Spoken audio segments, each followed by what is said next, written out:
What's going on, y'all? Let's get ready to rumble!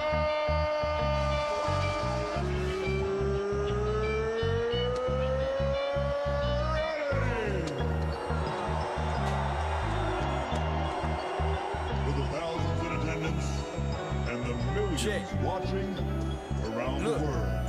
Pull up the seat and pull out the shot glass. Carnivorous for the podcast. Try media for the broadcast. What up, what up, what up? Out on they fraud ass. Wet work, Coalition of Donnie. bitches, they talk trash. On the mission to fit in your soft ass.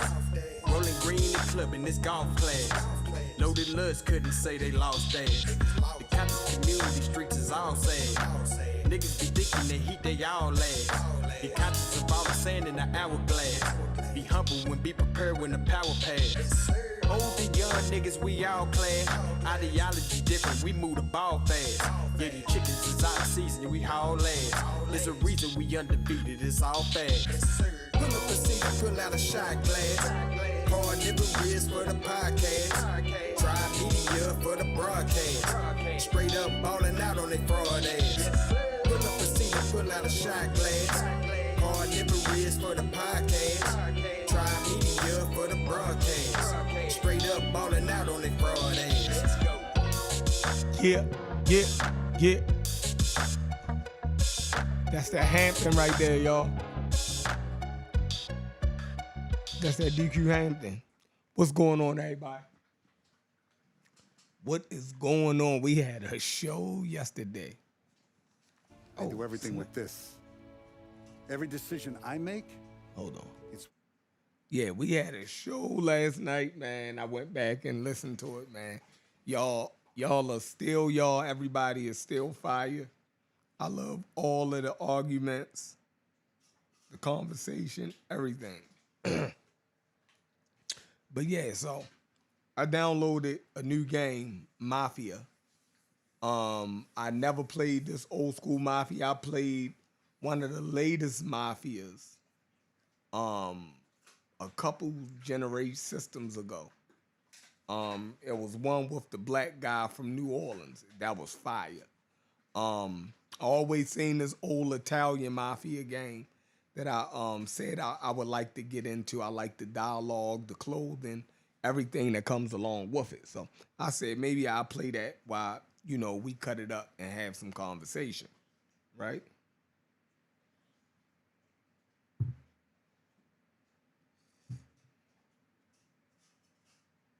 You heard me.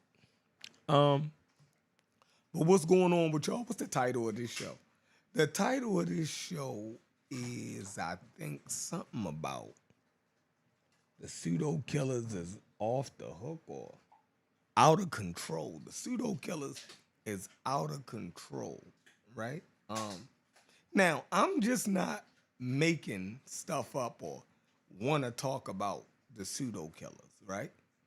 This is all of the stuff that is brought into my server, right? Into my Discord. So, let's be frank. If they didn't bring this stuff into my Discord, I probably wouldn't talk about it, right? But since these conversations be coming up, and Pseudo Killas be popping up in the Carnivorous Podcast Discord, just don't think that this stuff is just coming out of thin air for want to talk about the Pseudo Killas, right? I've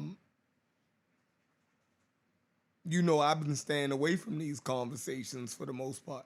You can see that even yesterday when they was having a conversation about Egypt, for the most part, I was trying to stay out of it, but they kept pulling me into it, right? They wanted to pull me into it. I be just wanting to play the game and kick it with y'all. You dig? There's some water over there, buddy.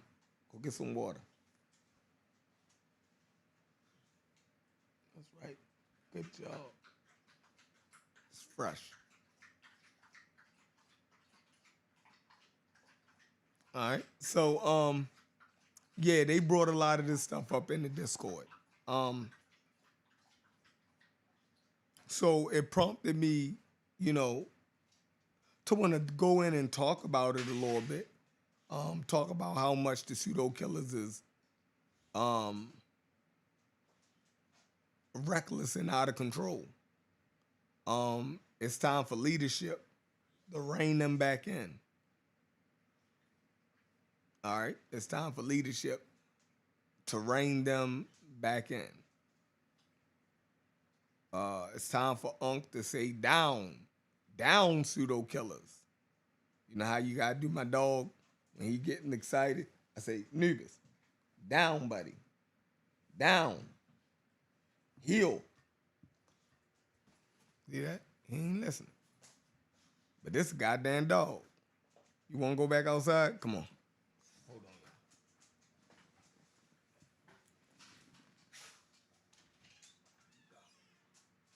Go ahead outside. Both of y'all. Go. Hold on. Go. Go.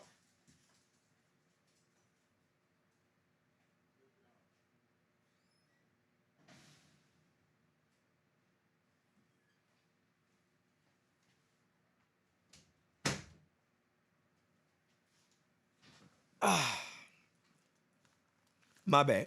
Right. So, Astro, what up? Exactly what works. Cedric is a wild man. Right? The disrespect from the women. Their chats be very disrespectful to people. But anybody who is not on their side and siding with them, they're blocking them in the chat. They are, timing them out. If you give any disagreements. So things have changed since I was a pseudo killer. All right.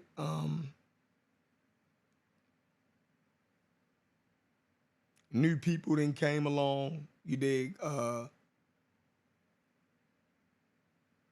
Man, it's just not good anymore, man. It's just not good. That used to be a free open zone of free thinkers sourcing up. If you could back up what you were saying, you wasn't ridiculed. If you brought valuable sources, you wasn't ridiculed. And everything I seen Fetty bringing was valuable sources, right? Yeah, definitely, Donnie.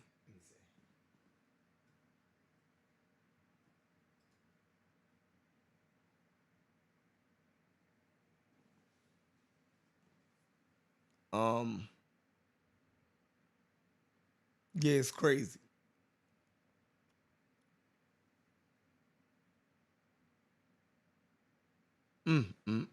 So yeah, so look,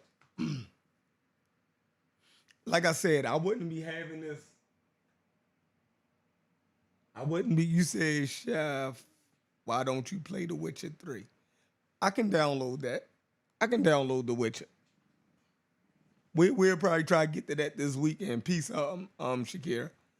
So what was I saying? Rakim, what's up, G? Chilling. I'm about to put the link out there, y'all. Yeah, I heard The Witcher was good. So, I don't know, man. So I say the pseudo killers is out of control. Why do I say the pseudo killers is out of control? It's the disrespect. It's the attacks on people's character. I'ma even show the Discord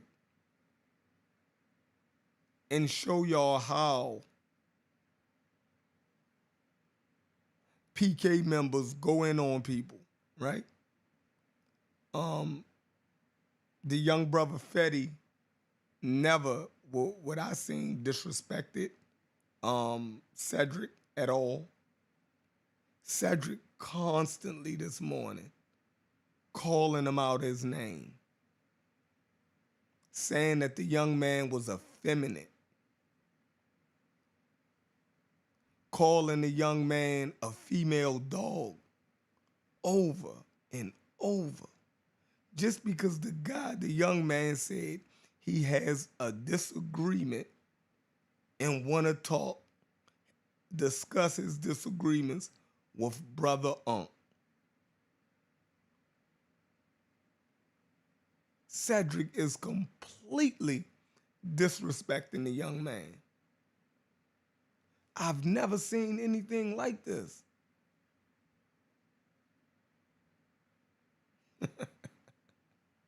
DQ, what up? What up? I've never seen anything like this, y'all.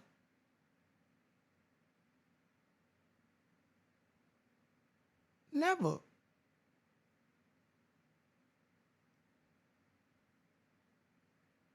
Like,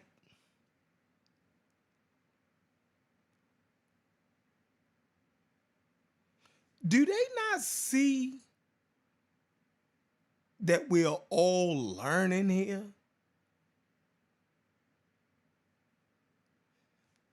Are they pretending somehow that they have all of the knowledge and all of the information down packed? And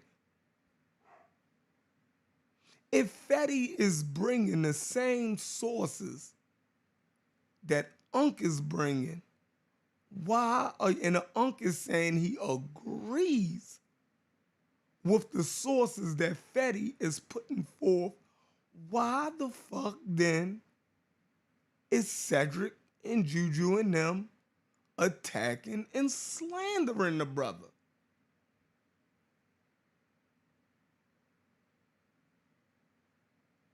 It should be an easy conversation.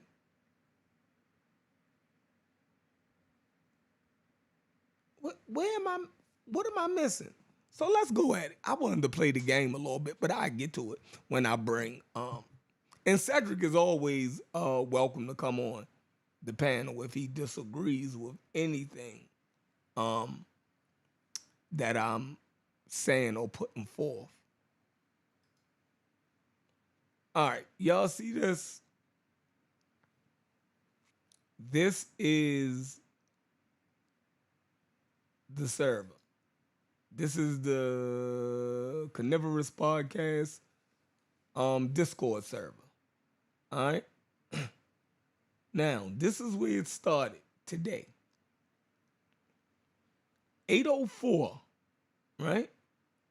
8:04 a.m. Brother Cedric comes on early in the morning and start disrespecting the brother. Here we go. He was responding to something from the day before, right? He said, I provide an actual source indicating my position and understanding of the subject matter. I have no delusions. I would never claim to know it all or say I don't get things wrong. However, you got to be a complete and utter bitch ass and effeminate little boy if you got to rely on what other people say about me or use outdated talking points. That's a clear indication of the gossiping, effeminate behavior I keep talking about. As what Concrete Corey say, I'm gonna double down. They ain't no Mediterranean niggas. They are indigenous Africans again. Only the dumbest of mofo can't grasp the idea of this phenotype being indigenous to Africa, and I stand on that. Yet this little boy, right? He says, yet this little boy, child, the dumb fuck with a brass battery in his back, can't present a coherent argument, all over the place being nothing more than a carrier pigeon and a little effeminate bitch. with his high school gossiping. Sad part, he is such a little bitch. He doesn't understand his actions, just proving my point. He said, she said.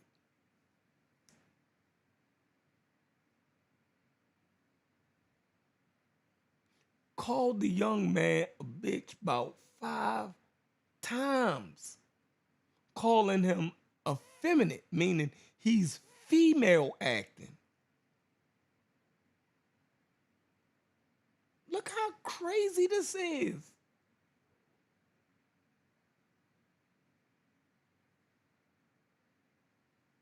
Look at this. This is a pseudo killer. Again, Fetty never asked to have a conversation with Cedric. He was asking to have the conversation with Unc.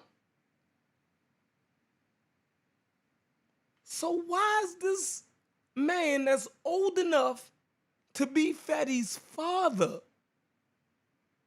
talking to him like that?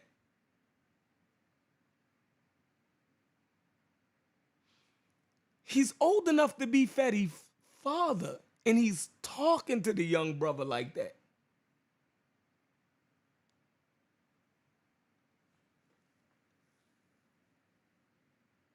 It's disturbing. Listen to Fetty's reply.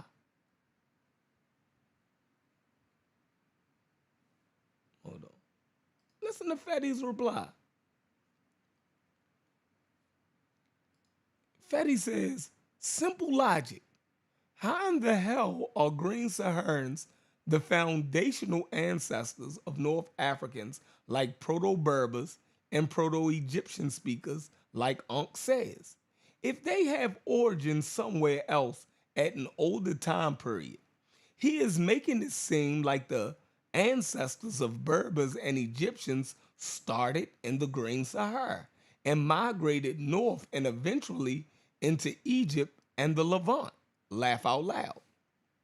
That's backwards. Egyptian speakers and their culture was mostly tied to the Nile Delta.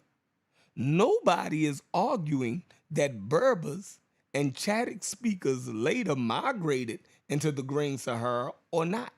And I also agree that they're indigenous North Africans. Do y'all see the response? Out of all of them bitches he was called, out of all of the times in that statement that Cedric made that he called them effeminate, out of all of the disrespect, look at the response.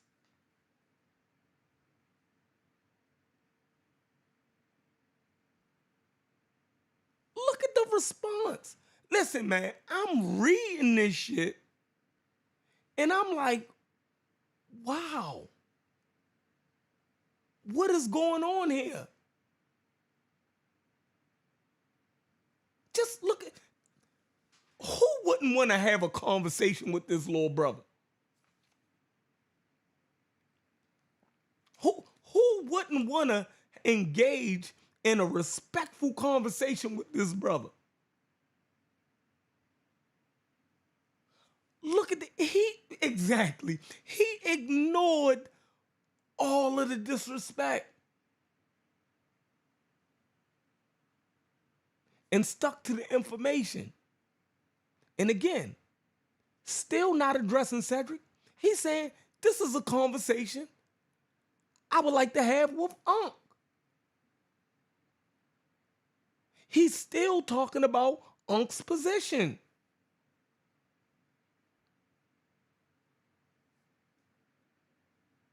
I thought these was the type of people we wanted to talk to.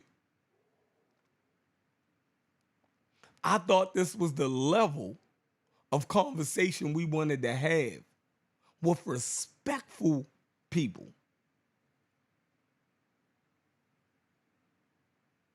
This is crazy. Let's continue. Now, it gets to a point where a person is going to snap back and start defending themselves at some point.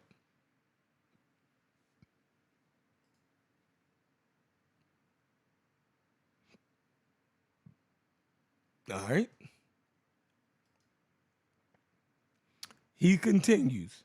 He said, and this is why I tried to warn Unc, because blackologists use the same sources and maps he used. He's still talking about having a conversation with Unc, not Cedric.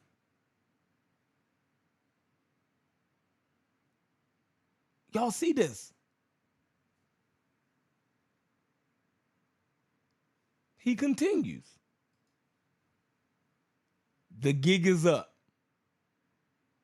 I see what's going on. He's still talking about a conversation with brother Unc. Y'all see that? Here comes Cedric again. Look. Here comes Cedric again right after that. The boy truly dumb. Laugh out loud. The boy truly dumb. Laugh out loud. Personally attacking him. Right? Remember, Fetty is not talking to Cedric. What is Cedric doing? He said, the boy truly dumb, laugh out loud. And he doesn't read, laugh out loud. 2 study cases highlighted by the Sapienza University of Rome. Research provide the basis for the analysis presented in this paper. Of the 2, one was recognized in the Farafara Oasis in the Egyptian Sahara, the other in the westernmost region of Libya, and more specifically in the Jafara Plain that lies at the foot of the Jebel Grabi Plateau. The 2 regions, not far from each other, in the past may have represented a corridor for movements of groups and circulation of techniques from a more internal region of the northeastern Africa to the Mediterranean coast apart. From the obvious differences, the 2 contexts can be compared for chronology, similar environments, and typography. Conditions. I am so done with this effeminate clown.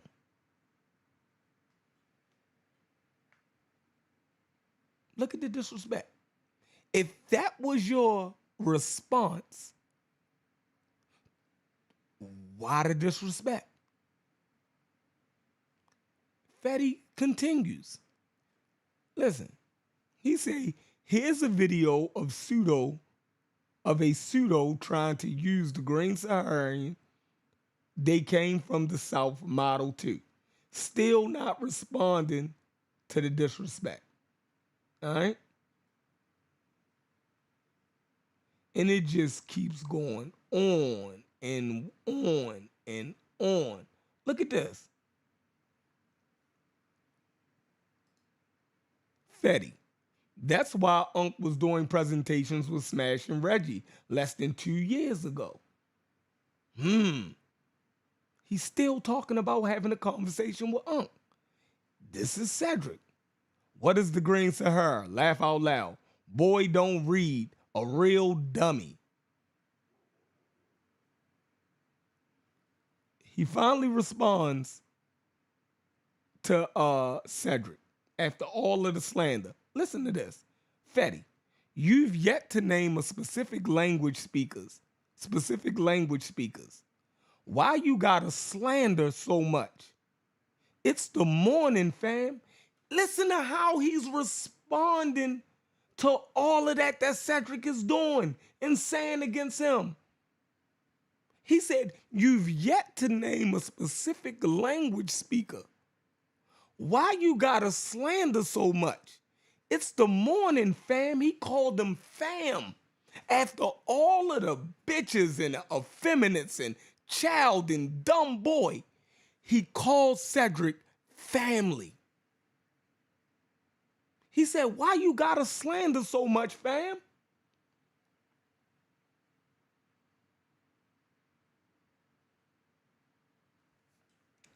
What? What is going on?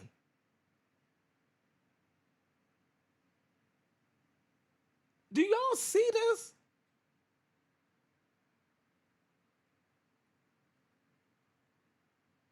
Am I crazy?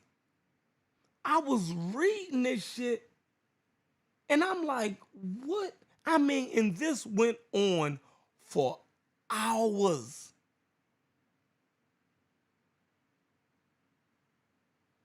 This went on for hours,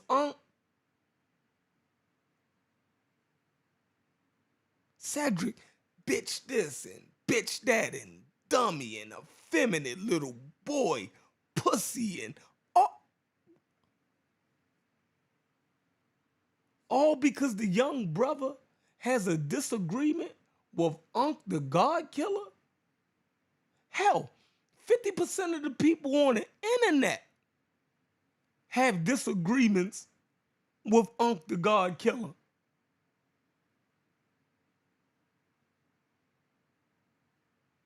He's a very controversial guy.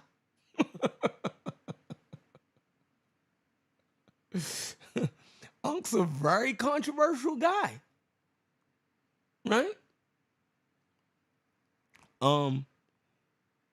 He takes positions that a lot of people in the conscious community are not ready for.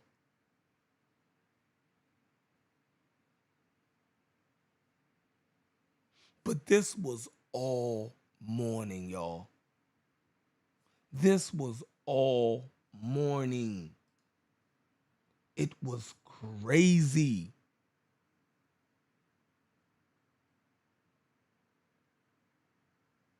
Look at this. Fatty says, shaking my head. Dude is crazy. He said, Cedric, why not just debate me?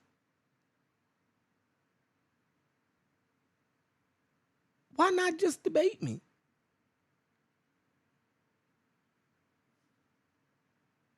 Let's go, Fatty. He's saying at this point, why not just debate me, Cedric? Why all of the disrespect?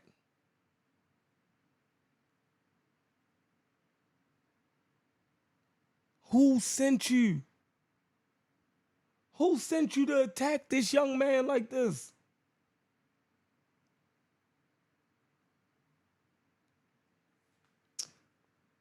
Man, all right.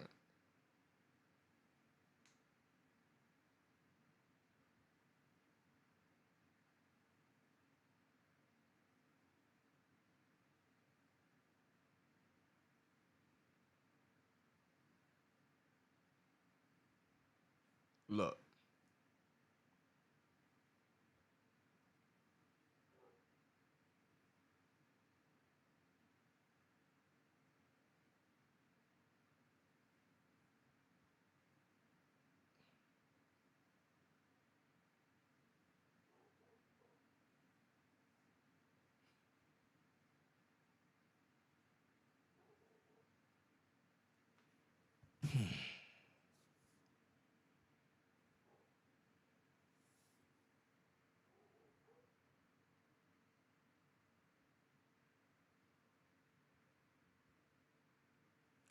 Um,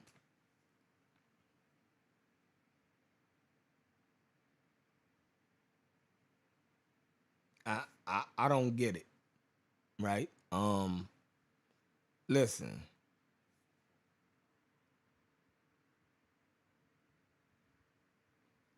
I don't get it. Maybe y'all understand this.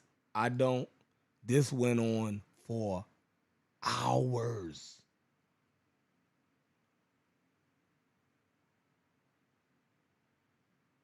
This went on for hours. Just constant disrespecting the young. Let's just go back up. Just watch how the young brother actually dealt with this.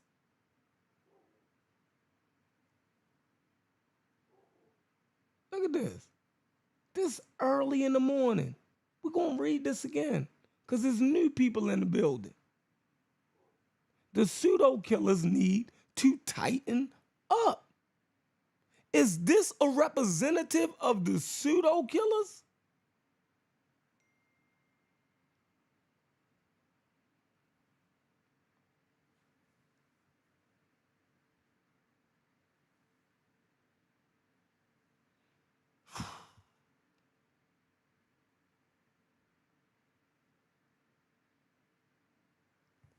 He says, early in the morning, he woke up. I provide an actual source indicating my position, an understanding of the subject matter. I have no delusions. I would never claim to know it all or say I don't get things wrong. However, you got to be a complete and utter bitch ass, effeminate little boy if you got to rely on what other people say about me or use outdated talking points that's a clear indication of the gossiping, effeminate behavior I keep talking about. As what Concrete Koi say, I'm gonna double down. They ain't no Mediterranean niggas. They are indigenous Africans. Again, only the dumbest of mofo can't grasp the idea of this phenotype being indigenous to Africa, and I stand on that. Yet, this little boy, child, the dumb fuck, with a brass battery in his back, can't present a coherent argument. All over the place being nothing more than a carrier pigeon and a little effeminate bitch with his high school gossiping. Sad part, he is such a little bitch. He doesn't understand his actions, just proving my point. He said, she said. Called this young man 5 bitches. Called him effeminate.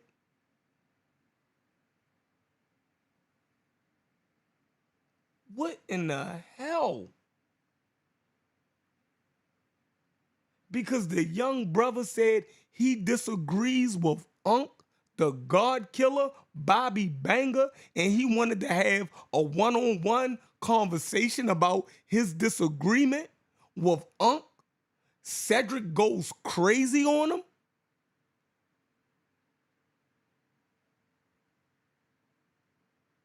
Do y'all not think that there's something wrong with this picture here?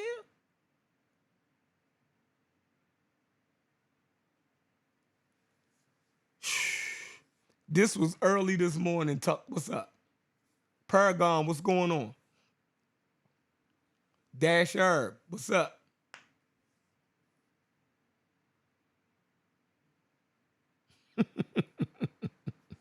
He said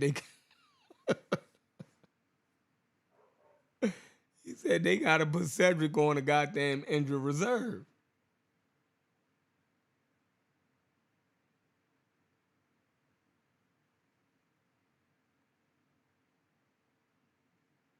James, what's up? Airplane James is in the building. Man, I ain't seen Airplane James around in a minute. That's my guy. Airplane James in the building. That's a cool older brother right there. You feel me? Yeah, Tuck, they tripping, man. Danny, what's up? You're This is crazy, man. They got Airplane James in the building, y'all. It's about to get real.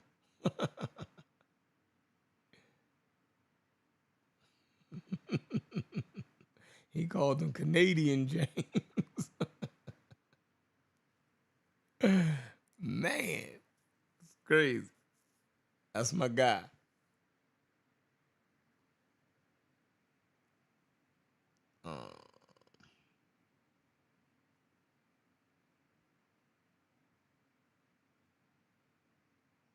So yeah, man.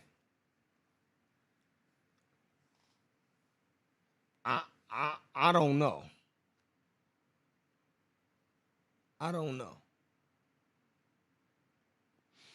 But I have a real issue with people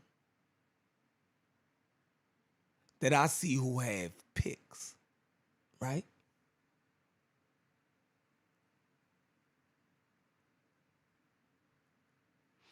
Don't show me that you got pics.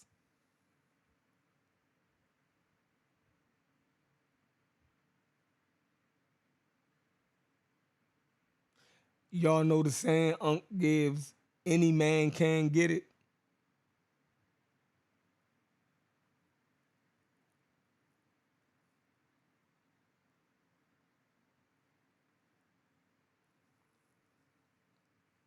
Any man can get it, right?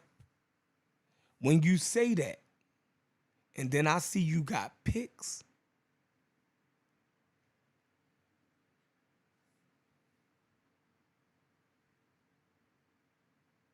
it makes me side eye all of the people that you went at hard body.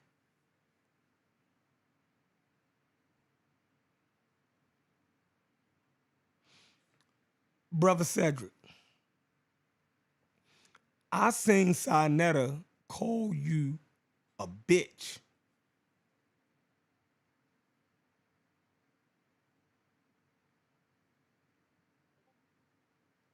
I seen Sinetta call you a dick rider.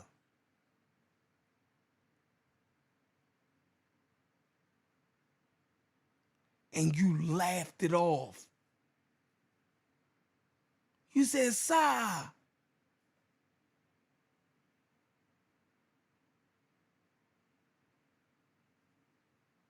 not Big Bad Cedric.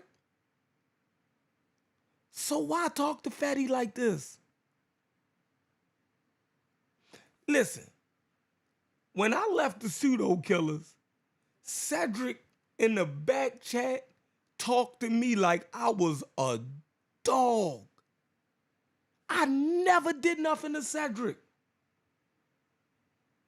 Cedric cussed me out worse than anybody ever cursed me out in my life. And I did some shit to people.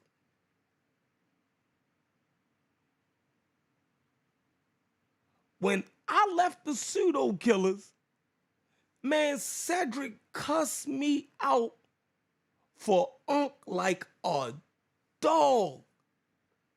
I wish I could go back and pull that shit up. Everybody in the goddamn back chat was looking with the eye emojis like, what in the hell is going? And I didn't even respond. I said, this can't be for me. Me and Cedric always had a good relationship. What the fuck is going on here? I mean, called me all kind of bitches, told me what he'd do to me if he see me.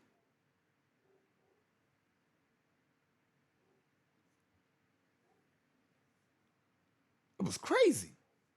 I didn't even know how to respond. I didn't even know how to respond to that shit. I'm like, dang, nobody never talked this tough to me.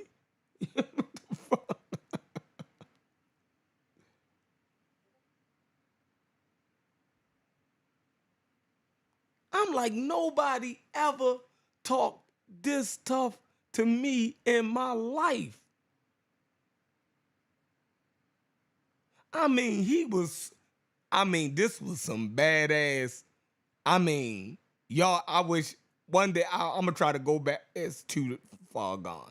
But if I could ever go back and find that shit, man,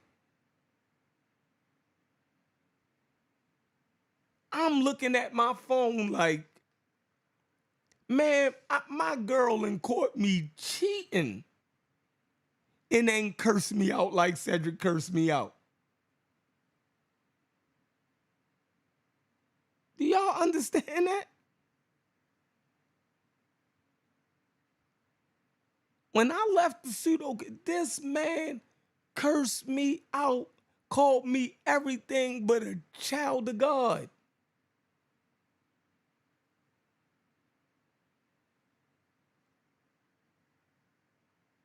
Funny thing about it is, the moment I start popping back up on the channel and he seen me and Unc was cool, he became friends with me again. Just like that. And I never said nothing to him about how he cursed me out.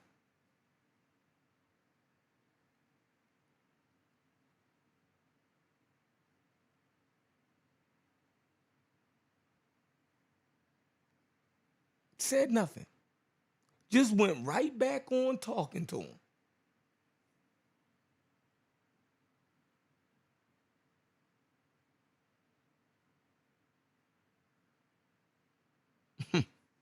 Crazy. But y'all see this.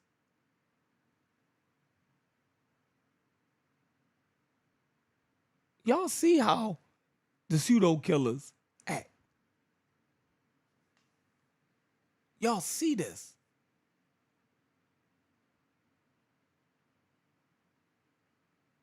Y'all act like y'all don't see Juju and Miss Tiffany and them being disrespectful.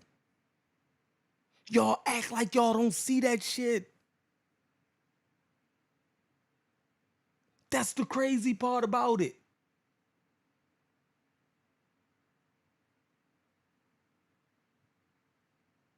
And the problem is, why do the audience gotta be fake?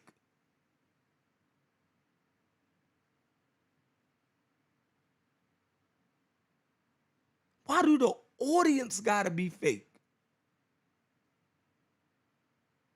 What do y'all gain out of being fake? What do y'all gain out of not telling the truth? Y'all the fucking chat. What? Y'all have no problem with telling Chef you're wrong. This, that, and the third. Chef don't know what he talking about. Chief X don't know what he talking about. Corey's stupid. So y'all know how to get at people. But for some reason, they can be as disrespectful and condescending as they want to, and y'all say nothing. Y'all say nothing.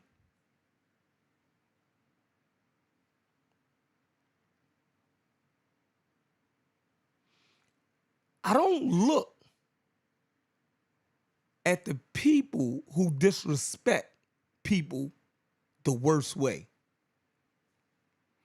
I look at the people that sit by and laugh and giggle and don't say nothing. We always see videos of bus drivers and stuff fighting on the bus and, at their job. And people always say, yeah, that's right. That bus driver, I'm glad he did that. This, that, and the third. What? So, if y'all sitting on the bus, y'all see somebody fucking with the bus driver, and y'all just allow it? This is the guy or the woman that's taking you to and from work, making sure you're safe, getting to and from wherever you're going, and y'all allow somebody to pick with them and threaten them to the point where these bus drivers have to stop their buses, get up and defend themselves. And then people say, yeah, that's right. No. Y'all should have never let it get that far. But y'all sit back and snicker on the bus. This person is at work trying to do a job, provide a service for y'all. And you sit back and snicker.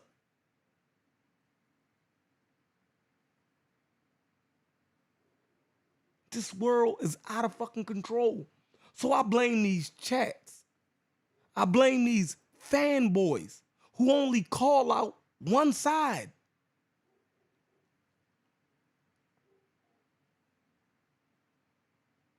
Be fucking fair.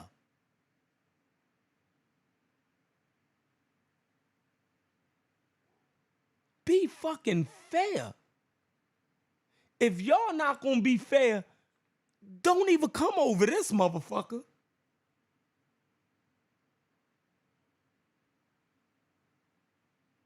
If you can't be real and fair, you can stay the fuck away from me. I could do fine with 10 real motherfuckers before I sit around 100 fake motherfuckers. I'ma say it again. I will be fine with 10 real motherfuckers than I have a chat full of 100 fake motherfuckers.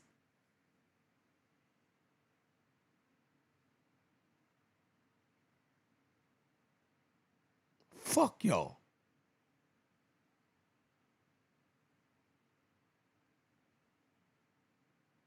I see all y'all little chats. Boom, y'all be over there and y'all, boom, boom, boom. Chat. Throwing shit up. It's like y'all say shit to disagree with people. What y'all want, you know, do y'all do it so y'all can get seen by the pseudo killers or something? Do y'all want the pseudo killers to be like, yeah, this person is on our side? Yeah. Like, what the fuck is going on?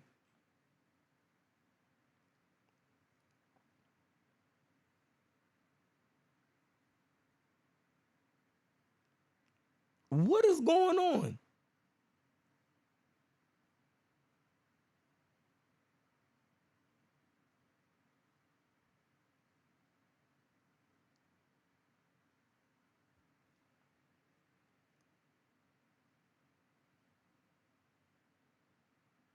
I'm lost.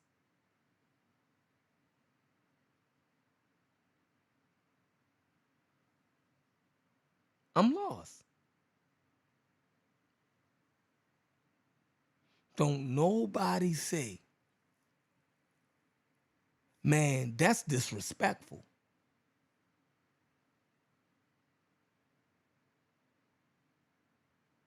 Nobody don't say it.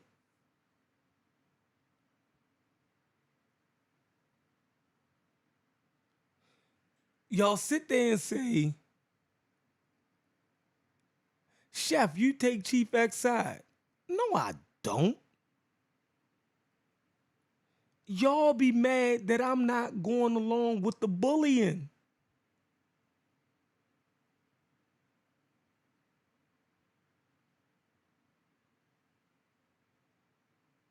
Y'all mad that I give him the freedom that I give everybody else. Y'all mad that I treat the nigga fair. Fair is a issue for you niggas.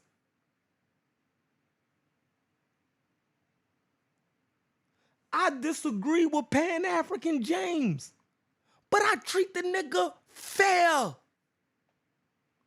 I let him speak his truth. I don't pile on. When I see the whole goddamn panel turn against Pan-African James, I take my foot off the gas. I take my foot off the gas. I let the brother get at least get a fair one off with a motherfucker.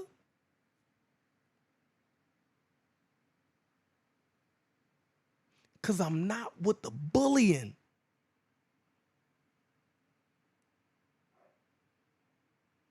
I'm not with the straight character assassination because we disagree with people.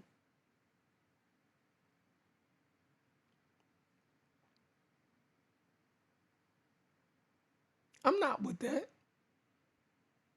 Listen, y'all can come on this motherfucker and be, listen, I let Reggie come on here and do hours worth of presentations that I completely disagree with.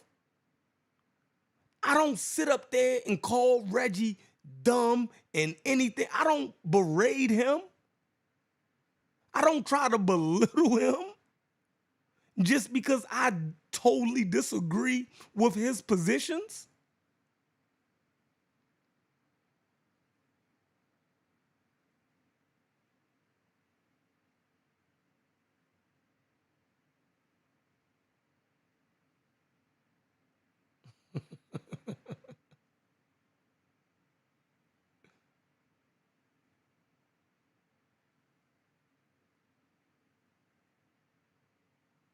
We got to stop.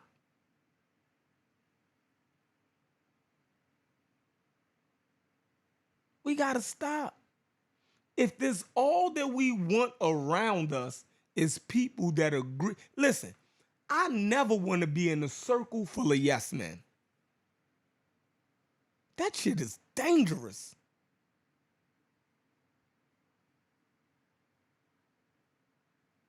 That shit is dangerous.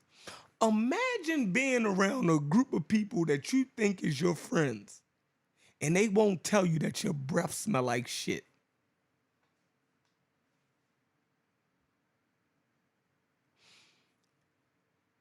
Your circle should never be afraid to tell you that you look fucking wild.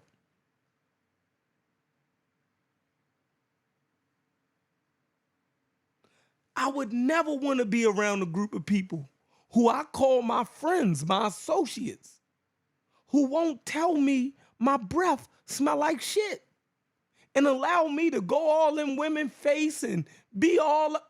What type of shit is that? Are you really my friend? Are you that scared of me that you allow me to look like a complete asshole?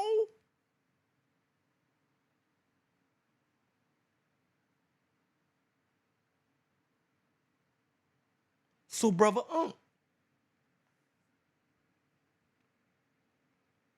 I'm going to tell you, you got people around you who won't tell you that you look wild.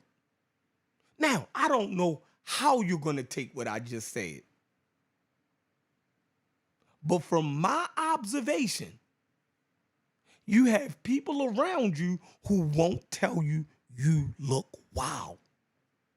And me and you from the same place, so you understand what I'm putting down right now.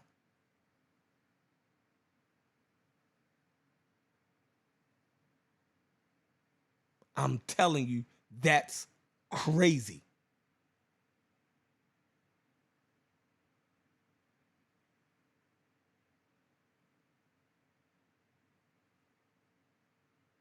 Never want to be around those type of people. I never want to put the people around me in a shell shock so bad that they are scared to tell me my breath smell like shit.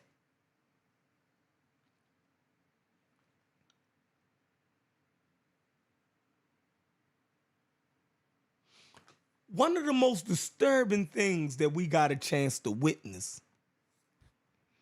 was in around 2010 or whatever, right? Around 2010, Floyd Mayweather was doing his last round of fights. He started doing this thing called 24/7 on Showtime. Or was it HBO? I think it was HBO. I think this was before he left. No, it was Showtime because he said he pitched it to Showtime. Now, Floyd Mayweather at this time was my favorite fighter. But this 24/7 show revealed something terrifying to me that was going on in the Mayweather camp. Hold on, let me switch this back to PlayStation. All right, my bad. Something terrifying that utterly terrified me, right? We seen that the people in his camp was terrified of Floyd Mayweather. They was afraid to fall out of favor or get on Floyd Mayweather's bad side. You've seen it. It was almost cringy watching it. Floyd didn't understand what he was putting on camera for the world to see. That he was a bully. He was a little bully. I seen him making jokes that wasn't funny. And you seen the people in his camp laughing. They actually made Mayweather believe that he was funny. He wasn't funny. He was corny and arrogant. They was laughing at all his little snark, retarded jokes. He not even fast enough. His wit is not even there. Shit wasn't even funny. They laughing. You can see the fake smiles on their face. Everybody was scared to tell Floyd Mayweather when he was making a fool out of himself. One of the worst episodes, he got into it with his father. On national TV, he cursed his father out. It was so disgusting. And everybody that was in that gym had the most somber look on their faces. You could see grown men, boxers, fighters, warriors at heart, had to turn down who they was as men to allow Mayweather to talk to his father like that. You could see everybody uncomfortable with that shit. You could see it. Everybody got quiet. They watching this young man curse his fucking father out on TV. And these was all black young men. They watching it. I know the cameramen and the producers was white. Everybody in there looked like they lost a part of their soul watching that young man disrespect his black father in front of those white people, knowing that shit was going out to the fucking world. And they sat there and took that shit. They allowed Floyd Mayweather to do that shit. And everybody was scared to say, somebody, no, hey, brother, don't do that. It was horrible. A bunch of yes men. You should never reduce people to that.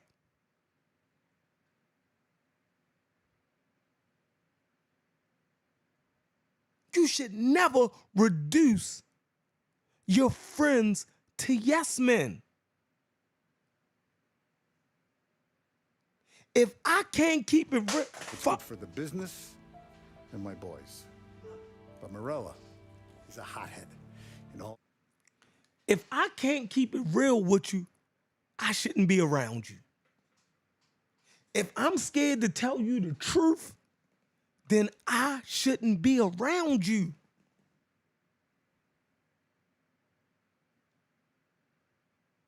If I feel like our friendship or will be in jeopardy because I tell you a truth, then I shouldn't be around you. If I can't totally be myself, then we ain't truly friends.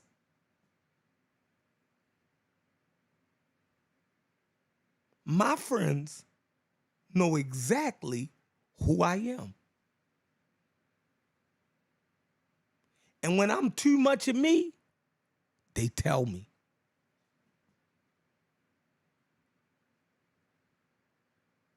When Chef becomes too much Chef, they tell me.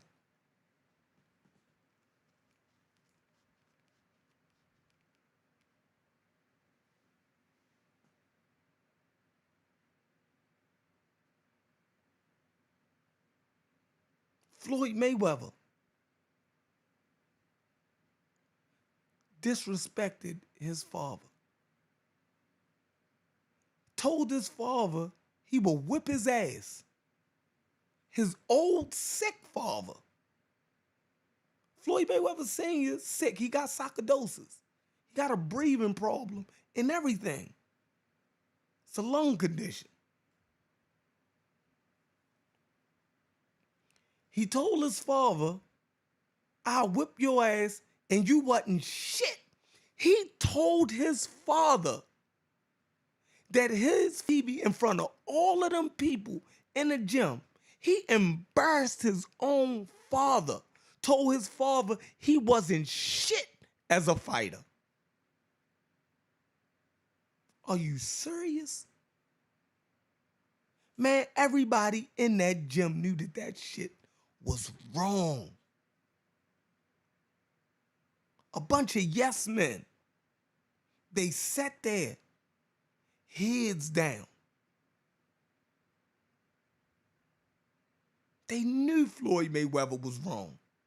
He told his father he wasn't shit as a fighter. Wow.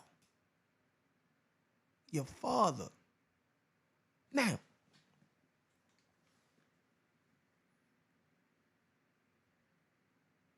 appreciate that, RB. Now, y'all done heard me talk about my father, right? Y'all done heard me talk about my father. Y'all know how much I love my father. Y'all know how much I love my father. I talk about him every chance I get. Every chance I get.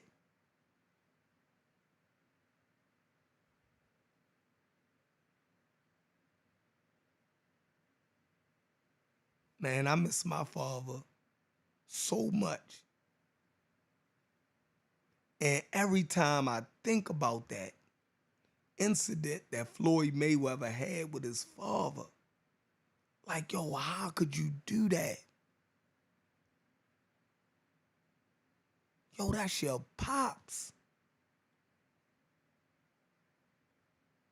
This the guy that you accredit to putting them gloves on you in the first place.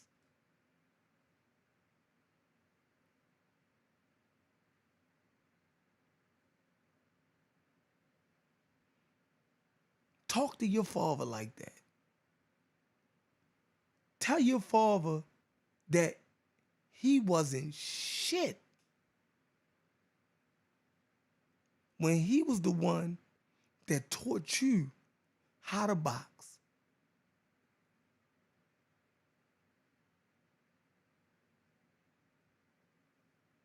Floyd Mayweather Sr. could fucking box, y'all. Go check out some of his fights. The motherfucker went toe-to-toe with Sugar Ray Leonard. He was Sugar Ray Leonard equal boxing. Now, Sugar Ray Leonard had power.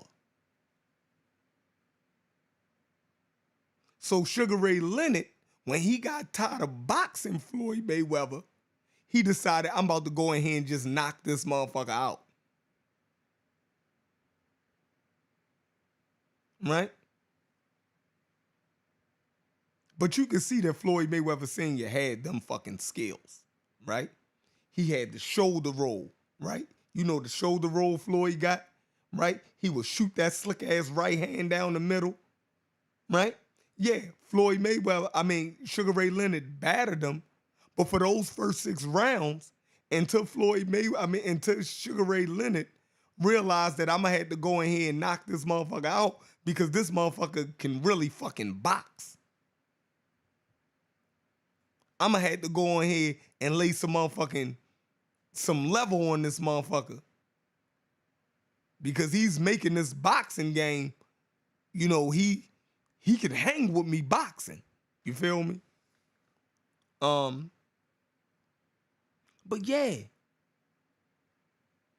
embarrassed his father in front of all of them young men. And all them young men was yes men. They couldn't tell Floyd Mayweather to stop. That's your father, bro. That's your father. Do that shit at home. Don't do that shit in front of these cameras. Now, some people can say that's just TV. Listen, Floyd Mayweather was already getting $30-something million guaranteed. You can never put in a contract after I'm getting $30 million guaranteed that it'll be a good thing for you to disrespect and curse out your father on TV. I'm not doing that shit. Most of y'all would never agree to that shit. Curse my fault on TV. Curse my fault for what? You done lost your motherfucking mind.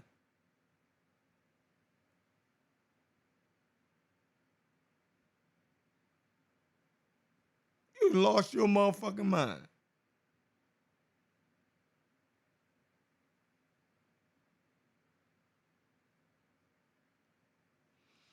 See, Tuck, it doesn't matter if you don't love your father, you don't know your father. That's besides the point. Your children know you as a father. And they would never disrespect you like that. Tuck, I remember everything that you said about your children.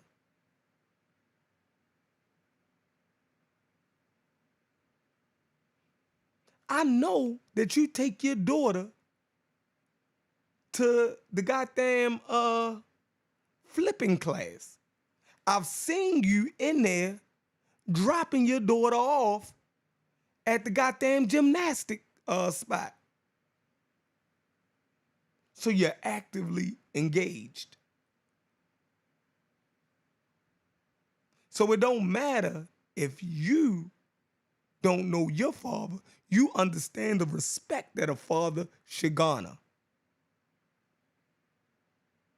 Right? So Tuck, you understand the respect that a father should garner. That's the point.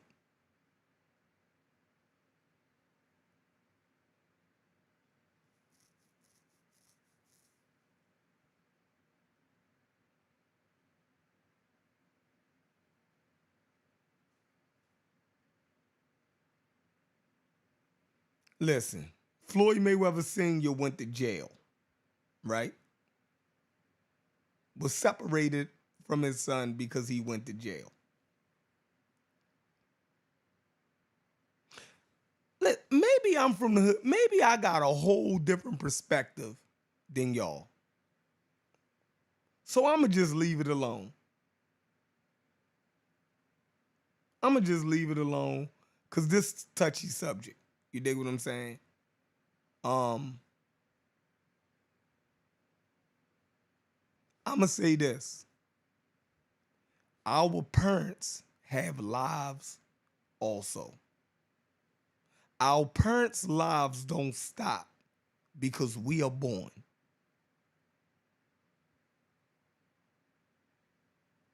I'm going to just leave it there. Any issues that your father or your parents have, when they have you, those issues and the trauma in their life doesn't go away. They are human beings too.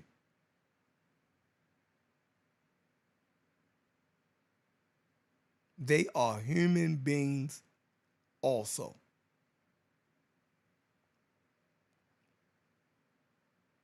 I grew up in the crack era.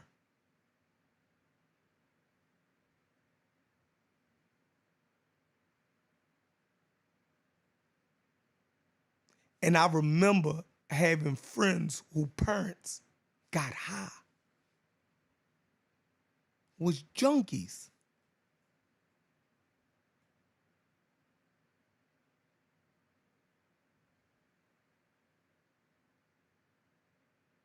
They didn't disrespect their fucking parents. They wasn't mad at their parents because they loved the fuck out their parents.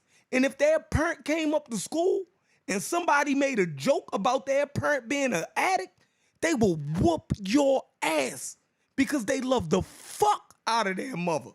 They love the fuck out of their father.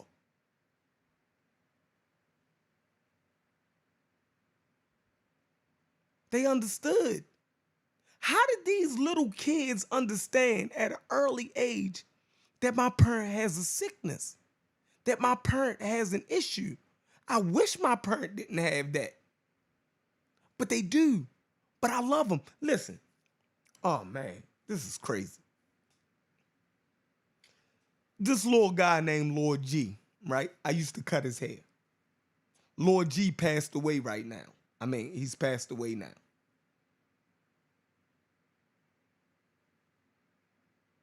Lord G passed away. Lord G sat in my chair one day and he was so happy, right? Lord G sold drugs. You dig what I'm saying? Boom, boom, boom.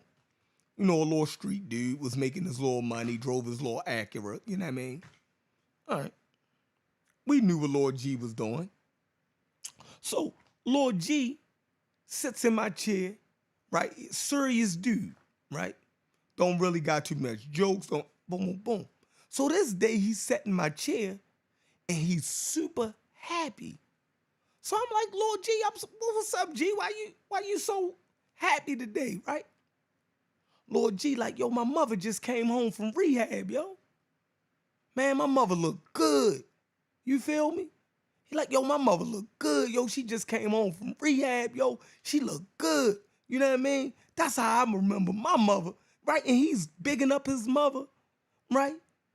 He gets on the phone, he call her around there, and his mother come around the shop and, you know, she got new clothes on, you know, must have got her weight back, and she's very pretty lady, right?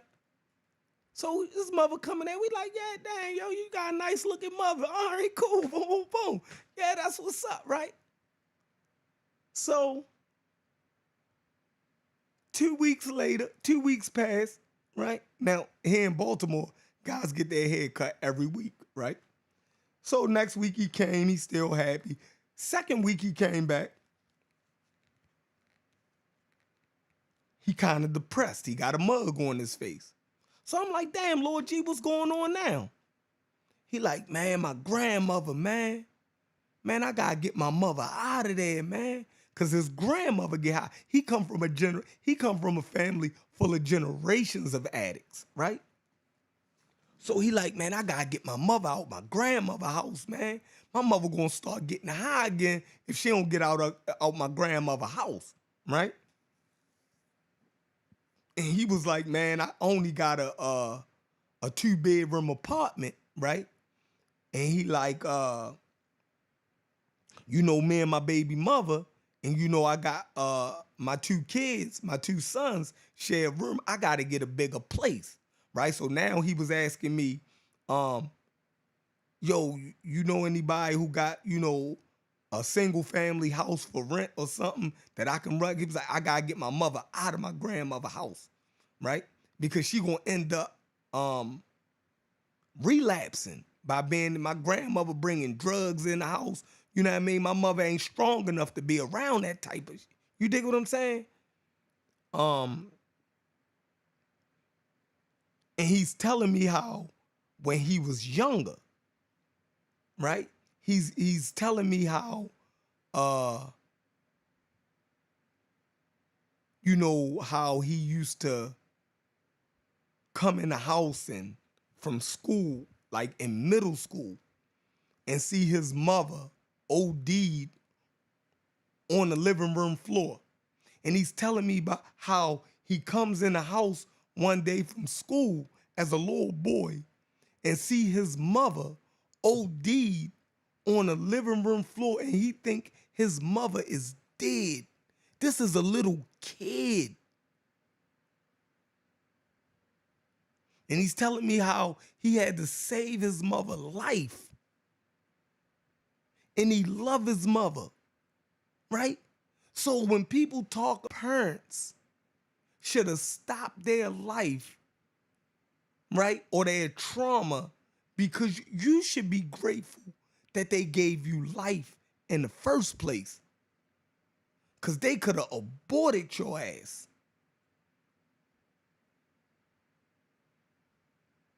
They could have aborted your ass.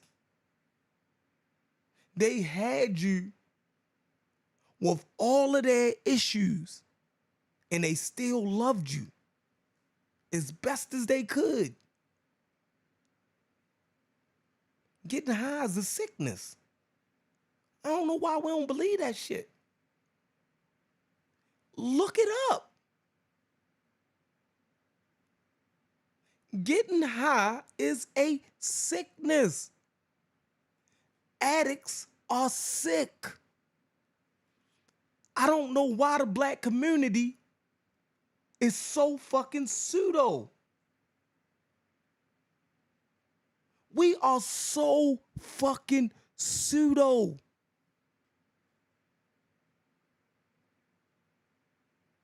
We treat sick people in our community like they are the problem.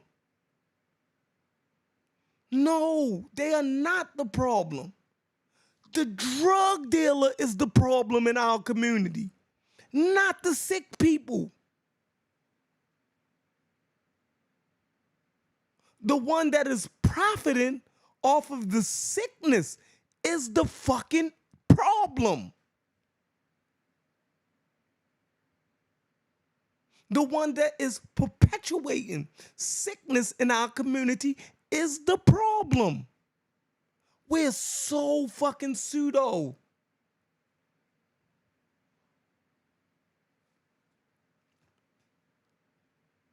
But we'll blame the sick person and we'll big up the perpetuator of the sickness. Then we'll start blaming the government. Everybody but who we should be pointing the finger at.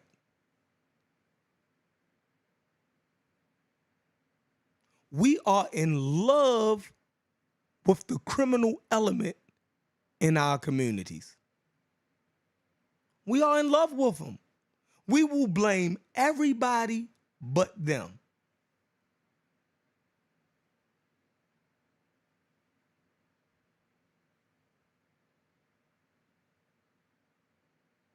We'll blame everybody but them.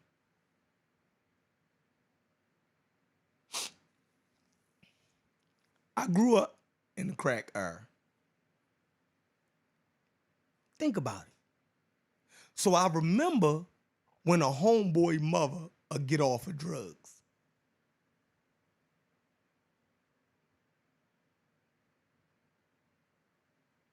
And guess what?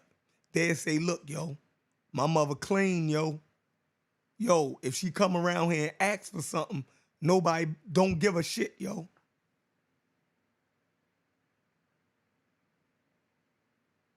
Don't give a shit. And if you give my mother some fucking drugs when I told you not to, bro, I should smoke your motherfucking ass. Because you could have killed my mother.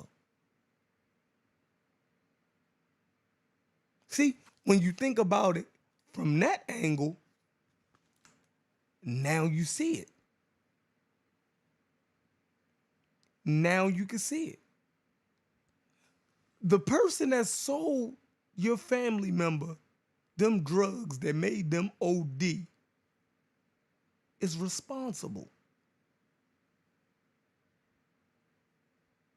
So if the person that sold the person the drugs that they OD'd on is responsible, then the person that sold the person the drugs that person is addicted to share responsibility in that person's addiction.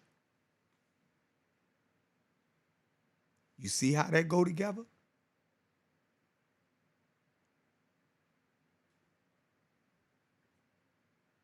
We got to do better.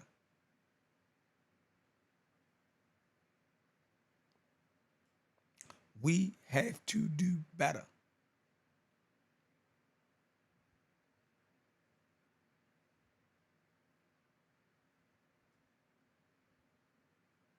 What's going on, Cube? Thugs, what's up?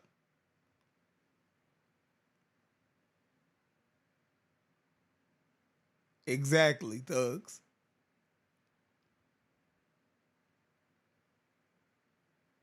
These people are sick. They don't want to get high. Nigga, if they don't get high, their body is going to shut down on them. Have you ever seen somebody illin? We call it illin here. Have you ever seen somebody illin? Bro, that's the worst pain. Man,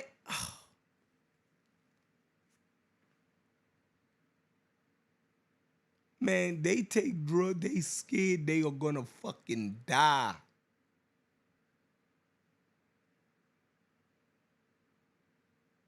Yeah, fiending. You know what I mean?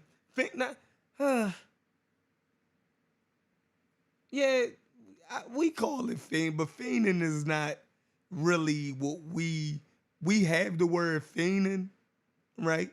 But we're talking when it reached the level of them actually being sick and they can't walk and they throwing up and shitting on themselves. You dig what I'm saying? That's what we call illing. You dig what I'm saying?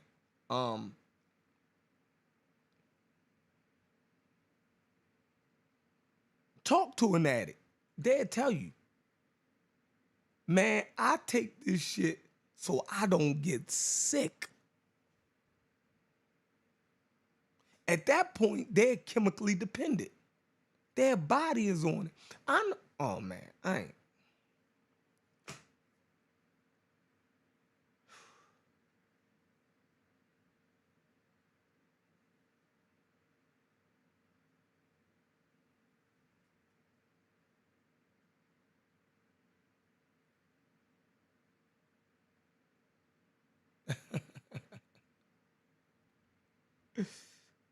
Listen, it's crazy. But we'll go and blame the addicts. We are so pseudo.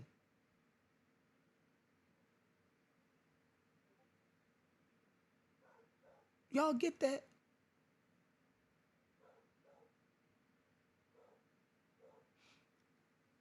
The medical community classifies addiction as a sickness. So who the fuck is y'all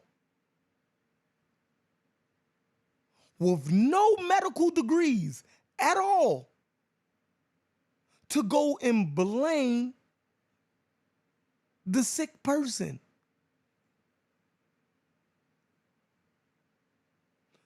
I'm not listening to y'all at all.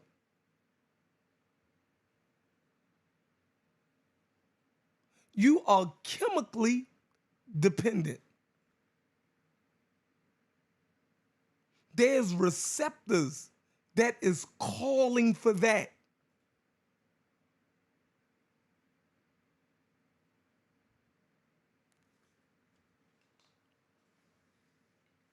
It's not a want at that point. It's not a want.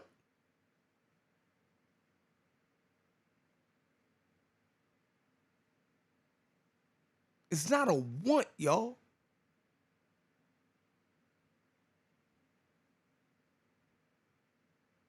They are chemically dependent. They need it.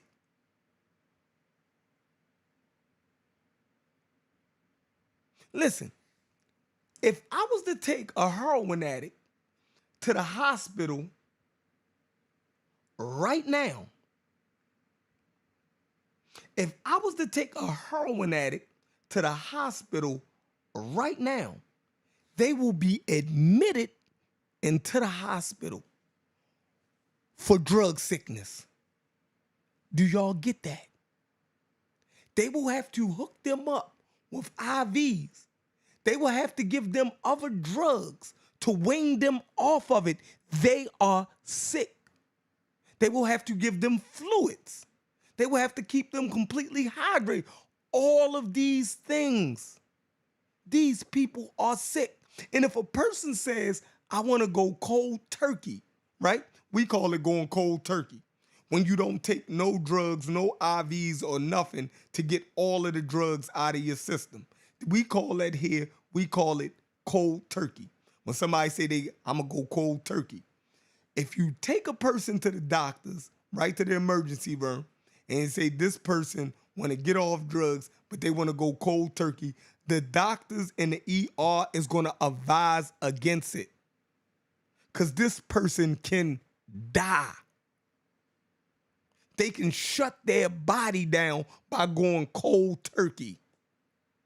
There's a risk that you can lose your fucking life going fucking cold turkey from heroin.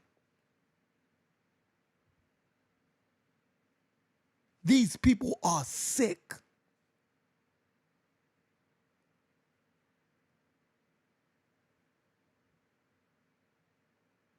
It is a sickness.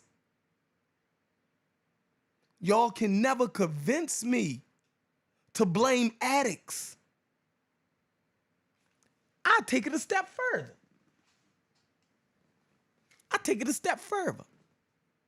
Alcoholism. The same thing with alcoholism. Listen. Have y'all ever seen a wino?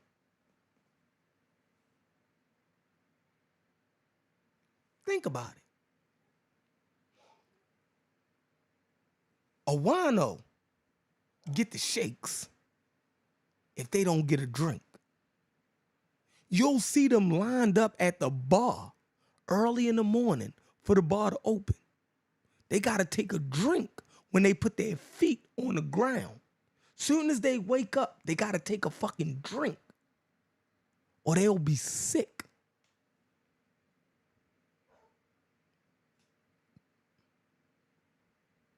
They are chemically dependent on alcohol now.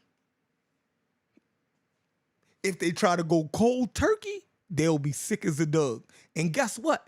If I take them to the doctor will advise against them going cold turkey. They need help. They need medicine to wean them off of that.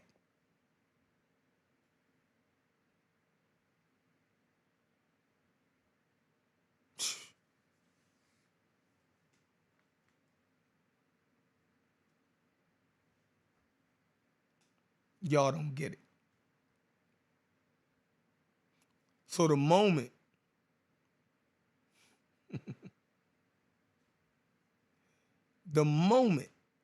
I see y'all blaming addicts, I wonder what type of sheltered life have you had? And there's nothing wrong with having a sheltered life. I applaud anybody who don't understand that. That's good that you didn't grow up in an environment where you seen that. We got to stop shaming people because they didn't grow up in fucked up environments where they have to know all of this crazy shit that I know. I'm glad you didn't have to experience this. So I'm never going to shame you because you don't know. But if you don't know, then you shouldn't speak on it like that. Because there's more to it. Because the people that do know, they speak about it differently. The people who do know speaks about it differently. I got a lot of addicts in my family. I have alcoholism in my family. These are people that I love. I don't love them no less because they got a sickness.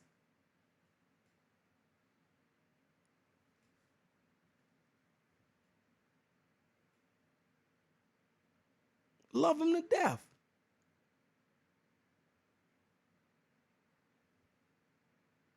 I know what it's like to give them money. We call it to get them out the gate. I know when a family member is on the brink of illing. And it hurts me to my heart that I gotta give them money to go get their fix, or they gonna be sick as a dog. Cause I don't wanna see them sick as a motherfucker, or I don't wanna see them put their life or their freedom in jeopardy because they gonna get the drug one way or the other. If they gotta go stick somebody up to get it, you dig what I'm saying? If they gotta go steal something to get it. So I'm gonna risk them being hurt by somebody or going to jail, because when they feel that sickness about to come on, they gonna do anything possible, right, to get that motherfucking drug back in their system. So now, the family members that love them,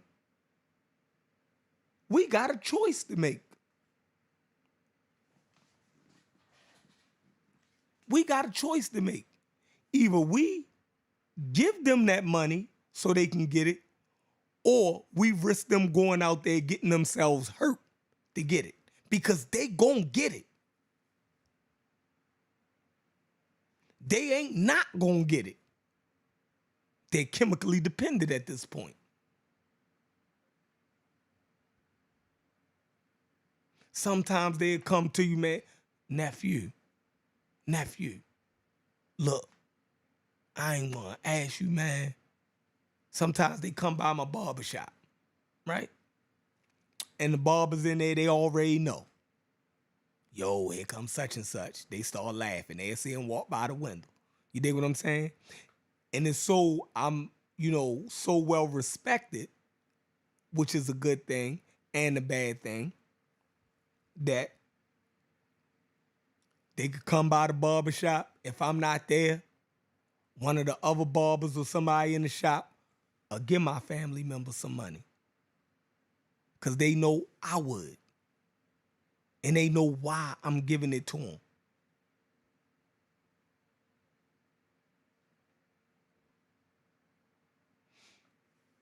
I know drug dealers who would give my family members something on the arm just because they know that's a family member of mine.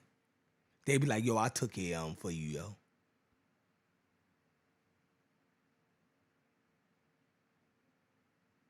No, I don't agree with it. I hate it. But I know they gonna get it one way or the other. And it would kill me inside if they did something and got themselves hurt. How can I look at their mother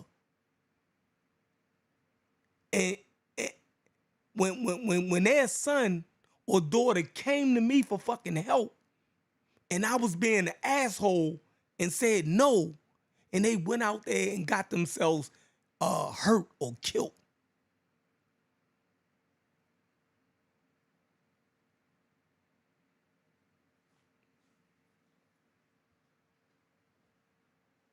So, to talk about Floyd Mayweather's father, just know that his father was an addict and in the streets. He went to jail. His father was fighting something. A lot of our parents and family members are fighting that same drug addiction.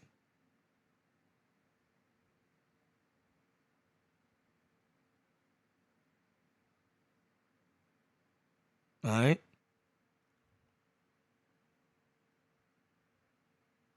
We got to stop it, y'all. We have to stop it. Stop being pseudo. Man, that's been an hour and 35 minutes, man. It's crazy. All right, y'all. Let's get into this. Yo, I didn't even eat. That's crazy.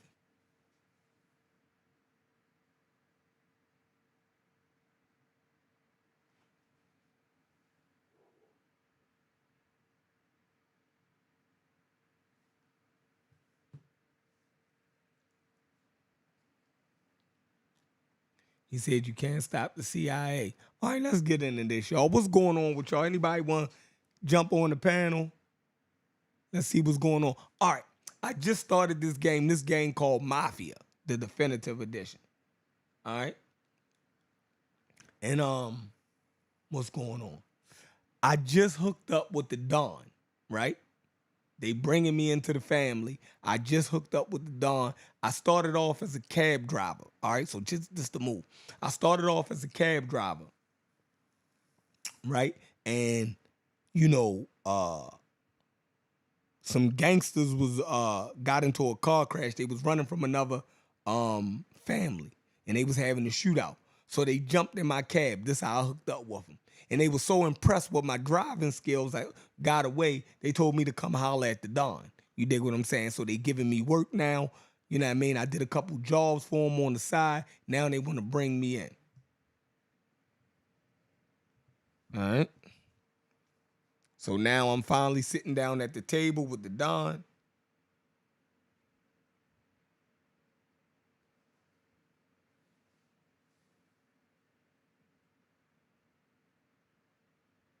So let's get into it.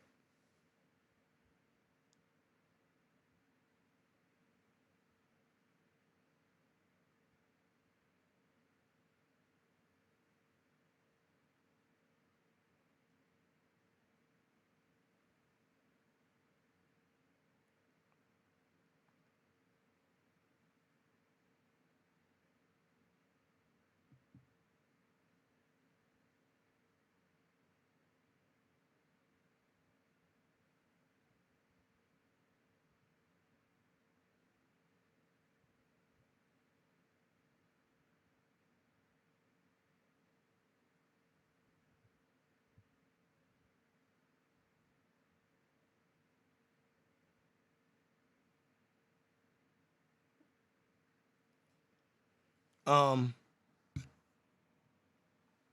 right.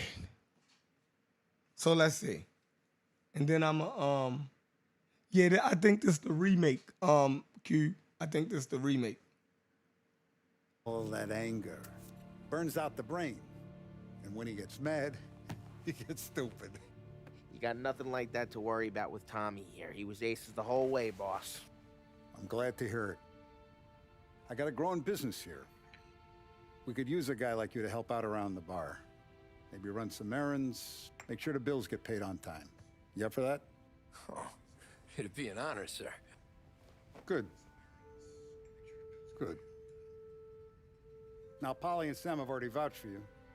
But you need to understand we have a few rules around here, so you listen and listen good.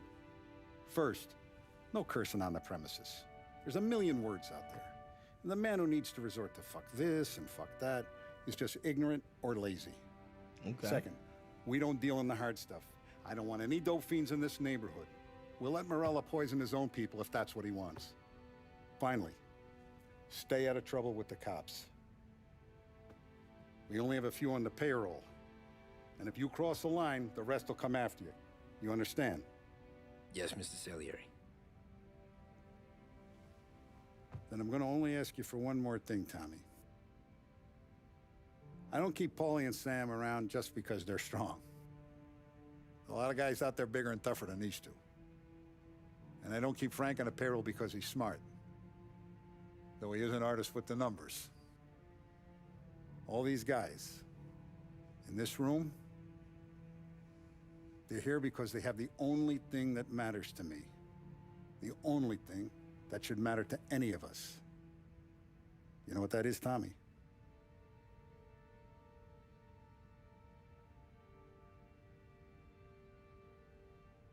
They're loyal. That's right. Now you stay straight with me, you're gonna be living the high life, Tom.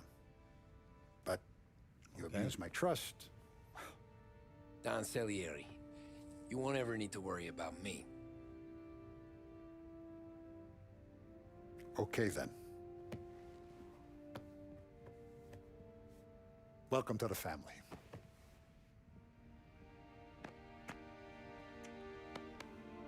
Excellent. Now I'm starving. Luigi, let's eat. Welcome. A barman Luigi is not much of a cook. But his daughter Sarah, Maron.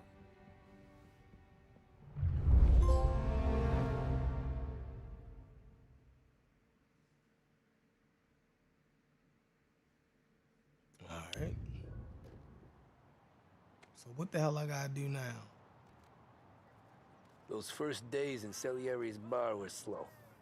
I moved crates and delivered messages. The guys busted balls and told stories from the old country. Mostly, we just waited. I got to thinking, maybe life in Salieri's crew wasn't gonna get me clipped. But what did I know?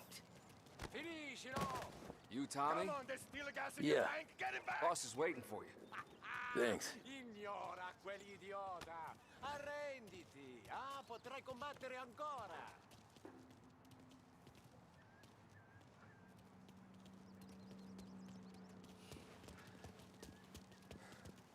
All right, y'all, click the link, come up here. What y'all talking about? What y'all conversating about? Anybody want to address anything I said? I know I went on for an hour and 30 minutes. Man, I could talk, man. That's crazy. There he is. Sorry I'm late. Take a seat. And it's collection day, boys. So Tommy, you'll drive. Paulie and Sam can handle the rest. It'll be routine. Just a handful of stops today. Bill at the motel was a little short last month. So make sure he pays us the interest he owes. No problem, boss. Don't lay hands on anyone unless there's no other choice. Our clients need to understand that we provide a valuable service. They need to look at you and see Santa Michael. They need to believe you'll protect them. So let Morella stoop to breaking legs. We're better than that. But the bill's still due, and everyone pays up. We can handle it. Go see Ralphie about a car. Okay, boss. Click the link if y'all want to argue about the Green Vinny Sahara. said Let's to get say it. He's got something for you, Tom. Head to him first. Probably just wants to tell you some bullshit story about some guy he whacked 20 years ago.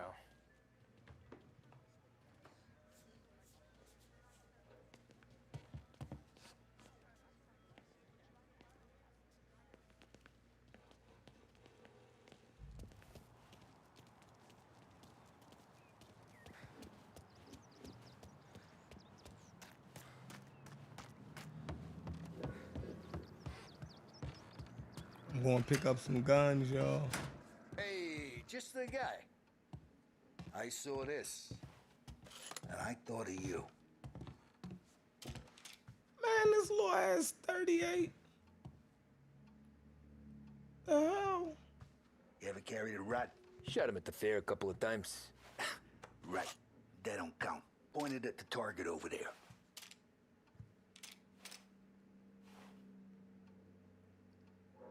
Not at me, you more. Good posture, real mean. Now, click, click, click. Come on, shoot. Show me what you got. Bang. Brain all up the walls. Okay? Now show me a reload. I opened the chamber and away you go. I killed guys for the last time. All right. Last thing needs to be hidden. Stick it in your belt.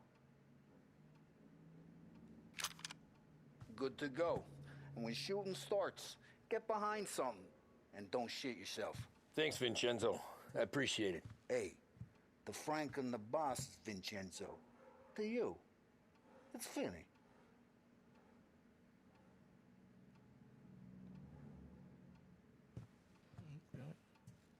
Got my first tool, y'all. Hey, when you burn powder out there, need more lead, more guns. Come see Uncle Vin. All right, so this is who I get my You know guns where I'll be. from. All right. I got a car. I got a nice car. Ain't nobody clicked the link. He said that's.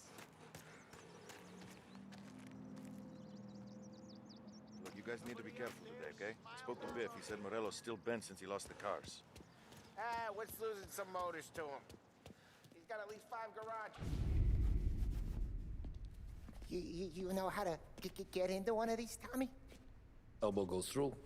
Reach inside. Easy. And an afternoon to fix the window back up. Watch. And... learn. You're a regular magician, Ralphie.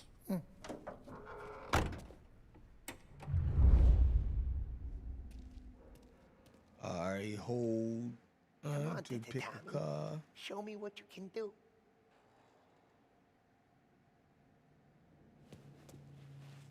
Please, Tommy. Come on. Okay, it's car. You got it. Have a good day, fellas. For fellas. Oh shit! First we got Al. He runs a bakery on Longman Street. You know it? Yeah, I know it. Al's late again? Seems so. That's too bad. Let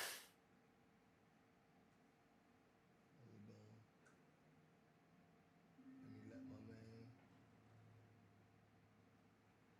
Cuban Gullah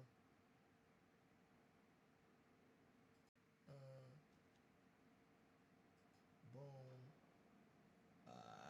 I got Cuban Gullah up in the spot.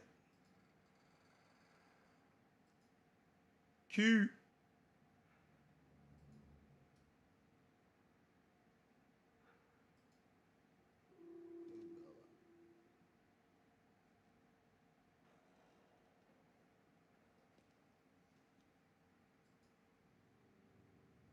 Yo, what up?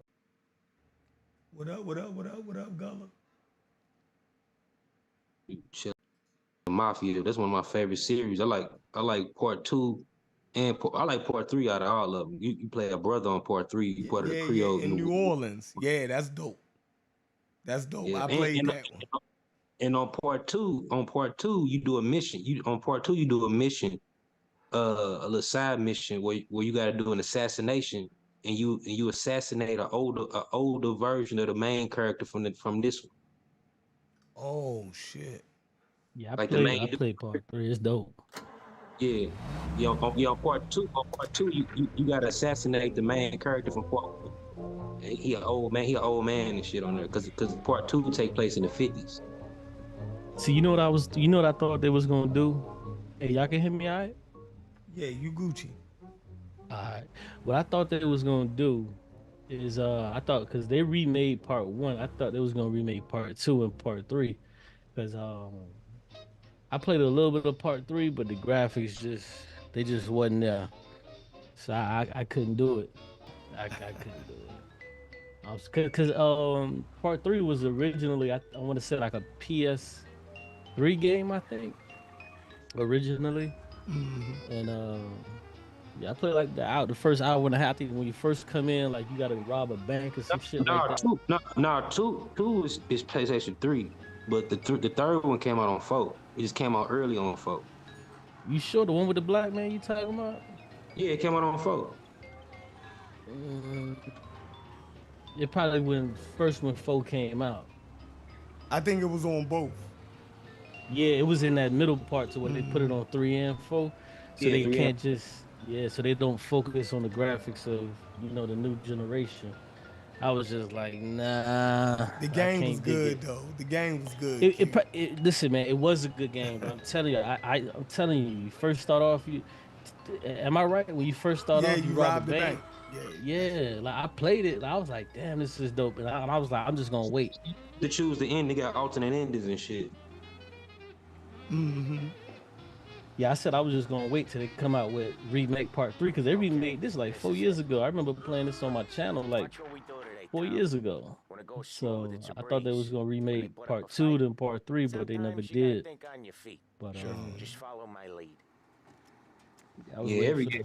And for us, the Green Sahara, everybody wrong about that shit. That shit crazy, motherfucker. I looked at Chief X video. His ass was wrong and strong as hell. He was tripping. What he get wrong? I ain't watching. He looked, man. He talking about the lady was claiming that was agreeing with Petrie. She was just saying what Petrie with this old shit you used to say. Yeah. Yeah, She wasn't I agreeing with seen that people. last night on the show. Yeah. Yeah, I seen that on the show. He said, yeah, you don't got to go all the way out to the Green Sahara. We in the Western Desert. The Western Desert is the fucking is the Sahara. It is part of the Sahara. It's a portion of the Sahara, the Western Desert. So when the Green Sahara turned green, that shit turned green too. So Hey, I was. how you That say shit was green. That everybody shit was was green. wrong Shit now? was green all the way in fucking Arabia. The Arabia was green too. Good to hear, Al. Real good. Now, you got any trouble around Go here? ahead, Q. Any punks causing problems? No, no. Nothing like that. What was you about to say, Q? So you got the money. I got it waiting. Oh, my bad. I was muted. Yeah, when you first came on, I turned it on and then I left and went to go eat or whatever. But you had the Discord interface up, right? Right. And I was like, damn, this nigga took my advice with the discourse. I was like, that's dope. But I see that I'm like, damn, niggas really be writing paragraphs in that motherfucker. Like, I thought y'all was doing voice chat in there. They do But both. it's They do both. oh, okay. I'm like, damn, man, niggas But ain't you ever know reading people all be that shit. working. You know people Oh be yeah, so they working just during send the day. messages. Right. Yeah. Okay. But when okay. everybody get free, they can go ahead and do the voice chat. But Yeah, that in the makes morning, sense. everybody working, they can only get their bars off. You know, Yeah, I'm not through the writing no text. paragraphs though. I ain't writing paragraphs. Like niggas, I'm looking at paragraphs. I'm like, what? I told the nigga to stream the audio. We kept showing that man that Kaiser and Peachy was saying totally two different things. He kept saying it's the same shit. It ain't the same shit. Yeah, I think he was trying to say that they were both showing that they were outside influence, whether it was culture or genetically. You dig what I'm saying? No. Peachy They was Peachy both acknowledging outside influence. Oh yeah, but Peachy was trying to get all the credit to the outside shit. Yeah. Like Peachy was like straight up racist. That dude, he promoted eugenics and all type of shit. Yeah, so who you said they was wrong, and what's the other side that get it wrong? Kaiser was more right than Petrie was. Kaiser, at least he said it was African element and the Asian element. You know what I'm saying? So let me ask this question. Me being as ignorant as I am when it comes to that conversation, what is the big deal when it comes to the Green Sahara? Like, what is niggas saying that's so out of order? Because all that shit sound crazy to me. I ain't gonna hold you. Yeah, what is being proposed by the Green Sahara? Why is that important now? I got it. See you Gullah? next month, Al. Let us know. Shit, I don't know. Shit, it's because a lot of different people moved through there before. I guess before Egypt and a lot of places became what it was. A lot of different African groups spent their time there, split up different ways before we get to modern Heliocene period as we got today. But what is niggas saying though? Like, cause you said earlier that Chief X was wrong about it. What is I niggas did. saying? Yeah, I just said it. Okay. He was wrong Yeah, about but- the video that he posted on it. He posted the video. Yeah, but I don't know what he said though. Is what I'm saying. Like, I'm ignorant. No, he said no. I said it. The whole perception. A lot of people, not even just him. Their whole perception of what the Green Sahara is. They think it's just the Central Sahara. Like the Sahara stretches all the way to Egypt. Egypt is in the fucking Sahara. Egypt is in the Sahara? Yes. Yes. All North Africa is the Sahara Desert. You know, Yeah. no. I'm not saying that. Come on, I ain't that damn stupid. But what I'm saying is, okay, so what I thought, well, let me just tell you what I thought.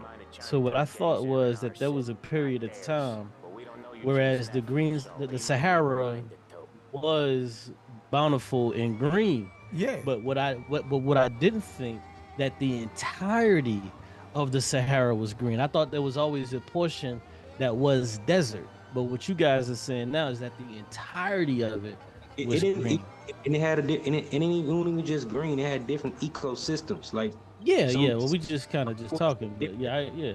One portion was different. Yeah, I get that. But so what caused that though? Is there some kind of scientific evidence to desertify it? I think it's the changing of the way the earth wobble or something.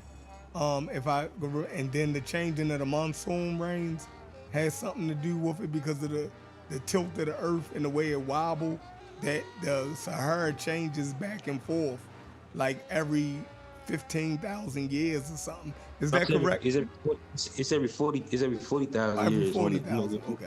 When Every Earth 40,000. tilts and shifts, and then you got the monsoon rain.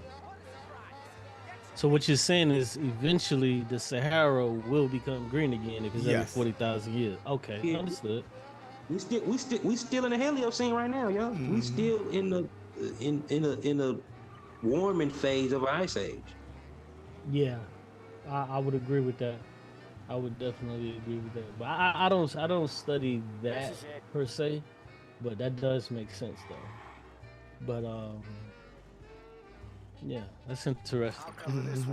So if this information is out there readily available, why are people attempting to, go against it in the way that they do? I don't understand. When Polly's built up a little steam, he needs to let it I guess people assume that some people use it for blackology reasons for some reason. I don't know. I don't see how, because there was so many different people. It was different people groups in the Green Sahara. You had Nilo-Saharians, you had Afro-Asiatic people, you had the early proto-Niger Congo people there. But you know what though? I'm gonna tell you something though. Now that I think about it, that makes so much sense because I understand evolution, and that makes so much sense why people, earlier humans would migrate north. You see what I'm saying? It makes sense because if it was how it was today, there would be no reason for early humans to migrate north if it's desertified. That would be something to discourage them from going north. You see what I'm saying? And then going up into Europe and so forth and so on. So that does kind of make sense when you guys put it like that. Well, I think, far-wise from what I see, what they saying, I know the disagreement that I've seen Fetty is making with the Green Sahara. He's saying that Unc is using it to put to kind of support the southern migration of black people into the creation of Egypt. You mean the northern migration? Yeah. I don't think I'm doing that now though. Like I think back in the day, of course, a lot of people was on that. I think Unc read enough books. He read some of the same books I read. So I think he read enough books now to understand it ain't that. So, Chef, you agree with what I'm saying, then? What you saying? Who disagrees with that? Because I'm saying early humans. What I'm saying is, if Northern Africa was desertified, that would be a deterrent from them to go there. That would be a barrier for them. Yeah, but no, this don't got nothing to do with early humans. This is the Neolithic we talking about. Right. Yeah, but you talking 10,000. Yeah. I said every 40,000 years. Shoot. Before the last graining, you know what I'm saying? It was desert, and then it was. Out of town's the safest place for deals. Safest place for card games. You breaking up, I don't hear you. We're expecting a big bag of money today. The guy owes. If it ain't big, boss will be pissed. Yeah, this Yeah, you place just is kind of real cut out, earner. bro. Oftentimes the places that get you the most dough are the ones most people don't look at twice. Just recently, the motels had a new lease of life. Stop before rum coming up. Yeah, I'm just. They drive it this far. Sure. Can y'all hear me okay? It's like, I don't know, it's like cutting in and out. That's how the pyramids and shit made out of fucking limestone. Limestone is usually around waters and shit, lakes. Shit like that. Keep the peace. Sure. Plus, it's far enough. I think you That's cut another out, thing. So long as Yeah, you everyone's did making cut out. money, no one's gonna So was shit desertified before, like, was shit desertified when the pyramids were being built, or was it the Green Sahara, as you said? You not one for the great it probably wasn't as it probably it was deserted then, but it probably wasn't like it is now. It didn't happen overnight. You know what I'm saying? Even like during the early phase of Egypt, you still had a lot of green patches and areas and oases. It just slowly started desicate. You know what I'm saying? More and more.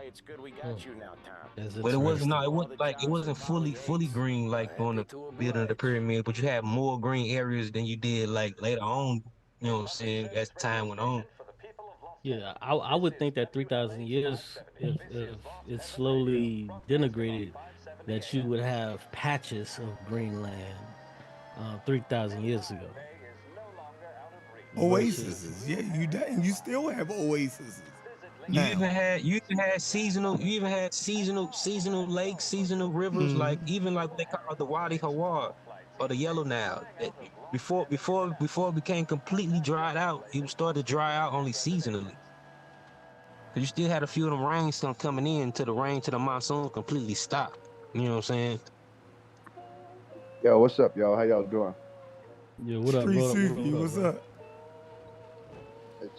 Chilling. Yeah, Gullah. Hey, I just want to say Gullah is explaining everything well.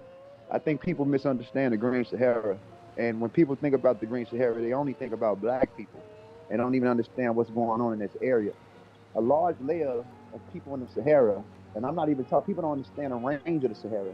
So the people in the western part of the Sahara would have been distinct from the people in the eastern part of the Sahara. Like when you start looking at Swimmer's Cave and all that cave art, those people were distinct from the people that was in the West. And I think when they see these little brown or black figures with the art, they figure like, oh, we're saying black people or people saying black people. And it, not saying that it wasn't a group or a type there because I don't care who you are. If you look at the modern Egyptians, which are descendants of the ancient Egyptians, there is a layer within their DNA at a small percentage that is distinct, even in their sub-Saharan layer, that's distinct from the West Africans. It's distinct from the West Africans. And this is the thing that's being played. This is the thing that's being played with. Niggas act like everybody in so-called sub-Saharan Africa is the same because we share skin color. So even if you go into Palestine, you find 11 to 5% Nilotic DNA. You go into Egypt, you find 15. It goes from it increased now, but it goes from back then it would have been 3 to 15%. And if you look at these PCAs and some of these mummies, you'll find a small percentage that's very motor or or Nilotic like. The increase is that comes from the trans-Saharan slave trade is the West African signature that only increased at 8%, which show that in the trans-Saharan slave trade they brought these type of people into there, right? And that helped the increasing. But what I'm saying, let's take that out and exclude that and focus on that element that is black. Even Raziv Khan said it. He said you're going to find an older Nilotic like element. We're not going to act like it wasn't there. Those people are distinct from the people west.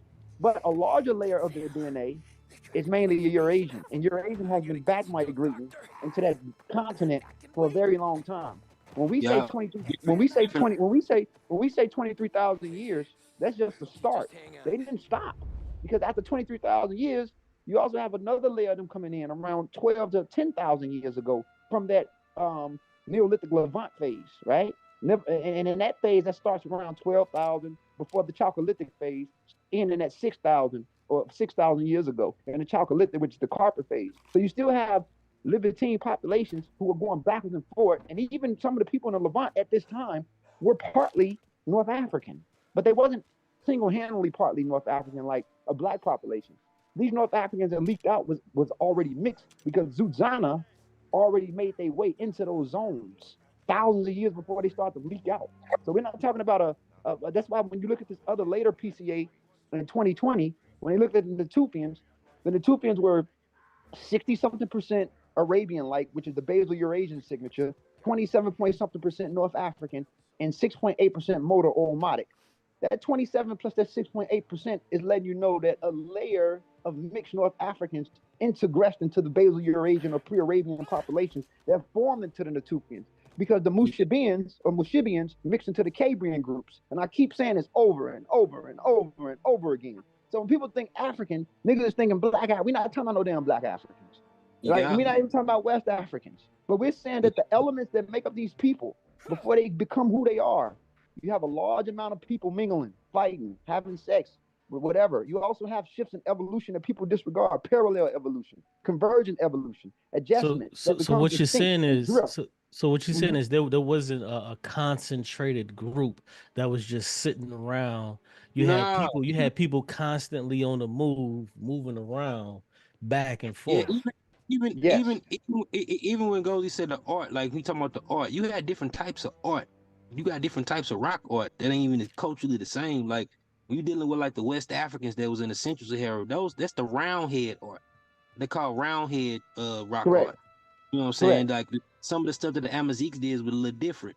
Some of the stuff that the Nilo-Saharan arts did in the Green Sahara was different. You know what I'm saying? You had different types of art. You got to like these people. A lot of people ain't even paying attention to that type of shit. They just see They, some fucking shit on the wall and calling it fucking cave art like it's all the same.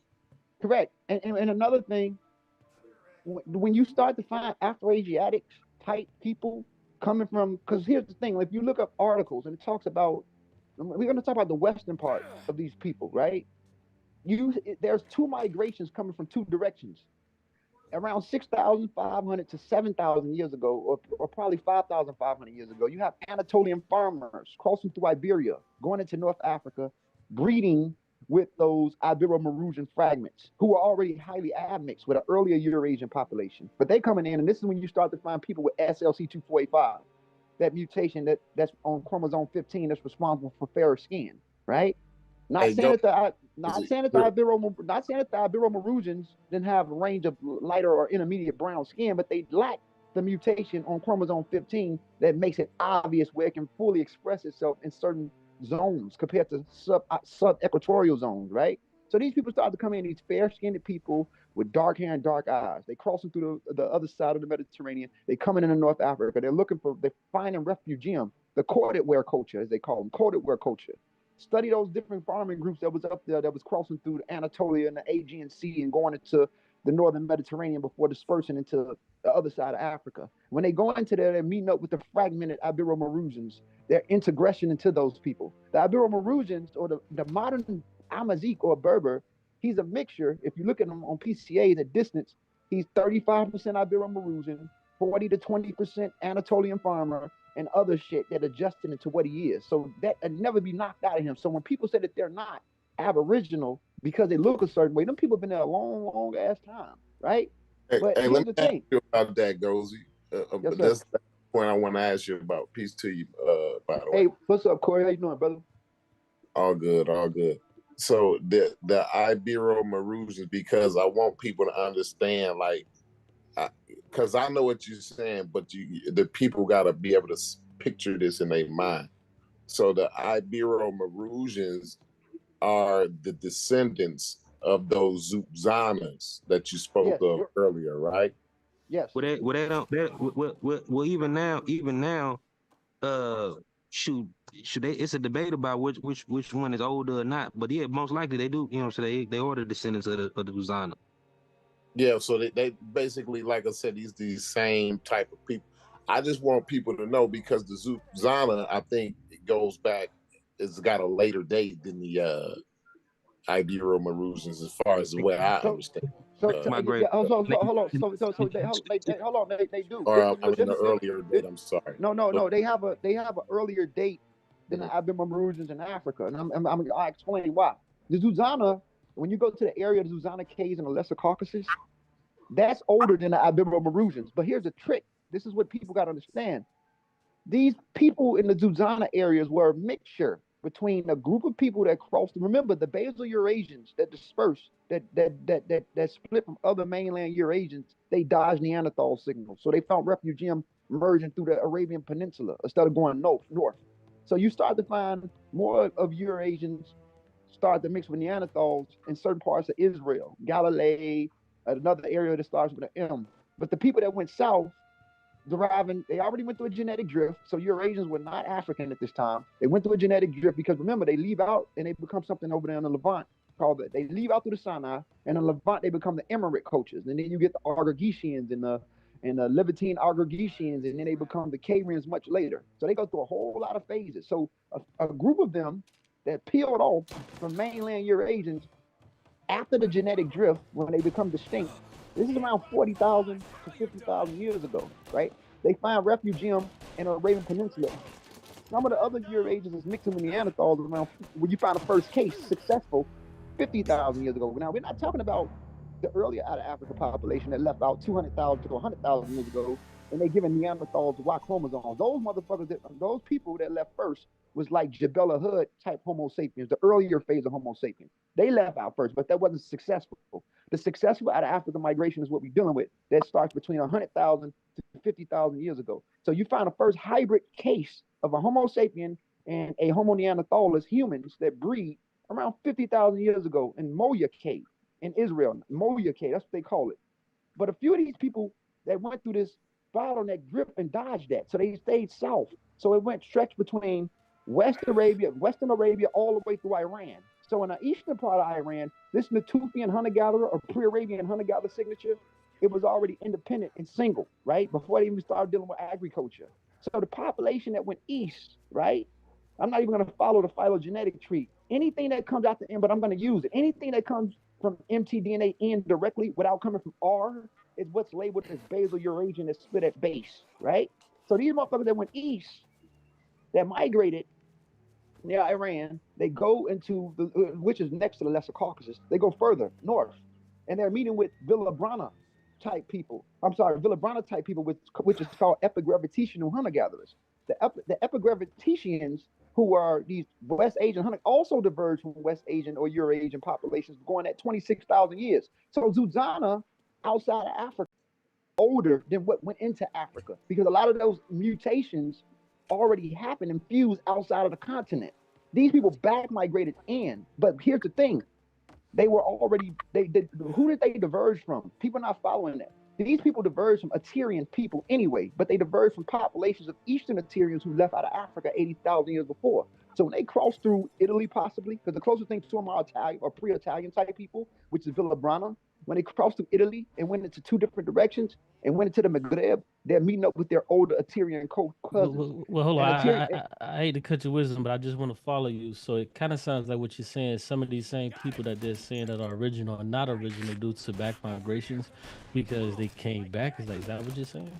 They came back, but they became unique because they've been there for so long. So here's the thing. I'll give you an example. Native Americans first crossed the land bridge 16,000 years ago. Some people back migrated into Africa 23,000 to 30,000 years ago.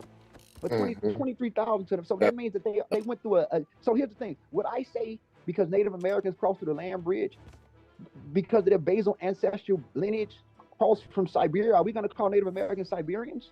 Because when they came here, they became independent why wouldn't we, downstream. I mean, I'm just asking a question. I'm just asking a question. But why wouldn't we? They had more mutations that.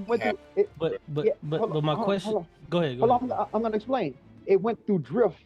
If it goes through drift and adjustments and become later downstream splittage, they are no longer that. Even though at base, yes, at base, it's kind of paradoxical. At base, you could say that, but as it drift and become independent, and it goes through its later downstream splittage, it becomes independent and unique to this part of the world. But at base, yes, it diverges from something Siberian-like. You see what I'm saying? So this is why North Africans, they are highly Eurasian-like, but there are a distinction between a Eurasian. Like, for example, if I get the average Moroccan, right, Amazigh person, he's going to have a signal in him that looks like the people on the other side of the Mediterranean, which is in Southern Europe. But because of timing, there's a slight distinction that makes the North African a North African and makes a Spaniard a Spaniard. There is some distinction, but as you go deeper into the layers, you find some affinities are shared, but there's distinction due to time. You see what I'm trying to say? Well, I'll tell you, I'm struggling. I'm asking questions because I'm trying to understand. I'm trying to figure out how can you leave your parentage. I understand you're talking about genetic drift, but genetic drift doesn't allow you to leave your parentage, and so that's what I'm saying. Like, how is that possible that you get? I understand mutations occur, but how can you leave your parentage? I understand that. Go ahead. Okay, I give you an example. It's like because me and you, right? I don't know, like 40% of African American men are R1B. Their forefathers go back to Yamnaya type people, Northwestern Europeans. But I'm gonna talk about the majority of us that's E1B1A. Where did E1B1A happen? because I'm E1B1A, right? Even though my ancestors, I share a clade of E1B1A with Bassa and Yoruba men today, my downstream. If I want to go further back in time, I'm not going to say because I'm E1B1A, I'm the original Saharan man. So I might as well call myself a Saharian because we know that E1B1A, before going south, meeting up with Shamwaka type people, he wasn't the same type of man. You see what I'm saying? He wasn't the same. What I mean is he was human, but he wasn't the same type of people that you see today. See, the West African is also mixed. He has a layer of mixture between Ibero-Marusian type signals that was picked up with people that was going down that picked it up, old Nilotic, and then they mixed old Nilotic, then they mixed into people that was Shamwanka like, which formed into what we are. You see what I'm saying? Yeah, and you know, I'm struggling. I'm struggling to understand that, because what I understand is, phylogeny. So I'm trying to figure out how can you leave your parentage or or your phylogeny. Now, I understand you saying it created something new, but that thing that was created new still came from something prior. Yes, yes, yes. So how can you escape your phylogeny? I don't think. You Or you saying something different. Or you saying something different. Yeah, he's saying something different. Uniqueness. Escape It's anything. identifying that you just identify by your uniqueness, right? So right, the uniqueness. Otherwise, everybody just be the same. Q. Everybody be the same. No, right. I get that part. I get that part. So, I'm not questioning that. Q. Here's the question. Here's the thing. Q. Here's the thing. Okay. Because all Homo sapiens sapiens, our later phase of humanity, which is the modern phase of humanity, because we are this phase now, we know that we all developed somewhere in between southern Ethiopia, right? I'm talking about modern human, not our archaic phases that lead into us, but I'm talking about what made us when we adapted to subtropical zones, went through multiple mutations, cerebral cortex became larger, or gray matter in the brain became larger, dendrites and synapses, the frontal lobe of the brain became more distinct. Then Jabella Hood type of floors bad. I'm talking about what we are now, right? The Taurus became distinct. We became more leaner, had slender limb proportions, more gracile. This type of ape that we are right now developed in southern Ethiopia, around those areas, southwestern Ethiopia, not our archaic phases that was running around and became Jabella Hood or floors bad in South Africa. Yeah, I agree with that. Because we come from there, are we going to say, even though we see differences in everybody, and you talked about the parental lineage, right? Because we stem from there, are we going to say that all humans, ultimately, here's the thing, at base, all humans are ultimately African, because we are African ape that developed in subtropical zones of the continent. But because I agree with that. But because we have drifts and mutations through time at longer range, it allowed us to have differences at the clinal level, at the demi level, at 0.1%. That 0.1% is still 5 billion variants, which is 5 million chemicals, which allows us to see differences at the shift of alleles or pairs of genes, where you can have a thinner nose and straighter hair. So that 0.1% is small, but there are still changes that you can see differences. And then you have something in science called divergence, regulatory divergence genes, right? Which allow you to look distinct. Like, for example, Homo sapien and Neanderthal, there's an only 0.1% difference in what we are, but we're still human. But because of developmental regulatory genes, we're still a separate species of human. You see what I'm saying? What I'm saying is Homo sapiens haven't spent enough time long enough for one another to even be a separate subspecies. You see what I'm saying? We're not even a separate subspecies, but you do see differences at the demi level. So what I'm saying is, because at base we developed in southwestern Ethiopia, are we going to say because of that all humans are Ethiopian? No, there's differences that occur. Yeah, but why wouldn't we say that when we look at the phylogeny and your parentage? That's what you go back to. I mean, so ultimately, you are that. Okay, that's why I say at base. It's paradoxical. At base, all human. So we agreeing. We are agreeing. Okay, if you say that, then we are agreeing. Okay. Yeah, at base. Because this is kind of like the argument that I had with Unc when I was trying to tell him that we're monkeys, and he's like, "No, we're apes." So I agree with you on that. I see what you mean. Even Gullah agree, and Gullah agree. Any scientist will agree if they study evolution. At base, if you go back 26 million years, there was a commonality between the different simians or apes when we were monkey-like. You know, before we lost the tail or whatever and became that went through the phase of becoming this type of ape or great apes that lose their tails. So if you go further back in town at base, you will find a connection with every organism, right? If you go back all the way back in time, we go all the way back to I agree. we go back I to agree. eukaryotes. And look, Yeah, isn't every organism that has Go a back nucleus? to the stromatolite. That's what I'm saying. Isn't every organism that has a nucleus, right? Eukaryotic. We are eukaryotic at base. Yeah. That's what we Yeah, are. I agree. Yeah. And if we go back further in time, we become prokaryotics where they don't have a nucleus. So this is the thing about understanding everything is all what causes mutations, brothers. Why did this ape, this naked fucking ape in Africa, become this unique ape? If we go through random zones of radiation causes mutations. So the species that we represent had to develop in tropical zones because of the random radiation that kept occurring. And if you have random radiation that starts to hit the organism, you have DNA damage or deoxyribonucleic acid damage causes mutation. This is what causes mutations. So you can Well, hold up. Well, what causes light skin mutation? Okay, so now we got to get into chromosome 15. So the calcium exchange of 55 mutation. So what happened is that the variant for light skin already arose 30,000 years ago before it expressed itself on chromosome 15. So as Homo sapiens started to derive out of Africa, there was a Arabian standstill or Arabian standpost, and they developed the kit log gene that people disregard, which is responsible for how melanin disperses itself. And then later on, the chromosome variant around 19,000 years ago, before it fully expressed itself, started to happen. Here's the thing. But hold on, though. Slow down. Slow, man. You've been talking. Hold on. But hold on. I mean, nobody will get in if we ain't gonna never get nowhere if you just talking and go. So slow down. Okay. So let me ask you. So hold on. So now, it's a paper that I read. It clearly shows that Neanderthal had that same mutation, except in their time. Now, it would be possible for you to tell anyone that someone could stay in that same equatorial zone for 400,000 years and not turn light skin, but then when humans get there, we are able to do it. So, what's going on? So, okay, let me ask you a question right quick, James. Okay. Neanderthals did not have SLC2485 for their light. They had a different gene that was similar to it. Hold on. No, bro, you can't ask a question and then try to talk over me. That's why, like, listen to me. We have to be when we talk, let's be in detail. We're not gonna play the game. I said this already. No. I said they had a similar gene that caused light skin. Okay, I'm gonna let you. Hold on. Let me just say this. I didn't say they had the same gene. James, I'm gonna let you speak, and I'm not saying you're wrong about what you're saying. What I'm trying to say is, it's the audience. They're listening, so I want people to pay attention to what's being said. What you just said is correct.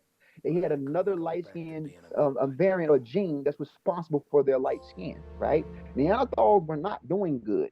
You can tell that they wasn't from the zones they were from. They had rickets. They had poor bone density. They were all messed up because they split from Homo heidelbergensis that left out of Africa prior before they became that. They looked distinct even from Denisovans. So yes, they had a different type of light skin gene that was similar to SLC245. Yes, exactly. Yeah, listen. So, but here's the thing. We are a naked ape. The naked ape that we are, even them, this organism will go through similarity because we're still a type of naked ape that's leaving out of Africa. So here's the thing. Now, when you start talking about, like, let's think about Denisovan and Neanderthal. Aborigine Australians and people in Papua New Guinea have a higher amount of Neanderthal gene, even more than Europeans. You know that, right? But they're not. Hold on. No, damn, man. I mean, you just asked me, do I know something? So let me tell you what I know. Go ahead. So, in that case, the people in Papua have a higher genetics with Denisovan, but not with Neanderthal. It's the people on Eastern Asians that have the highest Neanderthal level. But listen to what I'm saying. But now I'm not saying that the people in Papua don't have any Neanderthal DNA, but they don't have the highest amount of Neanderthal DNA. That would be attributed to the people in East Asia. It's an article that you should read I and it already talks done about. read most No, articles. Don't start that. This is bro. Listen, man. Why won't you let me talk? Like this is you're Because very you ego. saying stuff like I Hold don't on, no, like I no. don't know Oh what my like what God. I Oh my. just said Hey, ain't yo, true. this is why. That's Listen. exactly Hey, what's hold going on. on. Listen. Belittle There is you. first of all, there is no control. There is no control on this show. This man Go has ahead, man. Listen. Don't start with the personal attack because I ain't said nothing about you. I'm just telling you that you can't sit up and try to act like God damn, bro, I this dude don't is know crazy, bro. This dude what is I just crazy. said was a Listen. fact. Okay, I don't I'ma need say- to go I'm- read I'm- anything. What about what I just said? Listen to what I'm saying, and I'm trying to be respectful. Y'all, Yeah, you me gotta too. be, bro. Let me speak, bro. It's like something wrong with you. This is not a I got you moment, nigga. Yes, you're right No, it's about what not. you're. Oh no, It's no, no, no, not. no, It's no, not no, no, even no, that no. serious. Listen Yo, to what I'm James, saying. chill, bro. Bro, Chill, He James is needs to crazy, chill bro. while He's he talking about me. Go he's ahead a and get to what narcissist, you bro. talking This nigga about. sick. He's sick. He But wanna be see, that's right, what I'm bro. saying. All of this type Bro, of shit. Yo, come on, that shit man. is You about to crazy. mess up the show. That's all he him. do is mess up shows. He's a fucking No, racist. that's because He's a fucking you didn't racist. He's answer sick. nothing that I Bro, said. let me finish, bro, what I'm trying to say, nigga. Them motherfuckers over there have higher motherfucking Neanderthal DNA than people in Europe, nigga. Look this shit up your fucking self. It ain't just East Asia. It's not just East Asia. And I want the audience to look this shit up. Stop playing games, nigga.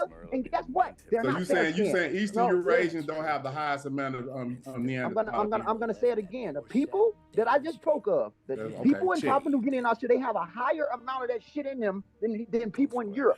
So when I'm not just talking about East Asians, nigga. So while you playing games, they're not fair skinned. You are a fucking racist. You're a skinhead. That's all you think I'm about talking is about who has the highest amount of Neanderthal DNA, which is Eastern Eurasians, not Papua New Guinea.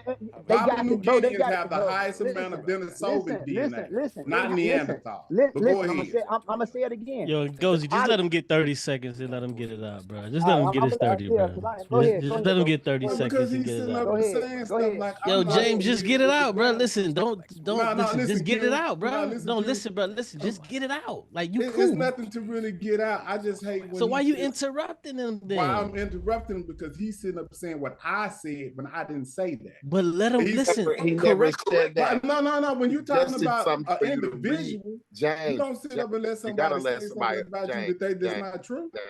Come on, James. You gotta said you. allow somebody- Okay. Let me mute out since y'all want to let him talk all goddamn. No, you can rap, bro. You can rap, but it's like you cut them off at every turn to where he can't get a point out. And you asking him questions. You lost it when he suggested something for you to read. He said, "Man, you should read," and then you lost it. Oh, you act like I'm stupid and I don't read. That's not what he did. What I'm saying is what I was talking about, he did not address. He talking about what I should read. Actually address what I said was accurate, but y'all don't know what I'm talking about. But go ahead. Every point you made, James. Every point that you made, you even veered him off. Every time you interrupted him, you would veer him off to the point that you wanted him to go to. Like at this point, like he done everything you wanted him to do. What point?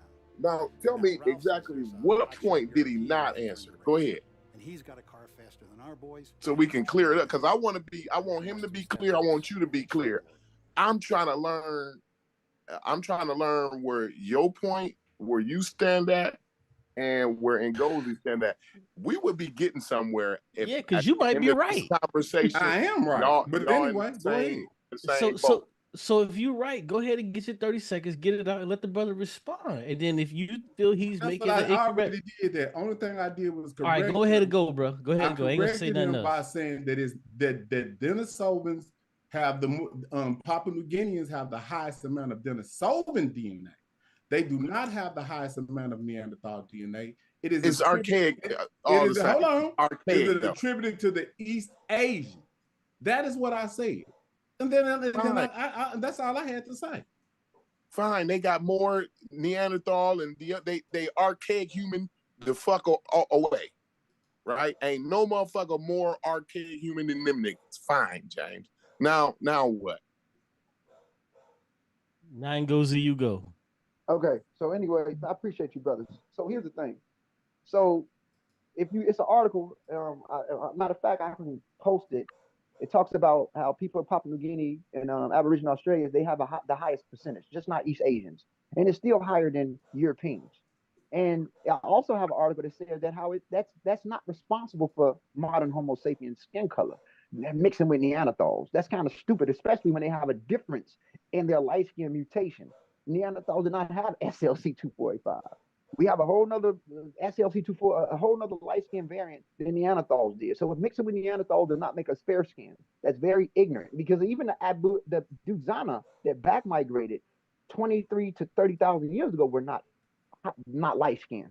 You know what I'm saying? They were dark skinned. So mixing with, and they picked up some of that from the West Asian hunter gatherers that also kept going in their direction. Remember, Iberomaroosians had small percentage of Neanderthal DNA in them compared to a Natufian. So they don't directly come from the same ancestors either that split or diverge. It just come from something that was close, three groups that was close. So what I'm trying to say is that having light skin is not because of us mixing with Neanderthal. That's very unscientific.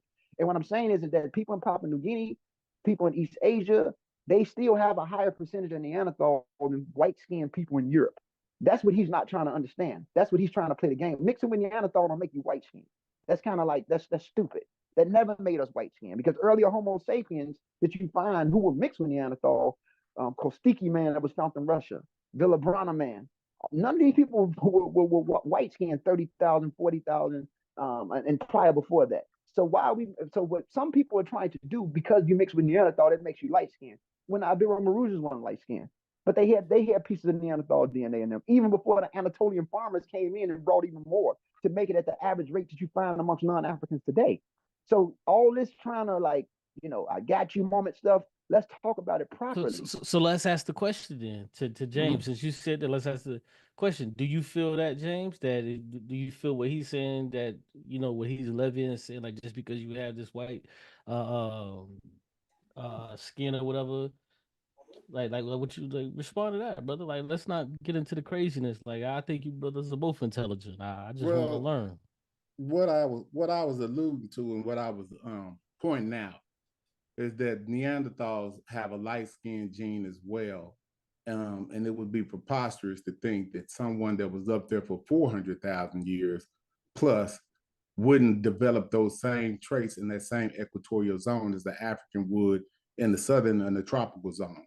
So when they died out, or when they got introgressed out through the major population, which is the humans, that integration would have definitely been, and we, for some reason or another, now I would find it kind of amazing to me. I think that it's amazing that all non-Africans have this Neanderthal DNA. You see what I'm saying? So, but all humans I are find that very strong. What? All humans are mixed with archaic humans. Yes, but it's certain types of archaic humans that they found out. Being a human entails you having archaic ancestry. Okay, that's fine, Corey. But it just so happens that me and you live in a time when they found out who these archaic humans are. Before 2010, 2012, we talking about the skin. We talking about the skin, bro. Okay, I know we're talking about the skin, but we went back into that. You see what I'm saying? So when they found this out, James, let me ask you a question. James, let me ask you a question. James, let me ask you a question. Let me ask you a question because you like to ask me questions. Mm-hmm. Where did the people that developed SLC2485, where did it come? Where did they live before? I'm talking about. We know how old the mutation is. I would say in the Russian steppes. I believe that they said that it comes from the Yamna culture, predominantly. Right? It did not. Oh, okay.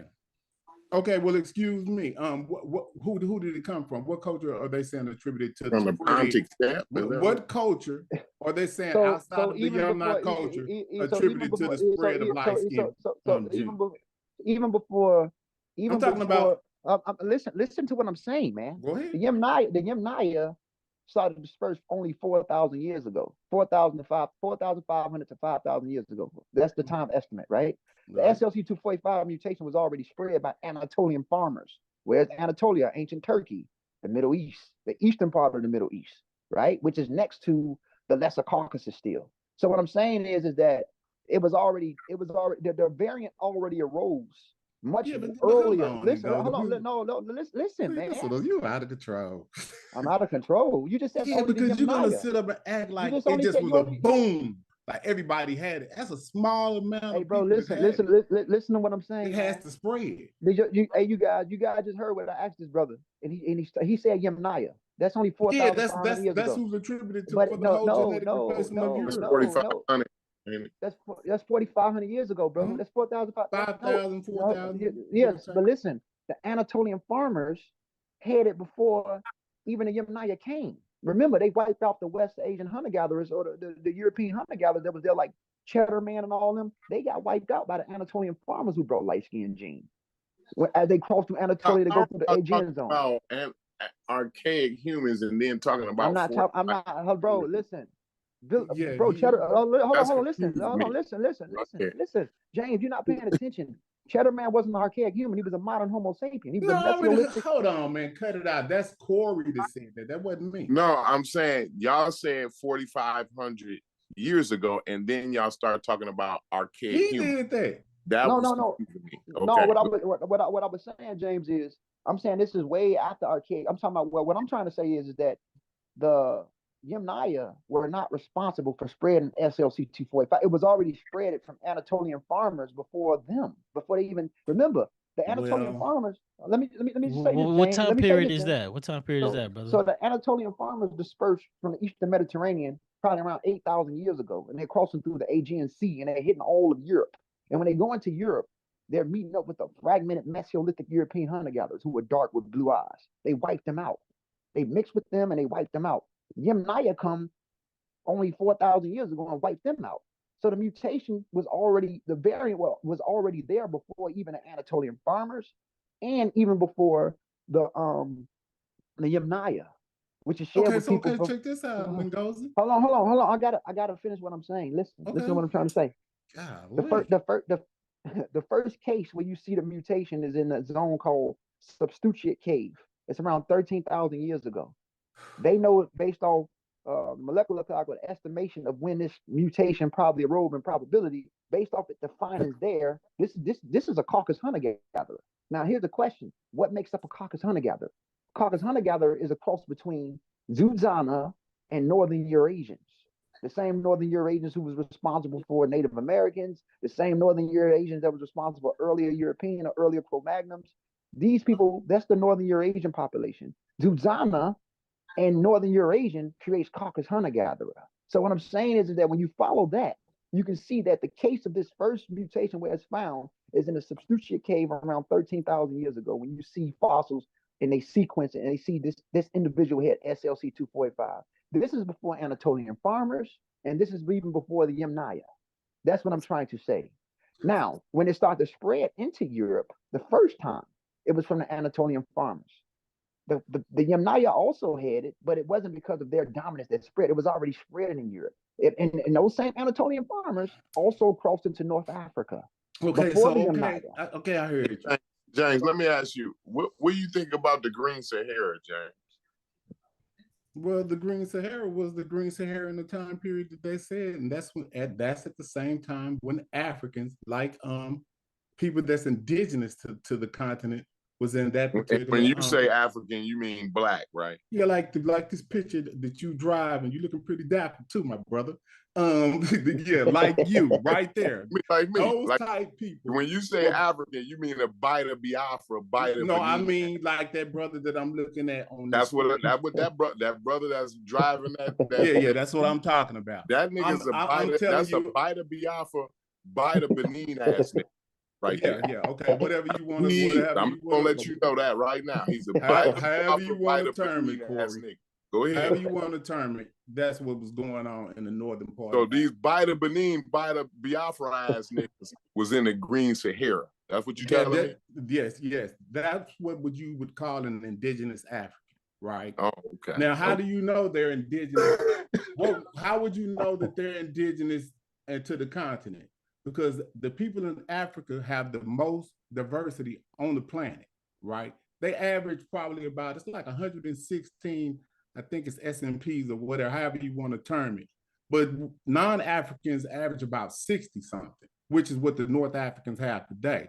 So you know that we was in Africa for 230,000 years before And we everybody left, was mingling with each before we other. even left. Hold on, before we even left. Go ahead. That gives us an identity, genetic identity, to where they can look in our DNA and see that we have the most diversity at the average. What I think is like 116. Now watch this. James, Hold on, listen, watch this. Hold on, check this out, Corey. Now ask, now hold up, ask him, go, your buddy. Ask him what is the genetic diversity of the people in North Africa today. Ask him what is their genetic, who is their genetic diversity. I want to know about yours, James. What about your 23andMe? You pretty much you look like you could be one of my cousins, one of my crazy ass like I'm probably up in the 100% diversity rate. You know what I'm saying? But you don't look like my African American cousins, though, right? You look like my African cousins, James. Right. Yeah, listen, that's possible. You look like a bite of Benin, bite of Biafra ass nigga. But here you are talking to me about the Sahara Desert. Yeah, it's a desert now. Even then, you're talking to me about Northeast Africa, clear across the damn globe, damn near. Right. So how are you related to some niggas clear across the damn globe? Now we talking. Okay, watch this. We talking 100. Check it out. You asked the question. Green Sahara was what 100,000 Check years this ago. out, Corey. Hold up. How long ago was the Green Sahara? Hold up, Corey. Watch this, Corey. let me ask you one simple question. Go ahead. What amount of people on the planet is not human? There's nobody on the planet that's not human. People. Okay, so watch this. Now, where did I just told you that what they call humans are Homo sapiens sapiens, and that we was chilling in Africa for 230. Neanderthals are humans too. But hold on, they're extinct. Homo. But why would they be called extinct? Because they no longer exist. What? They no longer exist. They're extinct. They're extinct phase of archaic humans that no longer exist. So they were at once upon a time, they were in a different geographical location than where Homo sapiens sapiens was at, right? But they're still humans. They're just not Homo sapiens sapiens. They're humans. Genius Homo. No, they're hominids. They're hominids. No. Hold on. I want to hear his point. I really want to. They're hominids, but they're not humans. Oh wow! Because how is that possible? The only humans on the planet. Hold up, the only humans on the planet are Homo sapiens. How is that possible that they're Homo? They're Homo Neanderthal. They're in a Homo family, but they're not Homo sapiens sapiens. They're not humans. The only humans on the planet are us. What's wrong with y'all? It's got two wheels, but it ain't a bike. So hold on, really quick, real quick. I just want to follow where you're going. So you saying that they're Homo, but they're not. Hold on. You're saying, I just want to follow you. You saying that they're Homo, but they're not human, right? They are. No, they're not. Because how can they be Homo? They would not be extinct. How can they be Homo? Hold on, bro. How can they be Homo? But how can they be humans if they extinct? Bro. Do you know how many animals? We're not extinct. Hold on, follow me. Do you know how many animals that have? Do Bro, you know that? Hold on, wait.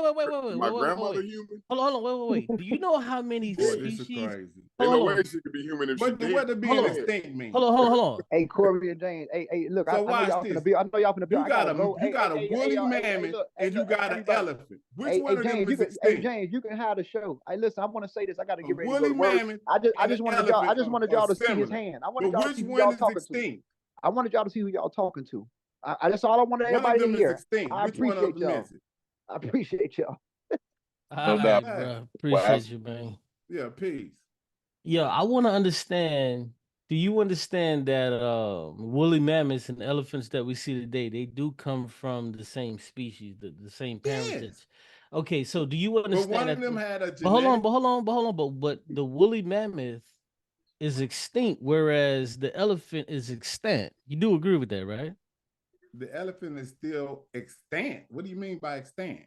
Living? Here. The opposite of extinct is extant. Right. Yeah, well, excuse me, but yeah, living. So like Okay, one of them is extinct. so why That's what I can't? just said. Okay, so if the woolly mammoth is extinct, but the elephant we see today is extant, what makes you think that there are humans that couldn't be extinct and there's humans today that couldn't be extant? What are you talking about? I just said, but the woolly mammoth is not an elephant. But hold on, I didn't say that either. What I said is they come from the same phylogeny, the same So parent. hold up. So do Neanderthal, but they're not humans. Okay, but listen. Golly, that's okay. crazy. Okay. Homo means human. How can they be extinct? Explain to me how Neanderthals are extinct, but because they're longer humans. Listen, I think what you're probably confusing is Homo neanderthalensis that's fully extinct. So your we don't have great that. grandparents don't He qualify said as humans no more. No, I didn't say extinct. Since your great grandparents is dead, they don't qualify as being human no more. No, that what you telling me, James? No, their genetics went extinct, Corey. Our genetics is still living within us through our grandparents. So you know what that means? All the humans on the planet, archaic humans' genetics is still living through your ass too. Right, and that's the point that I'm trying to get to him. But hold on, but this is what I didn't do this. See, this is where y'all finna try to put the blame on me for scientists making differentiations in human species. This is what's going on right now. Hey, hold on real quick. Hey, Chef, you got people in the back that's trying to get in. You got people in the back. So hold up, Q. Did I do that? No, hold on, brother. Hey, Chef, you got people trying to get in. People in the chat saying that there's somebody trying to get in. I put the link in the joint. I'll put it in again if anybody want to come in. But no, go ahead, brother. I'm sorry. So did I do that? Did you do what exactly? Did I confirm the term Neanderthal and then put them up in the taxonomy of a different species of human? Did I do that? No, you aren't capable of doing that. Neither am I. Okay, so when I say this, that they are not humans, don't charge me with that. Charge science with that.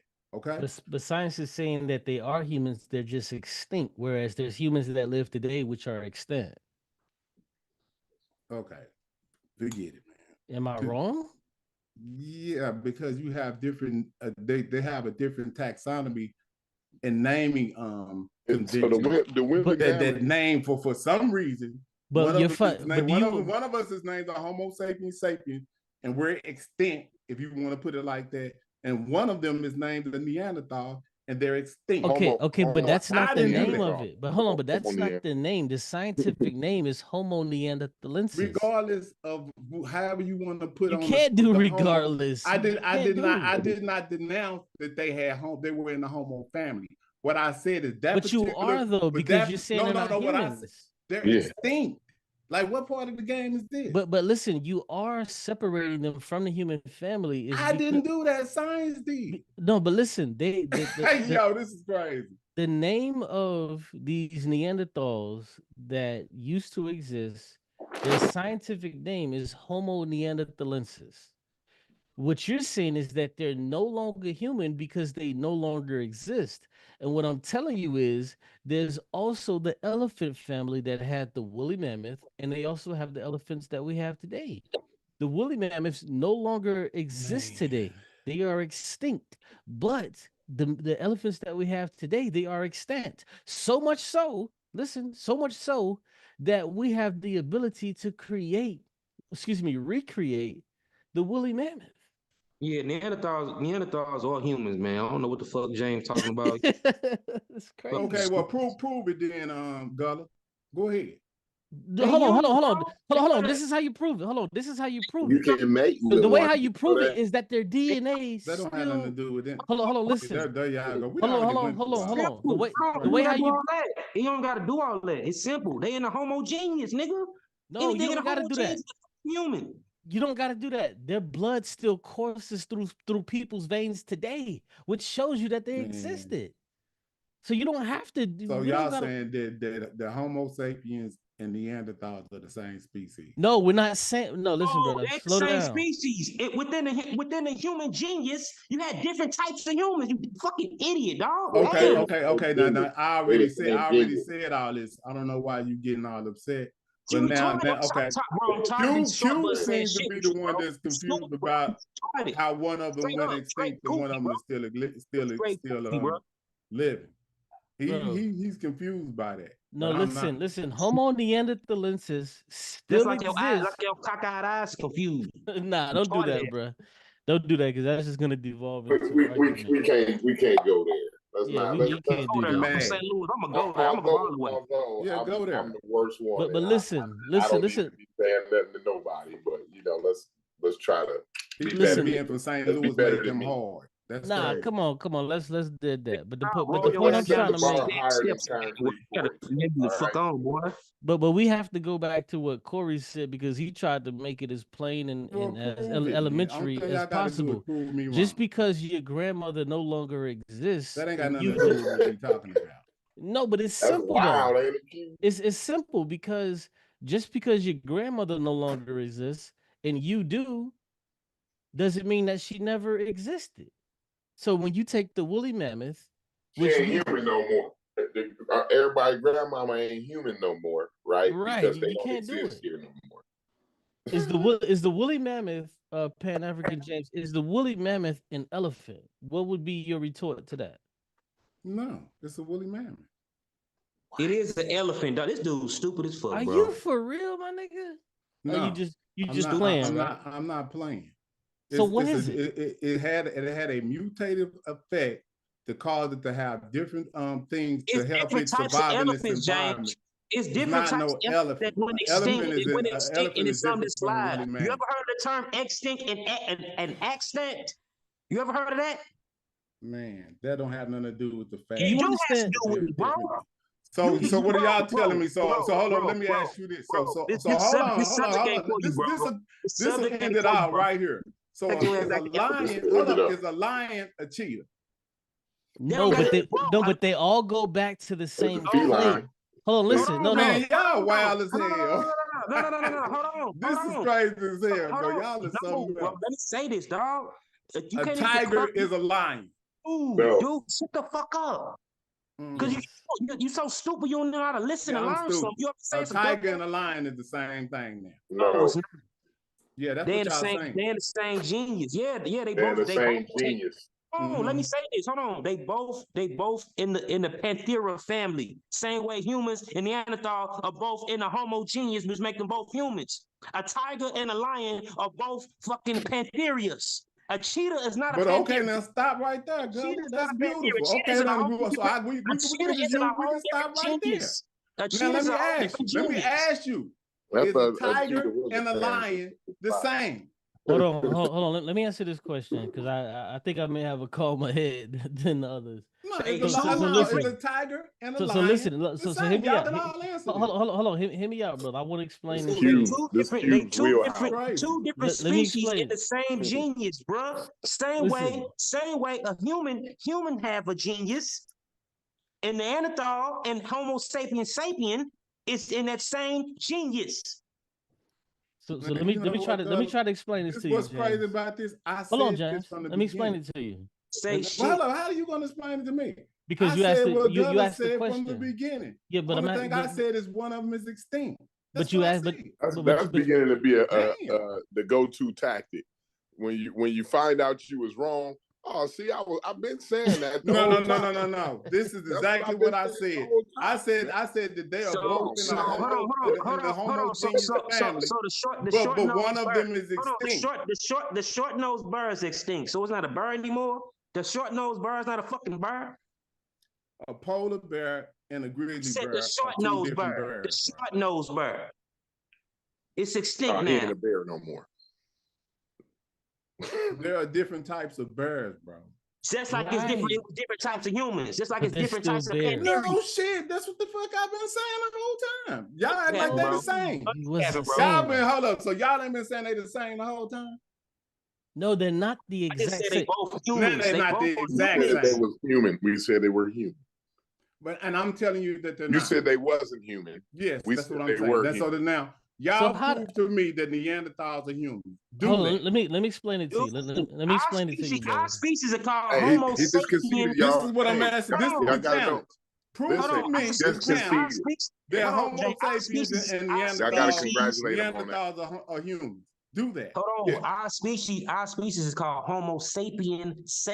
Two sapiens, nigga. Two sapiens. Don't matter how many of you It add don't matter. another one. It do fucking matter. Just It's prove two to me sapiens for a that reason. Neanderthals It's was two either sapiens one for of a them. reason. You didn't even go to nigga. You didn't even go to school for this shit. You didn't do the homework. You Well, didn't go to that's a school. You shame. didn't If you study. went to school They're and starting you to go know against this, that. if you went to school Sapien. and you think that a Neanderthal is a human, you fail. I already know. Right You off the fail. top. Huh? Let me try to explain James, it to the just, brother. I thought you just conceded that it was a human. No, I never said that a Neanderthal was a human. What the hell is wrong with Wow. you? Why All right, you let say me that? let me try to let me see if I can explain it That's to the brother. cute, them trying to convince You me can't pass it's the the same Let me that try a to explain human it. and a Neanderthal is the James, same. James, But I you're know one of telling them me- is extinct. James, you're I'm telling not me crazy. that the packet they send when you go to the Museum of Anthropology in the 3rd grade, they send a packet home with the teacher. So what You you're know what? telling me, When they what sent you're that packet home when you went to school, they had no idea that it was such thing as hold a on, James, Neanderthal, even off in James, hold the on. human genome. What you're They didn't know admitting nothing to about me is that you would have got an F on that packet.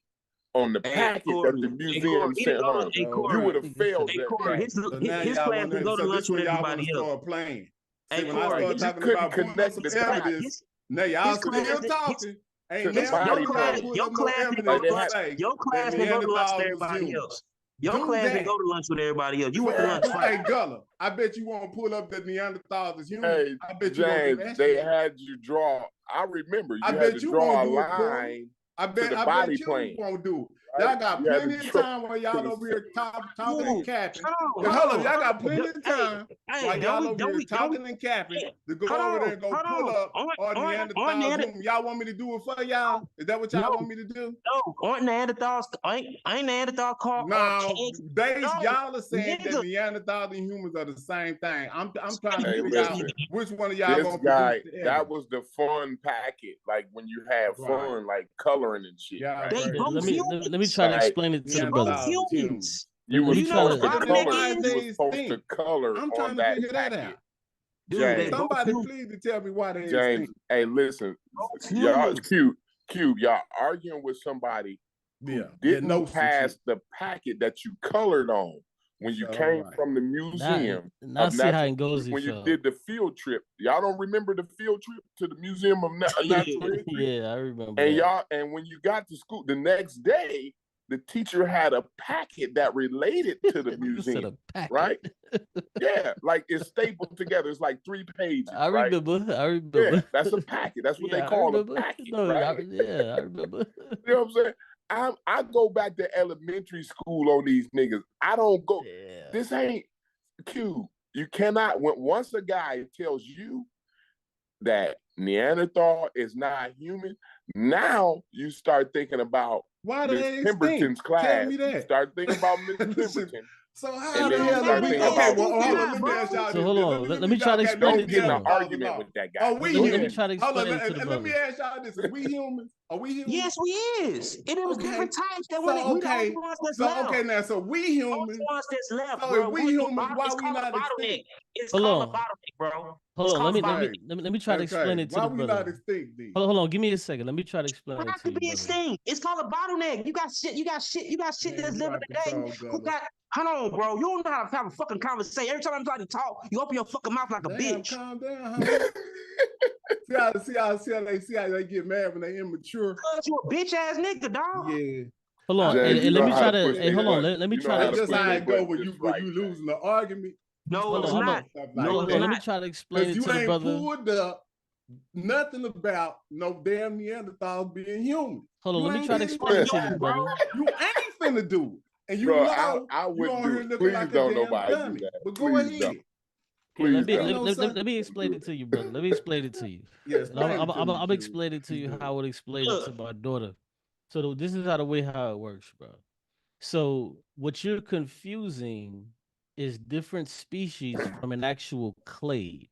So what a clade is different organisms that all have the same parent ancestor or common ancestor, as you would. Look. Hey, Q, real quick. It say an extinct group of archaic humans. Why the fuck are they calling them archaic humans? Fuck out of here, man. What? Why are they calling them archaic humans if they ain't humans? They archaic I can humans. look right on here, and it's gonna tell you why they don't consider Neanderthals human. So cut it out. Look what it says. Say what? Say that again, James. Hold on. You can look right on here and find out why are Neanderthals not considered human.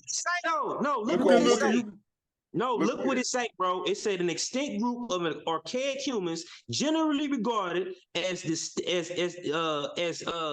distinct species, though some regard as a subspecies of Homo sapiens. See, subspecies. But it does not exactly. That's less than being a separate species. Don't you know, like most people think that white people, a lion and a black people tiger are is close to the same. I didn't say that they wasn't Hey, similar. I'm just saying they classify them as a different species. I James, didn't do you know what a genius is? Oh shit. The genus. Man, all of this shit come from one thing. I got all that. But they separated due to being separated for so many years. They separated and became something else.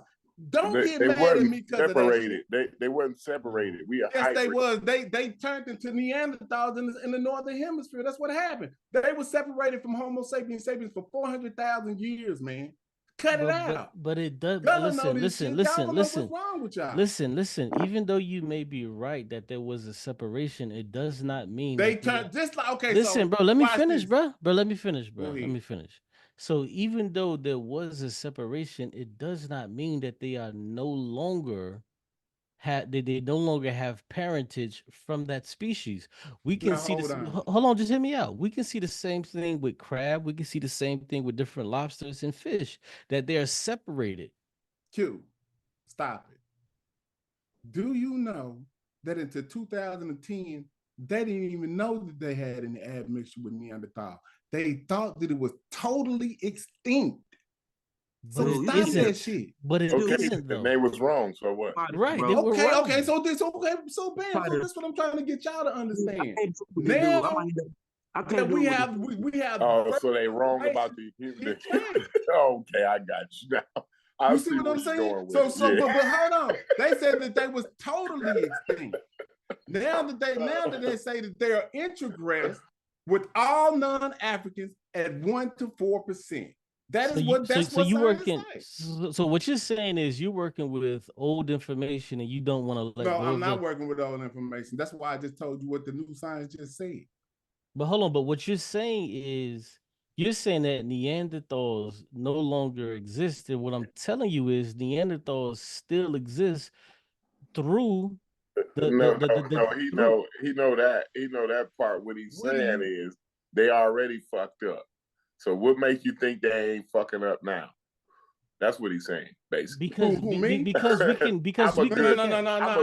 No. In a way, you're right, Corey. But at the same time, I'm not really condemning them in that way. I'm the best at that. Yeah, that's when what it comes to breaking it down. But you can't. But listen, watch this. You can't get around that. I'm gonna tell you why you can't get around that.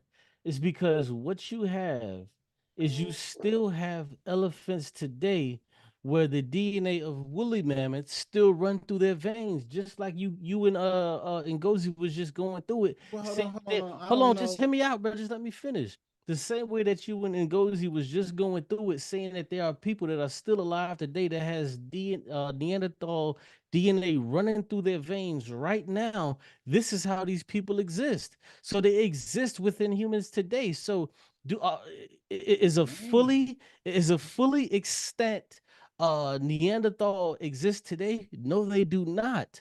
But they exist through their DNA. That's why I wanted to go back to what Corey was saying. Just because my grandmother no longer exists, it doesn't mean that I no longer exist. Because Neanderthals, they used to exist fully exist, but now their DNA courses through the veins of people on planet Earth today.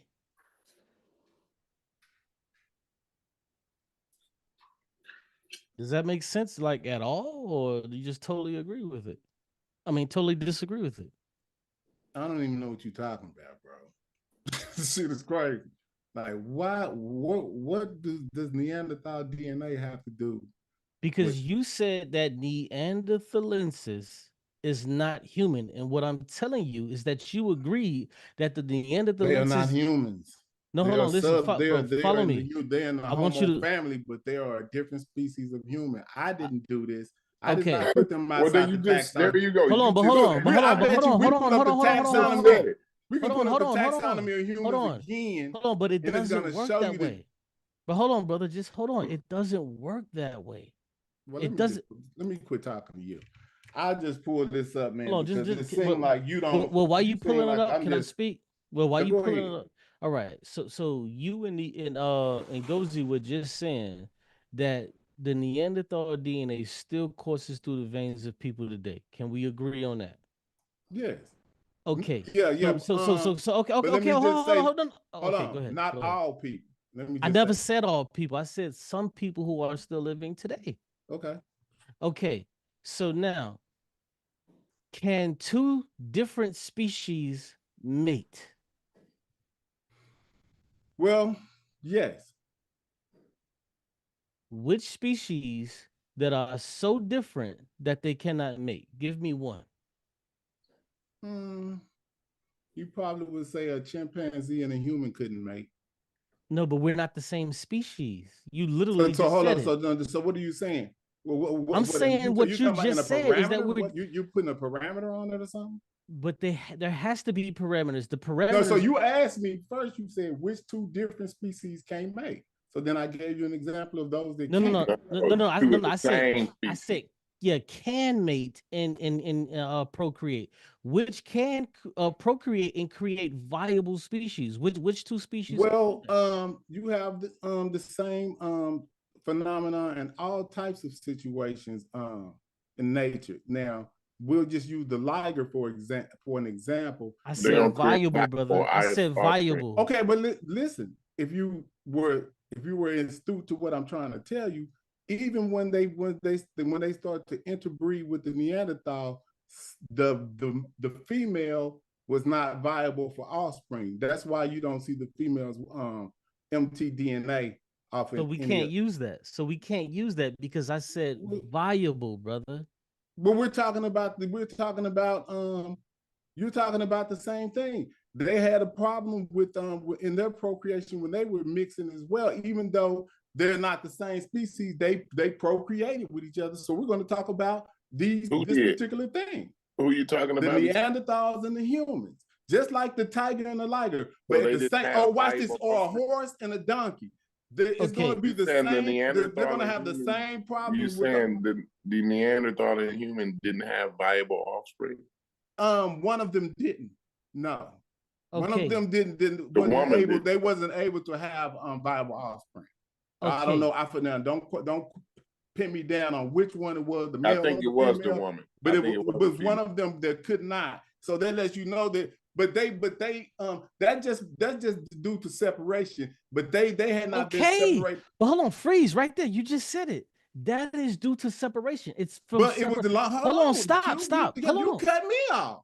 That's due to separation, but it wasn't long enough for them not to be able to at least do some form of but they were long enough to be considered a separate species, not from James, but from what science say. But it's from separation of what? See, don't get on me.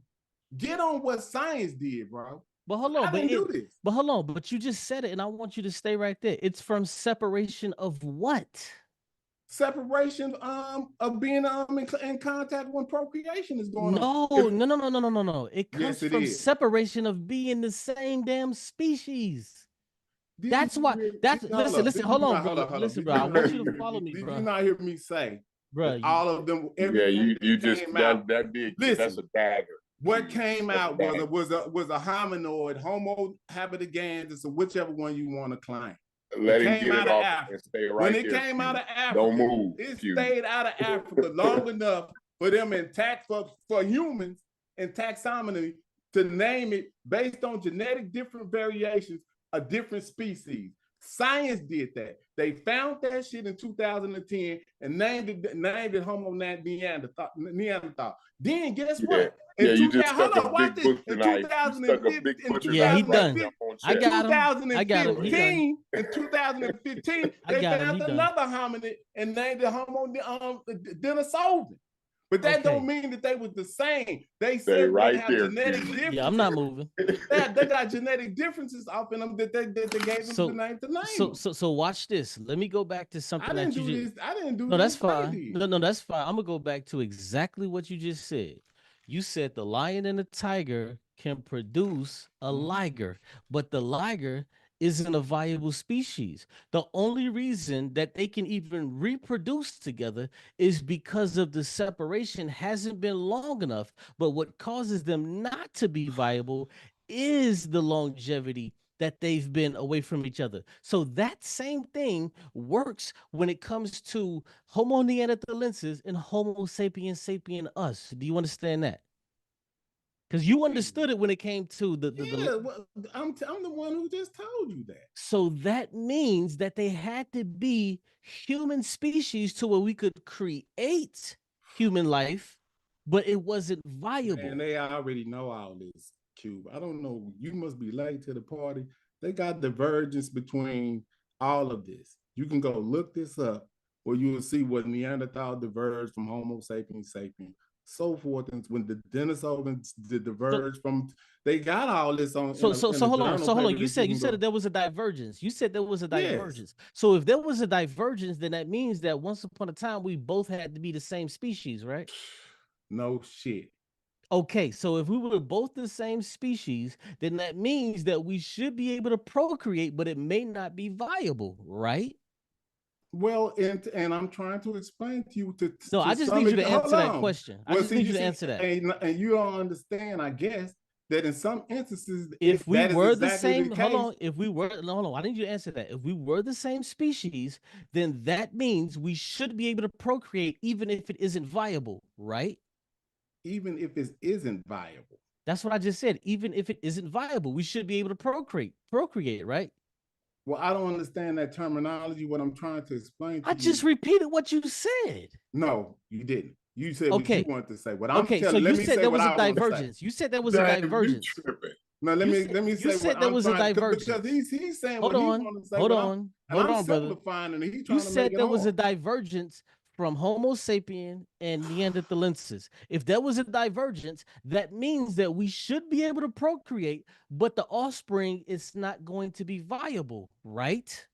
Just like the lion and the tiger.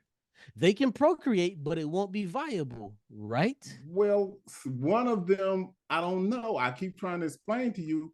You don't have to know. Just like in that instance, it's the female or the male that can continue. Let's just say it's the I don't male. know, but so hold on. Just when you identify that it just ain't a complete success, you know that it's something wrong. You don't, you skip right over that part. No. I agree with you. I agree. So why are you? But hold on, I agree with you. What you trying to say? But you know where I agree with you is that due to the longevity of time, that's why it's no longer viable. Just like we just agreed with the lion and the tiger, they can reproduce, but it's not viable. You just said that there was a divergence, the same way that there was a divergence between the lion and the tiger. You agree with that there was a lion. So again, is a lion and the tiger the same? No, because there was a divergence. So let me ask you this: are Neanderthals and Homo sapiens the same? No, just like there was. So there's nothing else to talk about. So just like so, hold on. What you're telling me? Now we on point. There's nothing else to talk about. Yeah. So there was just no. The point was you said they wasn't human. Like you can't reproduce with something that's not human. You can't reproduce with something that's not human. I'm gonna go right back to that for you, Corey. You can't reproduce with something that's not human. Homo sapiens sapien. I'm not asking you to go back to that. Like literally, I'm saying like you got to understand like why were the argument is based from. The base is based upon the fact that you said that they wasn't human. But I think you've conceded that they are human. He did, because he said there was a divergence. He conceded because he said there was a divergence between Homo sapien and Homo neanderthalensis. He conceded to that. So he said there was a divergence. We all understand that, we good. We good to go. Now I can see. Yeah, he fighting to be fighting to be right at this point. Well, because he said there was a divergence. You said they wasn't human, and then you see, and then you can see. Hold on. How can you diverge from something that's not human? How can you diverge? How can you diverge from something that's not human but still be able to procreate with it? You can't do it. Well, let me. No, it's not, bro. It's not a well, bro. It's not a well. So Homo habiligans is a human. I ain't even talking about Neanderthal no more. Do you know Let's what talk about Homo habiligans? Is that a human? Yes. Why do you keep using the word? Why do you keep using the word homo? Y'all don't even know what it is. Y'all don't even know what we became. We became the genius homo. Y'all don't even. It's an archaic human, bro. Why do you keep using the word homo but don't want to ascribe the word homo to human? Why do you keep doing that? That's wild. Because they archaic humans, or if you want to put the archaic on there, that's not the same thing as being a Homo sapien sapien. Of course it's not. There was a divergence. Nobody never said that. Yeah, of so course. What I'm saying is, in the taxonomy and the lexicon of using these languages, you have to use all of them to be able to identify at what phrase in the human morphology that we're talking about. What genus? Hold on. What the hell is going on? Hold on, listen. Just because they may be different species doesn't mean that they're not in the same clade. So it doesn't matter. So it doesn't matter. You think that I'm denying that Homo habiligans and Homo sapiens sapiens have come from the same thing? That's what you're saying? You think they do? They do. No, I'm saying you think that's what I'm saying. But you have to be saying that because they do. Y'all is crazy. That's what's going on. No, I didn't think you were saying that. I'm just thinking you saying they're not human. What I'm talking about is but you start now saying the mutation that happened. Listen, Corey. And it's this wild. Is what I'm talking about. You say it's not human. This is what I'm talking about. They're I'm talking about in science. Let me be clear. This is what I'm talking about. In science, they named all of these different they taxonomized all of these different the white man archaic humans.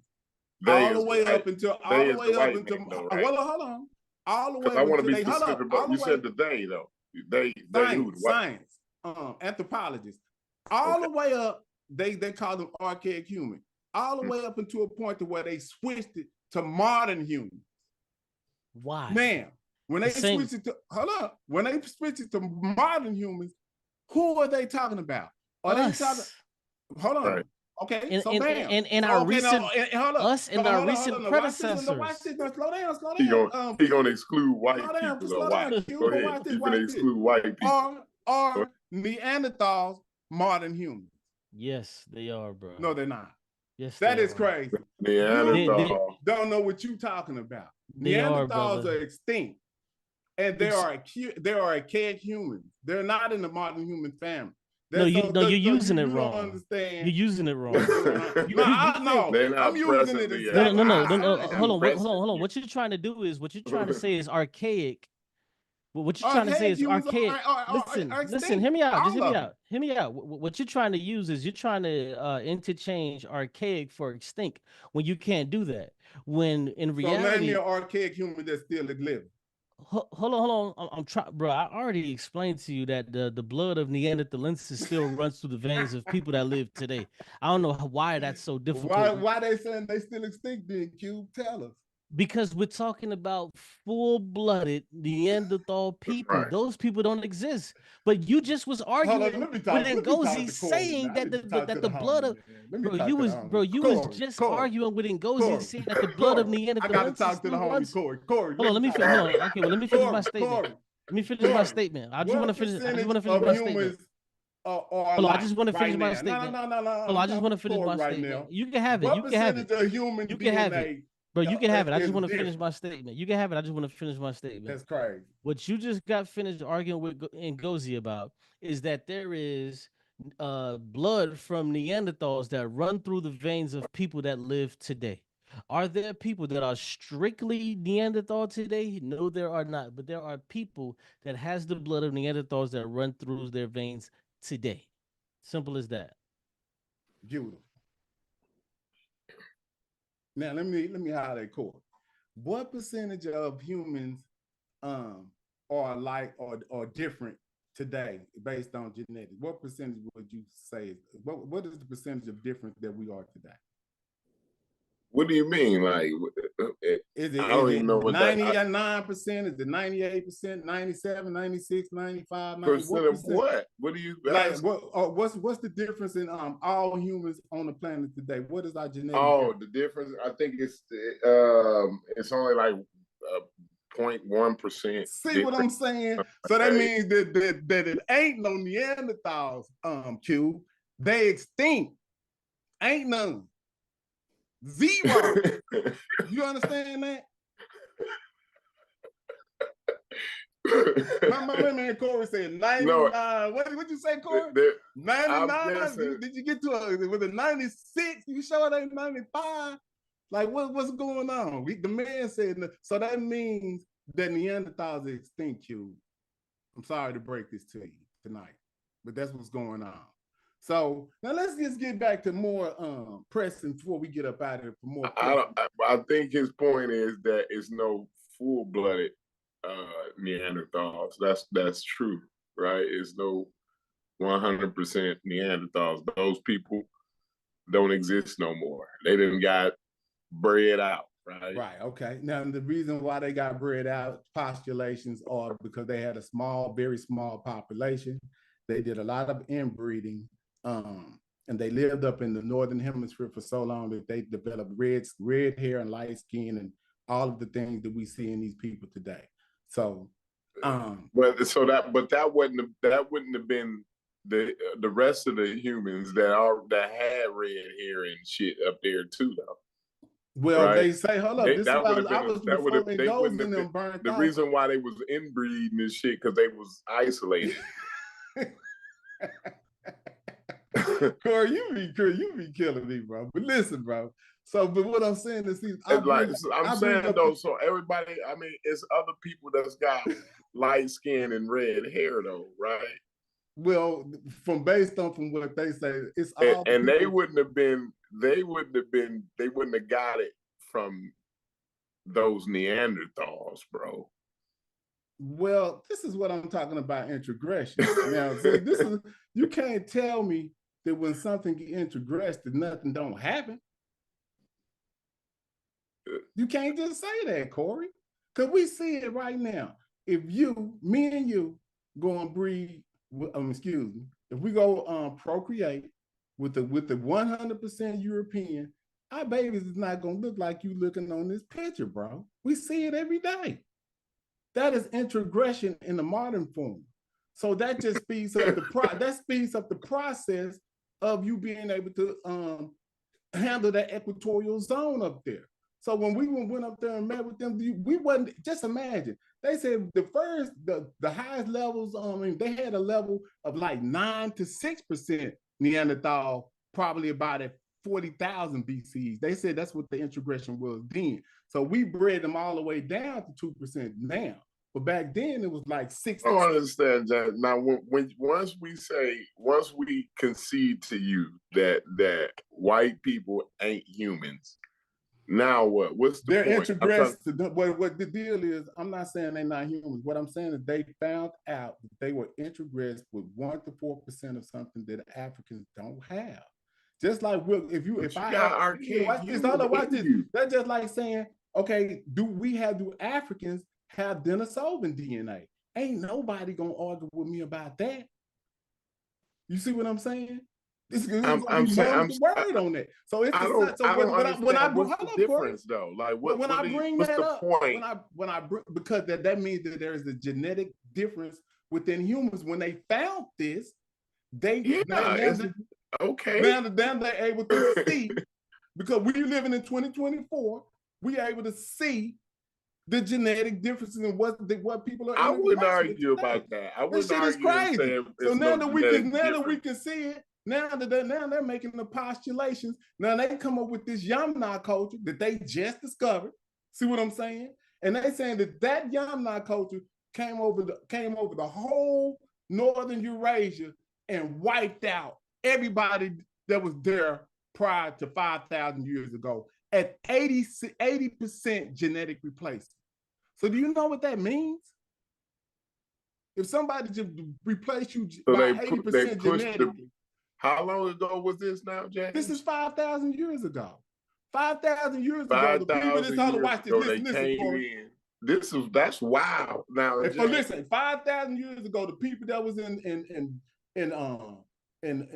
Italy, Turkey, Germany, France, Spain, Great Britain, all of that, the people that was there 5,000 years ago, the Yamna came and wiped them out. 80% genetic replacement. And this genetic replacement that they wipe them out with is the same people that we see today.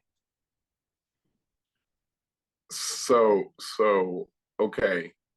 The Yamna, they in North Africa too? Is that No. Okay. That's just Eurasia. All of Eurasia, they swept over the whole Eurasia at 5,000 years ago and just genetically replaced the whole Eurasia at 80% replacement. Now watch this. When you learn that, then you start to see how these people start to come down about 5,000 years and start to genetically replace North Africa and come in.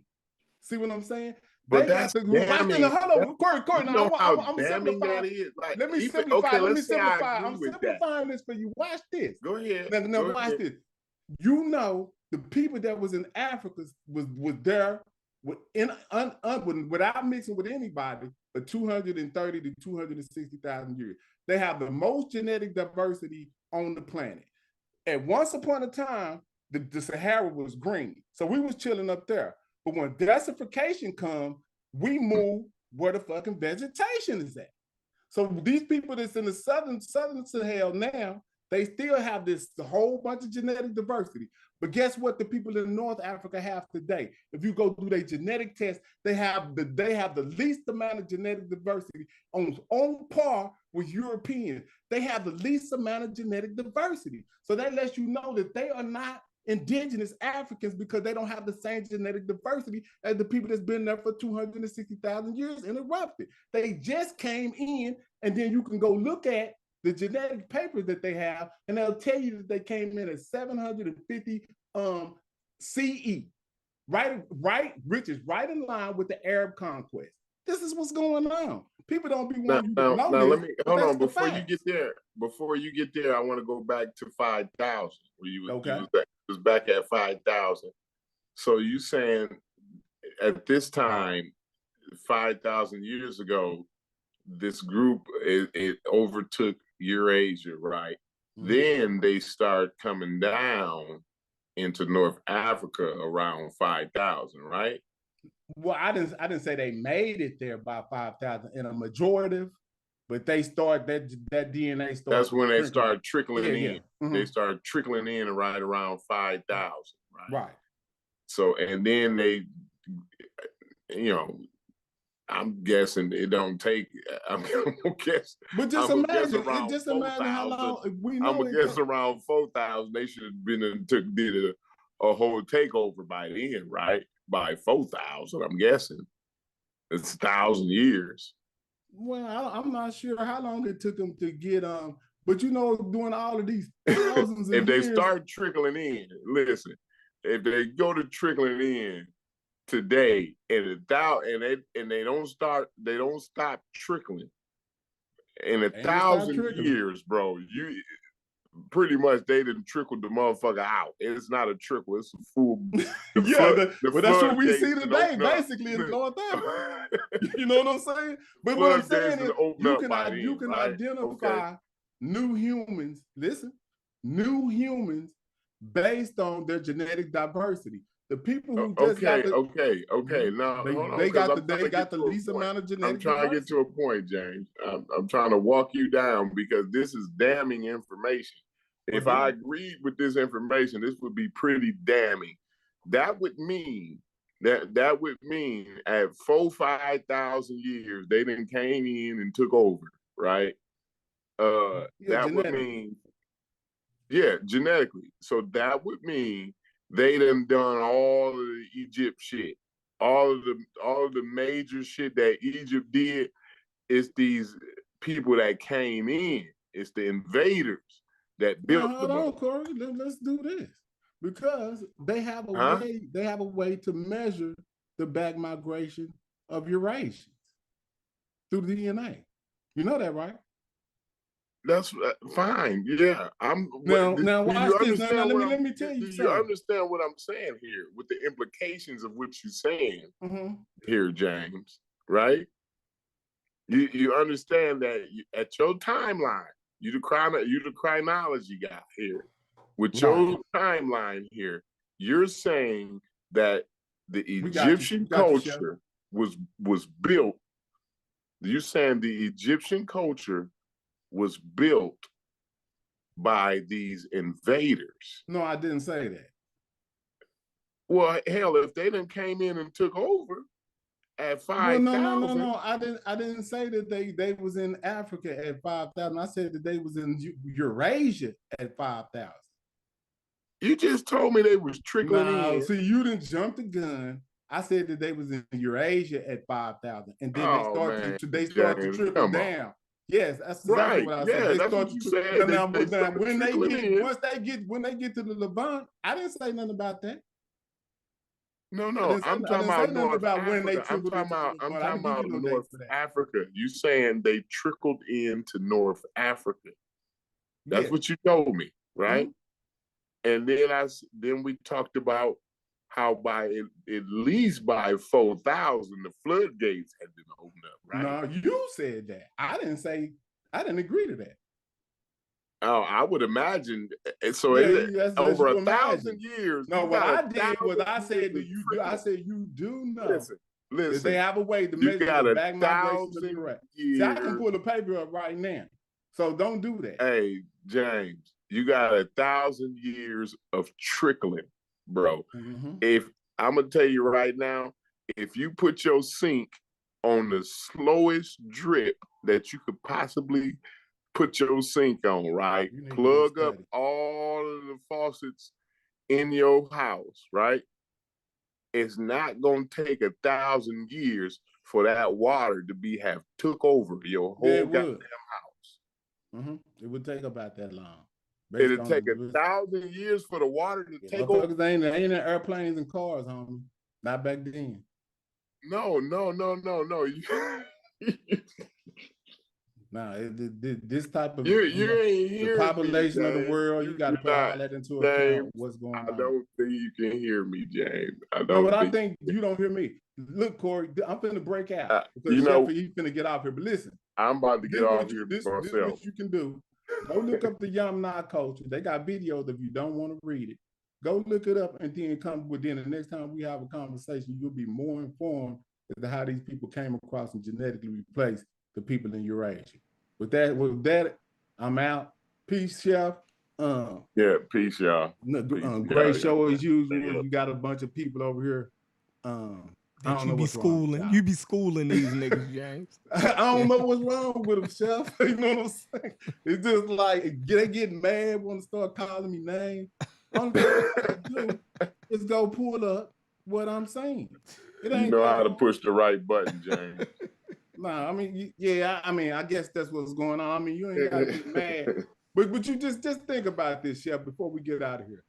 If somebody been on a continent for 230,000 years, and then they can identify their genetic diversity, don't you think? And then we know that all humans populated the whole planet. So these people with this genetic diversity eventually left out. It was a bottleneck.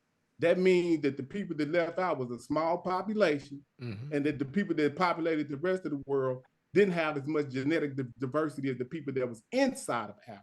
Absolutely. So watch the Green Sahara. You cooking right now. Green Sahara is green. That was Don't you think if we humans and we ain't dumb, we chilling where the vegetation at, where the animal life is, where the plant life is at. We ain't dumb. Just we ain't dumb because we in the southern part away from the desert today.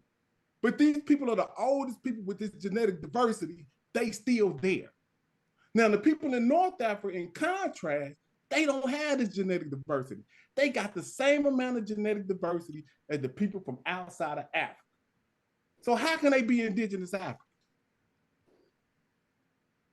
I don't know. We need to ask a goddamn geneticist. That's what I'm saying. That's a good question. That's what I'm saying. But with that said, peace to the family. I'm out, and we'll continue this conversation at a later Oh, day. hold on, James. One thing I gotta say, I've noticed you've refined your argument, and I think I can get down with what you're saying. Like the way you just explained that was not none of them statements. None of the statements that you just made on that rant right there, none of that was false, bro. All that was facts that you can actually back up. And now watch this. No argument. If you look at watch this, Cole. If your only question is, how can you say they indigenous Africans? I'm gonna say to you, James, that's a great question. That's all I let me do you one more better before I leave out of here, y'all. About percentages. Let's go. Let's take the Albimaroosians, right? They favor. Do you know that the Albimaroosians got the same amount of Neanderthal DNA? Hold on, Jay. That's their favorite. Hold on. You they got the same amount of Neanderthal DNA as me and you, Corey. So would you say that me and you is white or non-Africans? When you was getting pulled over, would they could mistake you for a European or non-African? When we was young, you know how they used to pull us over. I used to get pulled over walking. It was they would never mistake me for a European. No. Exactly. So with the level of Neanderthal DNA that me and you got, Corey, we know what time it is. If that's the same level of we do have archaic human though in this stuff. Yeah, but we all do. There ain't nothing wrong with that. But even if you want to bring up the archaic human, you're fair now. Like you making a lot of sense. Even if you want to bring up the archaic human DNA, over walking. Listen, you ain't never happened to you, Chef. Yes, but niggas don't. Hey, James, it's funny that you said that shit. No, hold on. I know it happened to Chef before. It had to. No, light-skinned niggas Chef, don't be laughing. Come on off the goods. It's bad for I'm trying to put Chef in the family. James, let me tell you, it's bad for light-skinned niggas, but it's not like us. But they don't live the same life we live. I'm just let you know that, right? Word. Yeah. So right, Corey. But yeah, man, much love. Like I say, it's just not. It's not that I changed. I haven't changed anything. I just have to figure out a way to get people to understand that this shit is serious, and that I ain't finna. It's just you got to figure out a way to simplify this for people to understand it, because people are coming over here and talking about haplogroup mutations, and we know haplogroup mutations don't tell you what race you are. You know, they'll do that shit all night. And I'm like, nah, we know based on genetic diversity if your ass been in Africa long enough. Let's just do that. See? Yeah, but James, I think where you was messing up at is you was saying that the Neanderthal wasn't human. I was upstairs listening. So you were saying that they're not Homo sapiens sapiens. That's what you were trying to say, but you kept saying that they wasn't human. They are humans. They just don't belong to the species of Homo sapiens sapien. But they are humans. I could take that correction. So that's where the pushback is coming. I would have to go back in with a little bit just to go back in and make sure that but I definitely could take that. So the statement is this: that Homo sapiens sapiens are the only extant human beings that's alive today. Meaning there were other species of human beings alive at different periods in time. But at this present moment, the only extant or living group of human beings on the planet now are the Homo sapiens sapiens. That's the statement. So Neanderthals, right? I get back to you on that. Hold on, Neanderthals were human beings. The Nisipin was human beings, right? We are Homo sapien. They are Homo Neanderthalis, and the Denisovin is Homo Denisovin. You see what I'm saying? Okay, yeah. But the Homo means human. The Homo means human. You dig what I'm saying? And we could mate with all of them, and on occasions we could have viable offspring. This is why we have pieces of their DNA still alive in our genome to this day, because we obviously made it with these people. See what I'm saying? Archaic human beings. You sounded like you starting to learn something. I'll be listening to y'all. Yeah. So yeah, man. But yeah, we'll definitely probably be back at it. See, if you right there, James, how can we argue with that? Like, can't nobody argue with that, James. I think we all came to an agreement. Why don't we? Hold on, but as far as you saying that they humans, how can we never celebrate that we came to an agreement and we all in the car together on that? Yeah, like, as far as that right there, we don't have to worry about that. We all in the car right there. Right. Hold on, but what I'm telling you, as me being a stickler for being detailed, I'm gonna make sure I go back and make sure I'm not tripping before I totally concede. But the way Chef put that, yeah, I could roll with that if that's the case. But I don't think that they would be called humans right now. Well, James, you know what I'm saying? I cannot let you get off the show without looking that up right now. James. See, I tabled it for right now. No, I cannot let you get off the show still confused on that part. We can look that up right now. We don't. That is not a big thing that we got to research, and it'll take 3 days. I liked his original question though, man, because you just conceded to this one. But the original question was, how can we call them indigenous Africans? All right, so like, that's a good question. That one is the one to investigate, not whether. Well, you're right, Chef. Yeah, that way you termed it, I just looked it up. You right. But they're not. They're called archaic humans. But they're just a different type. So yeah, that's cool. So we'll just say the Homo sapiens. They're not Homo sapiens. Exactly. I would put. But hold on, let's do that. This will work. So they're not Homo sapiens, right? Exactly. Okay, well then cool. Yeah, we on the same path. Now with the indigenous. So hold on. Go ahead. No, you go ahead. Now with the indigenous part, the reason why a group of people is called indigenous is not for the reasons that James mentioned. So this is another problem.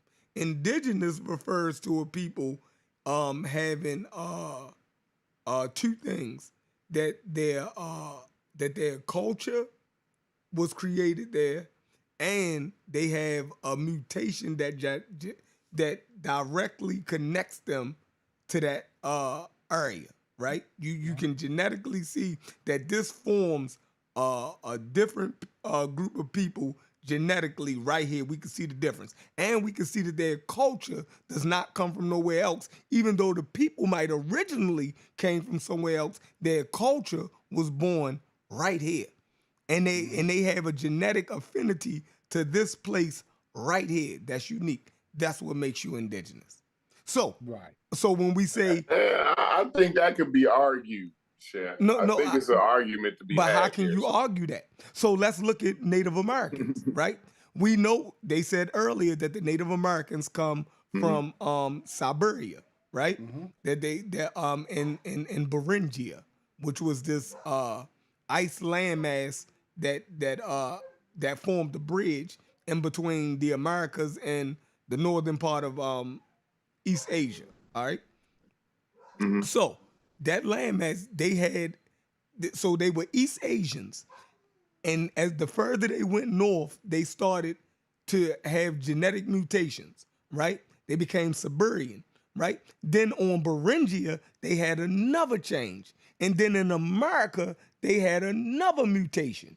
So that and then their culture was born. They had a unique culture for the Americas. So that not only was their genetics linked to their mutation here in the Americas, their culture was also originated in America and was unique to America. So that's what makes Yeah, them. I think indigenous. that's a clear. That's more clear cut than The what's North going on Africans. in North Africa. All right, Yeah. so let's do the North Africans. So I wouldn't argue So that North there's no Africans are argument all to be had Arabs. there. So hold on, let's do In this. North North Africa, Africans it's a are little all more Arabs. blurry. Go ahead. North Africans are all Arabs, which is not indigenous, not something. No, I wouldn't say they was all Arab. No. Well, they Arab, culture. I don't Arab know. is language. See, Yeah. Oh well, Muslim. well, their culture is Muslim, Islamic, right? Yes. So that's not indigenous to Africa. Okay. And their genetics are not indigenous to Africa. So now, All right. what would you say to that? Okay, so now the groups in North Africa that we're talking about is the Berbers and the Egyptians and would it be the Copts, right? Right. So, all right, so now let's look at those groups. Now we know that you would never and say throw the Canaanites in there too, though. no, that's in Asia. We ain't gonna fuck with the Canaanites. Okay, so we ain't talking about them. Okay. James would never say that the Egyptian culture is not an African culture. Right, James? The Egyptian culture, right? The ancient Egyptian culture was a indigenous African culture. Am I right or am I wrong? Correct. All right. So if the Egyptian culture is an indigenous African culture, right? And then is the Egyptian language an indigenous African language, James? I would say yes. All right. So is the Egyptians an indigenous African people? I would say the ancient Egyptians are. That's what we're talking about. Okay, yes. All right. So no. Let me finish. So if the ancient Egypt, so this is again, Corey, follow the same logic, right? It doesn't matter that they have genetics, right? What the hell happened? It doesn't matter. That's what happened. Sources. No, hold on. It doesn't matter that they have genetic affinities from people from Anatolia, Anatolian farmers, right? It doesn't matter that they have genetic affinities with the people from Western Asia, right? It means that when these people came to Africa, that they had a mutation that happened in Africa, and their culture was born and their language was born in Africa. So they are indigenous African. It has nothing to do. See, I don't know that. But you accepted it. Can you read this for me? But you accepted it with the Native American. Yeah, because it's more clear cut, right?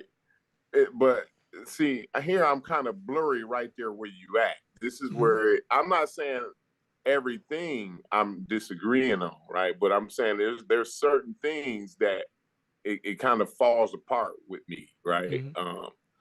So when you talk about Egypt, it's a little bit different than how the Indians and the Eskimos came about, right? Because they had constant waves of people moving in, and the Indians and was not cut only off. that the way that area is interacted with people, it's a region. It's not it's still going on. Like there's no separation. You see what I'm saying? There's been no period of time where there's been a separation. So then when you talk about like mutations that make these people somehow unique, I don't know. Like maybe there is. It is. I'm not saying that there's not.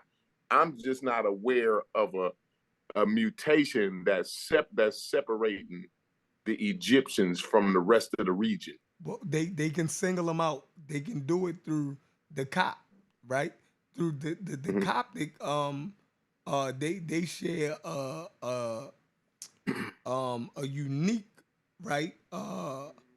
Whatever. Because these was What religious Coptics people, are you so they talking didn't, about, so they Chef? didn't, they would have stayed tight. They Right would have now? been, Yes. Coptic They just means they the 70, they 70, 80%. They so 70. that's an anomaly, Chef. They wouldn't have been a part of the rest of the population. They would have been closely. They wouldn't have been interbreed, so quick to interbreed and with other people, or have babies with other people. You got to be within the Coptic church. We only deal with us. You know what I'm saying? Like so that's how that Coptic component, but the fact that they did that was a good thing because now we can see the isolation. So we can see that there was a substratum. I think that's anomalistic, though. That isolation is anomalistic, though, is what I'm saying. It doesn't. That don't tell the story of It don't your tell the average whole person. story, but it tells part of it. Right. I agree. I agree. So what part? So let's figure out what part is it telling, right? Well, it's you telling need the an fact that- isolated group, right? If you're trying to figure out what the ancient population is, right? You need an isolated group that kind of remained fuzz-wise sexually selective amongst their group, right? And then you can see what the ancient population kind of resembled. So that's why the component rest is of the good. ancient population wouldn't have been as religious as them niggas. That is what I'm saying. That's what I'm saying. These were, even in ancient time, these niggas would have still been anomalistic. You see what I'm saying? The ancient, the other ancient regular Egyptians that ain't all Christianed out, right? They's like, shit, well, I don't listen. She fine. You know what I'm saying? I'm gonna hit that one right there. You know what I mean? They mingling and mangling for thousands of years is what I'm trying to tell you here, Chef. These people been. I agree, but that's the issue. That's the issue right there. So now you got these crazy. You got the crazy group, right? Well, I ain't gonna say they crazy. I'm sorry. Sorry about that, Coptic people. But these people saying they isolated. They not dealing with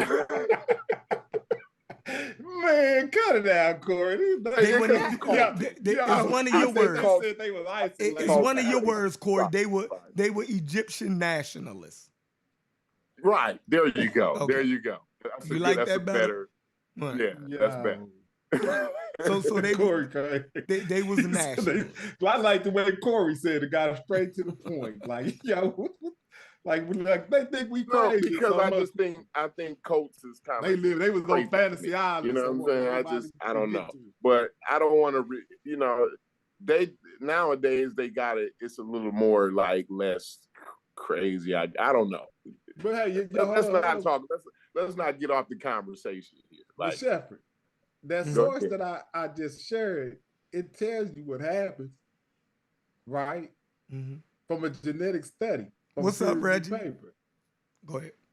Reggie, the people pulled up. But it's that paper that I shared, it tells you exactly what went on. So see, when we got this type of tools, it ain't no more guesswork, fellas. It's just, you can go to straight papers and go and see what the from a genetic side. But the archaeology and all of that other stuff they've already folded on that type of stuff. But and saying that the material culture is African, not non-African. That's what Uncton read. But see, what my problem, my problem with they don't know what an indigenous African is. And that's why they follow. Hold on, they don't know, yeah. They think that James, it's a little bit of cognitive dissonance going on here, man. Okay. Like, because you you follow I don't know, man. I'm gonna have to get off of here, y'all. I gotta get out. I gotta get up. And so I'm gonna say peace to y'all, man. It was a good conversation. I appreciate it, James. Peace, Chef. I'll holler at you, brother. All right, peace, y'all. Peace. Good conversation. Word up, word up. So let's figure this out, y'all. Before we go, since we having an issue with indigenous, all right? So it says, what is an indigenous people? Indigenous people are the original inhabitants of a region or country, having lived there for thousands of years before the arrival of settlers or colonizers. They have their own unique cultures, languages, traditions, and social structures that are deeply connected to the land, environment, environment they inhabit. Indigenous peoples often maintain traditional ways of life, though many have also adapted to modern society while striving to preserve their cultural identity. Indigenous groups exist all around the world, such as Native American tribes in the United States, the First Nations in Canada, the Aboriginal and Torres Strait Islanders peoples in Australia, the Maori in New Zealand, and many others across Africa, Asia, and the Americas. Indigenous peoples often face challenges related to the protection of their rights, lands, and their cultural heritage, particularly in the face of historical and ongoing colonization and globalization. All right? So let's start over. Indigenous peoples are the original inhabitants of a region or country, having lived there for thousands of years before the arrival of settlers or colonizers.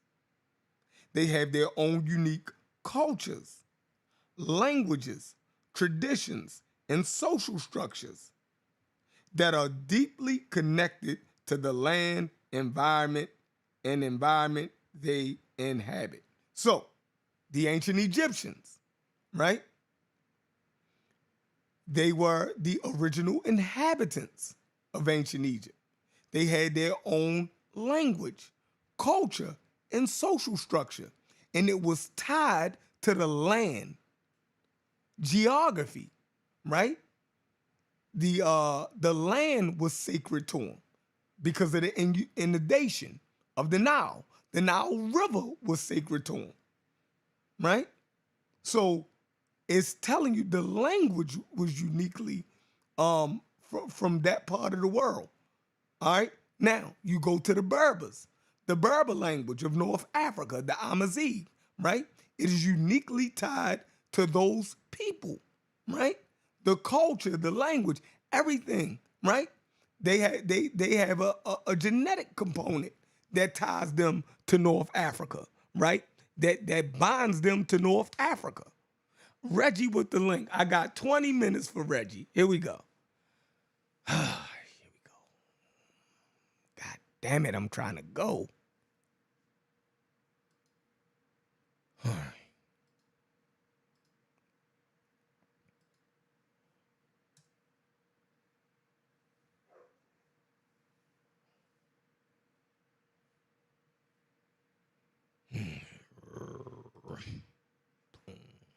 Damn, already got one set up for Reggie. Look, already got a template set up for Reggie. Boom. Already saved. I got my Reggie template up here for when Reggie hit the link. He got his special template, right, to come kick it with me. Look at that. It's already saved in there. You right, Sid. It's crazy. Where's Reggie Noble? Come on, Reggie Noble.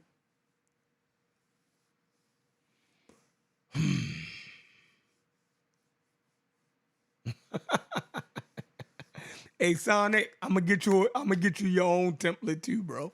I'm making all my special guests Carnivorous Podcast. I just said it. Carnivorous Podcast affiliates is all getting their special template laid out for them. You dig? All right, here come the brother Reginald.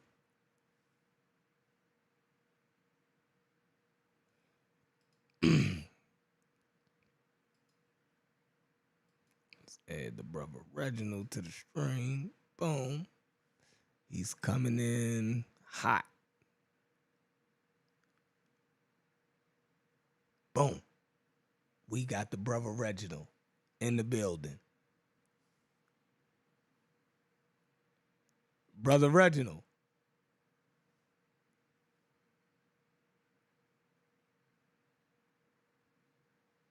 Turn your mic on, Brother Reginald. Welcome to the Carnivorous Podcast, where we kick ass and take names later. And let's get a word from our sponsor. So let's, for the standpoint of science, right, we'll just take the confusing term out of it, because when I say black, I actually mean African, right? That's a word from our sponsor, the brother Ump. You dig what I'm saying? Never forget. So let's, for the standpoint of science, right, we'll just take the confusing term out of it, because when I say black, I actually mean African, right? Right.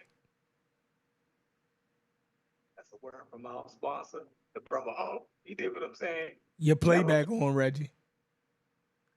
For the standpoint of science, right, we'll just take the confusing term out of it.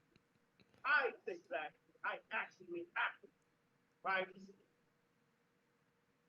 Right. My camera is not working yet. Your playback on, Reggie. Oh, my playback is on. Okay, so let me just see something. Sorry. I'm a mute. Mute your YouTube.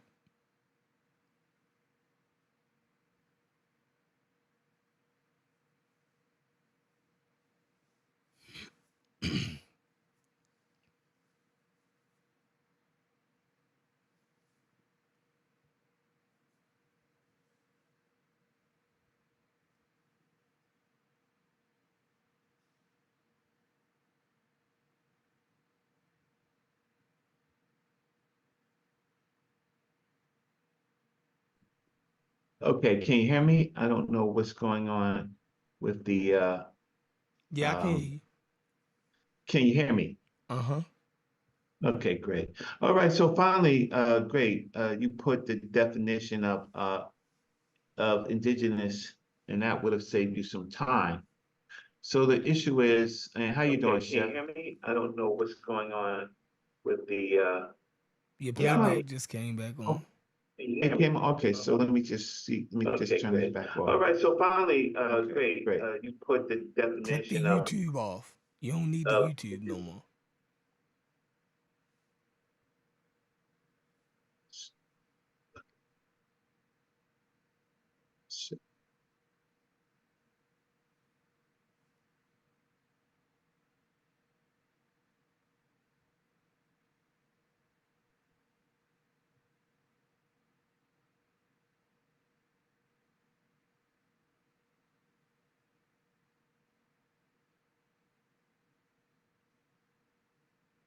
Can you hear me? Yes, sir. Okay, great. So, great. You finally put the definition of indigenous on. Mm-hmm. And so you see that the word itself has actually has some problems. One is it's looked at from the vantage point of the Europeans, right? So the Europeans would say who's indigenous, right?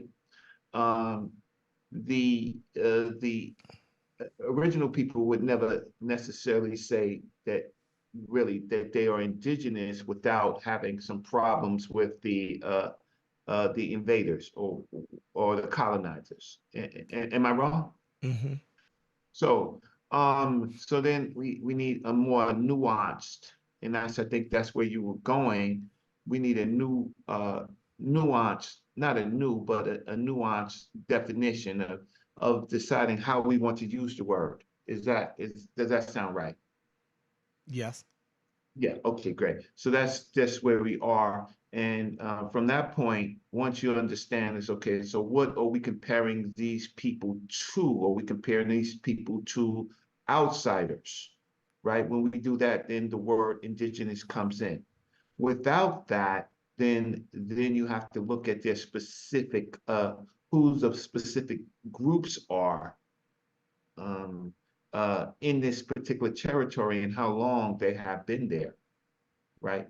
And so then so there are in any place there are usually many groups, and then over time they get absorbed by smaller groups get absorbed by bigger groups. Then there's language issues, and there's particular cultural cultural concerns that you have to talk. So when you're talking about, for example, North Africa is a place of many groups of people at a particular time period. Would you agree with that?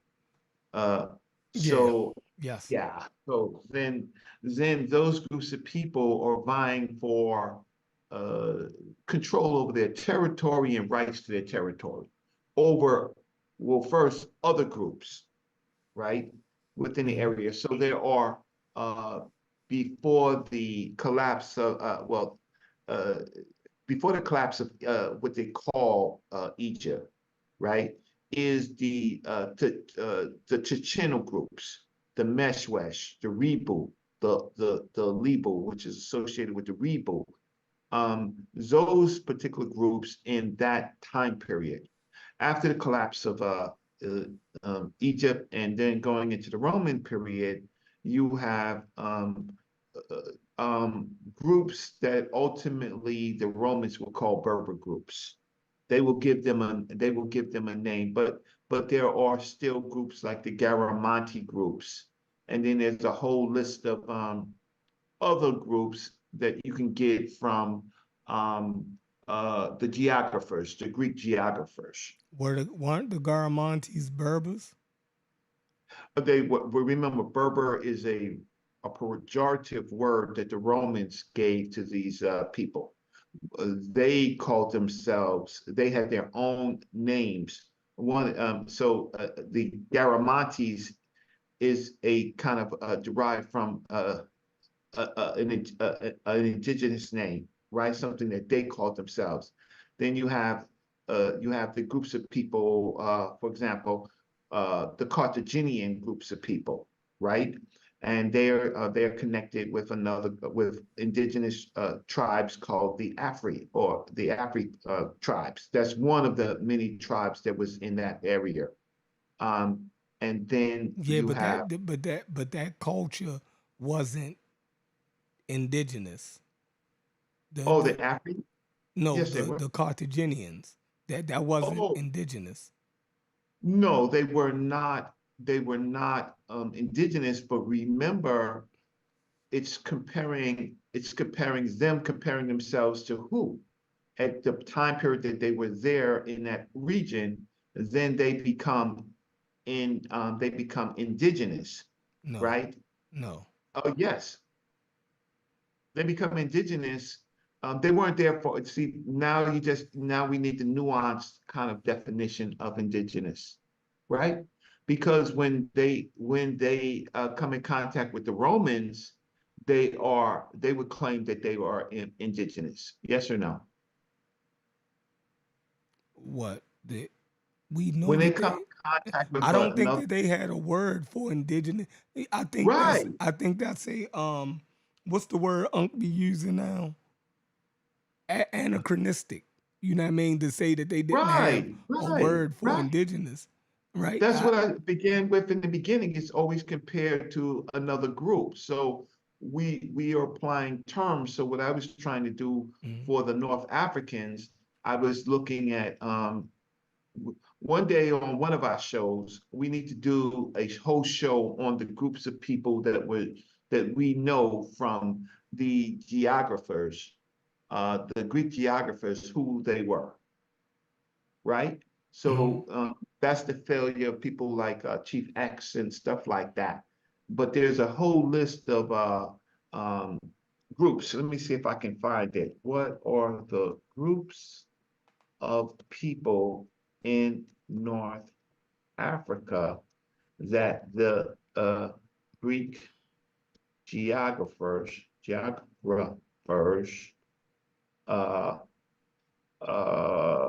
mentioned, so we can get a whole group of people, right? Okay, so there's the Garamantes, there is the the gay Tuli groups of people, right?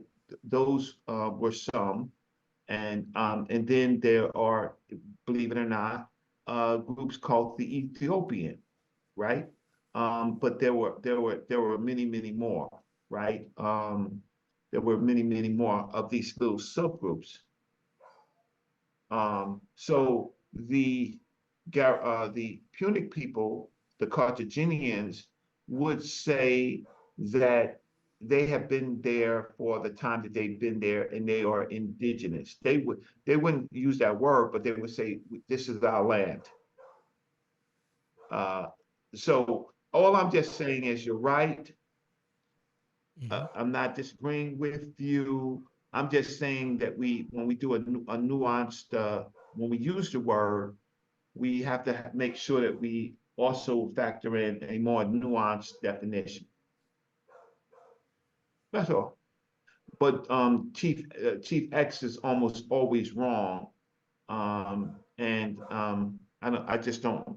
As far as he's concerned, they are the Mediterranean people. As far as he's concerned, without the understanding who the tribes were, the exact tribes. So but that's the thing. So you don't agree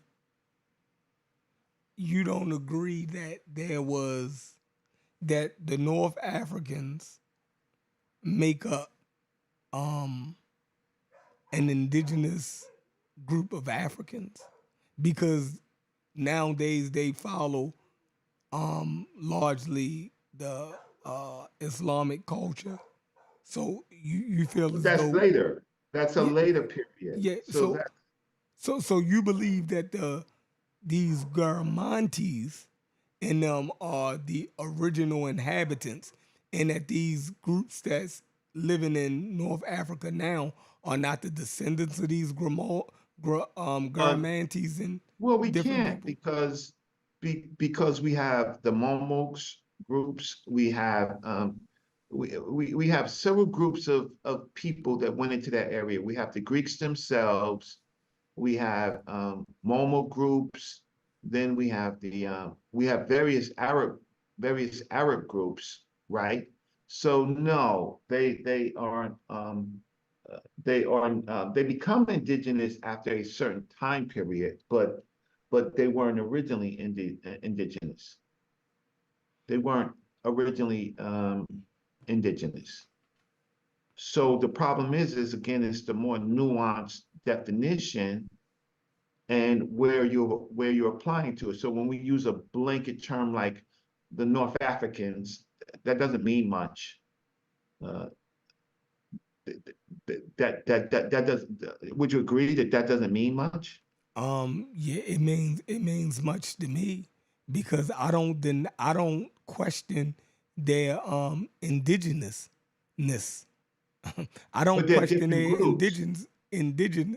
Indigenous, But I yeah. can hear that you question their indigenousness. Well, with a more nuanced view, it depends on the chronology.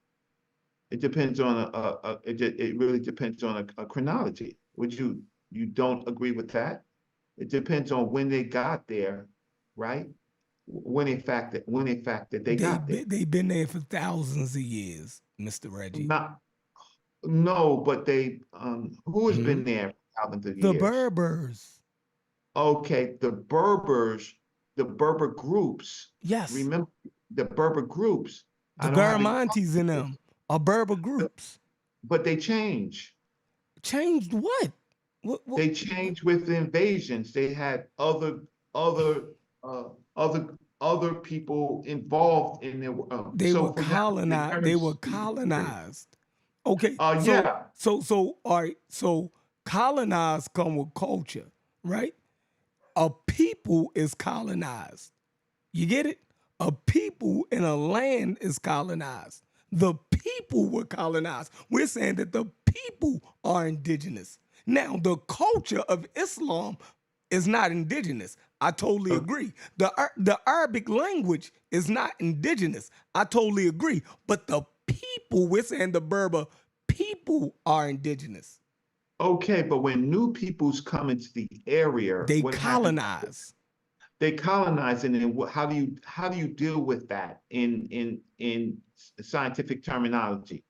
So that means the indigenous people that were originally there, the original people, they begin to change. Would you agree with that?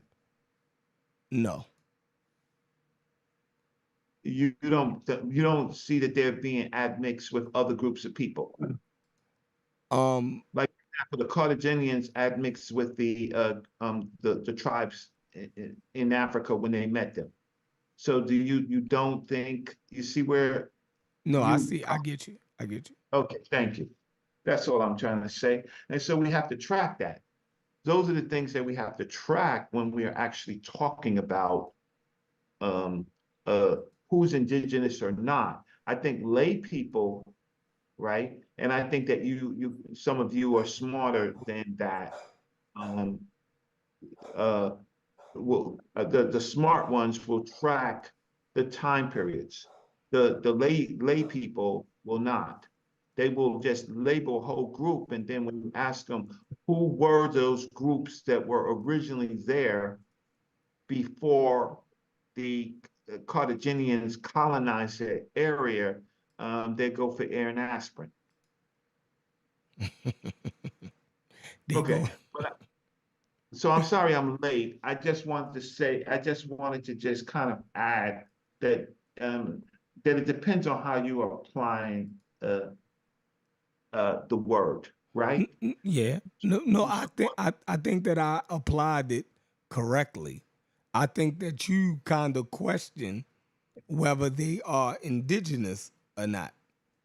So I think the issue lies with you and not the terminology. No. Okay, if you want to put it on me, right? I would say based on a chronology, right? Then we could understand better, right? I would say that, right? That's what I would say. I would sorry, I'm just trying to bring this in. I don't know what's going on here. But yeah, so it just depends on what groups are we talking about. Not all groups, not some groups are indigenous for a certain time of period, and then there are new groups that come in, right? The Berber's been there for thousands of years, Reggie. How far do you want the Berbers? Huh? Brother, can I say something? Street I Sufi don't is want in the building. Yeah. I just think it's a lot of like mind games going on. I'm not talking about Brother Reggie, and peace to you, Brother Reggie. But the community like gets real fickle about certain things, and they're very biased, and they play games. People with common sense know that if something or somebody been somewhere for thousands of years, like for example, the Amazigh people from a larger scale, I'm not even going to say barbarian, an insult to them that the Romans called them barbarian for Berber. We're going to say the Amazigh people, right?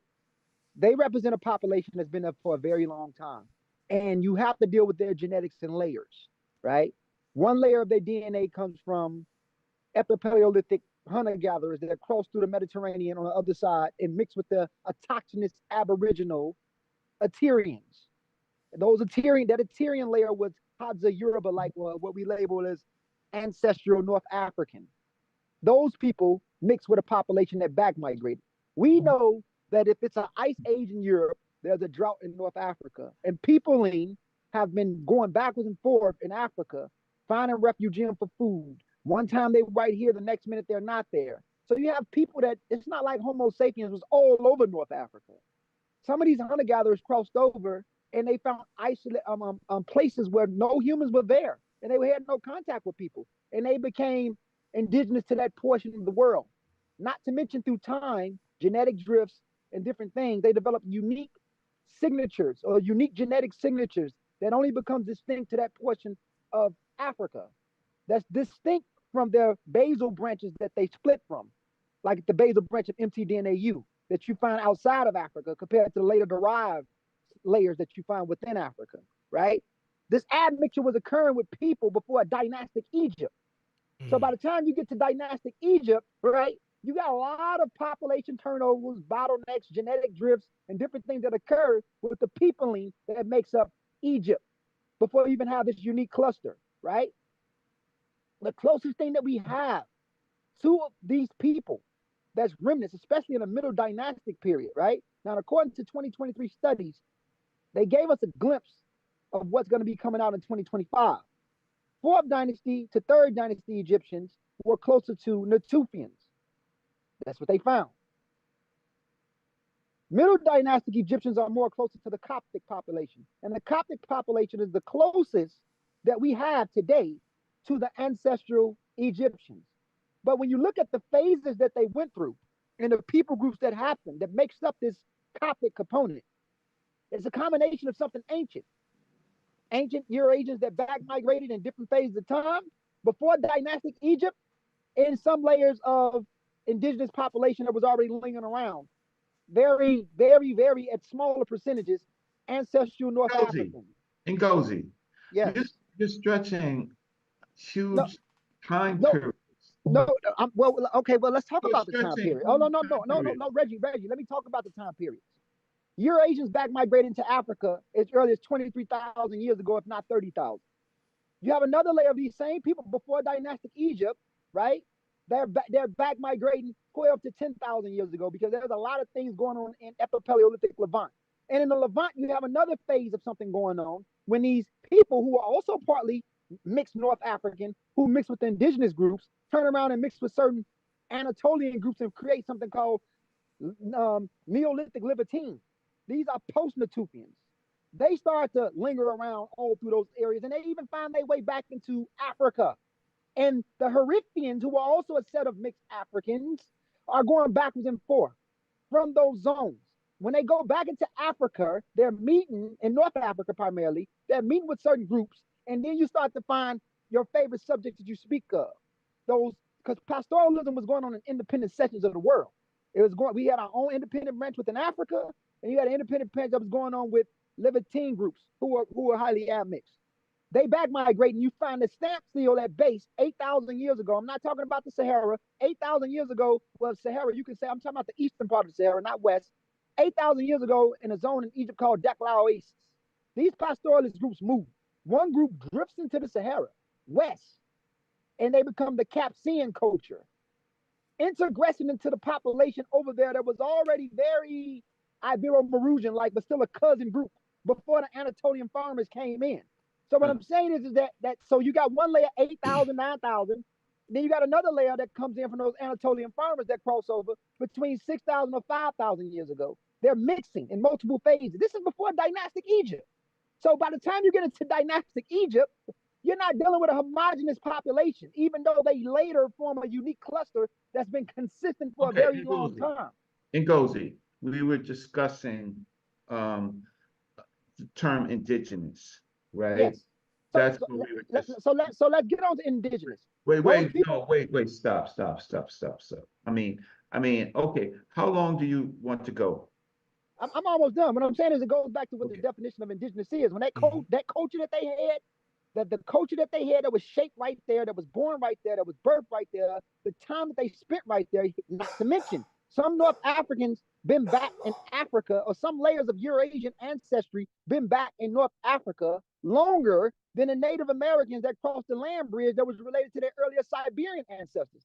Humans came here 16,000 years ago, but we call them indigenous. But you have people that back migrated into Africa that's been in there 23,000 to 30,000 years ago. That's how many thousand years apart from the 16,000 years that Homo sapiens crossed the land bridge, right? And when they go into Africa, they're meeting with those aboriginal autochthonous groups that never left, those Assyrian fragmented people that they diverged from, because the humans that left out of Africa were related to Assyrians.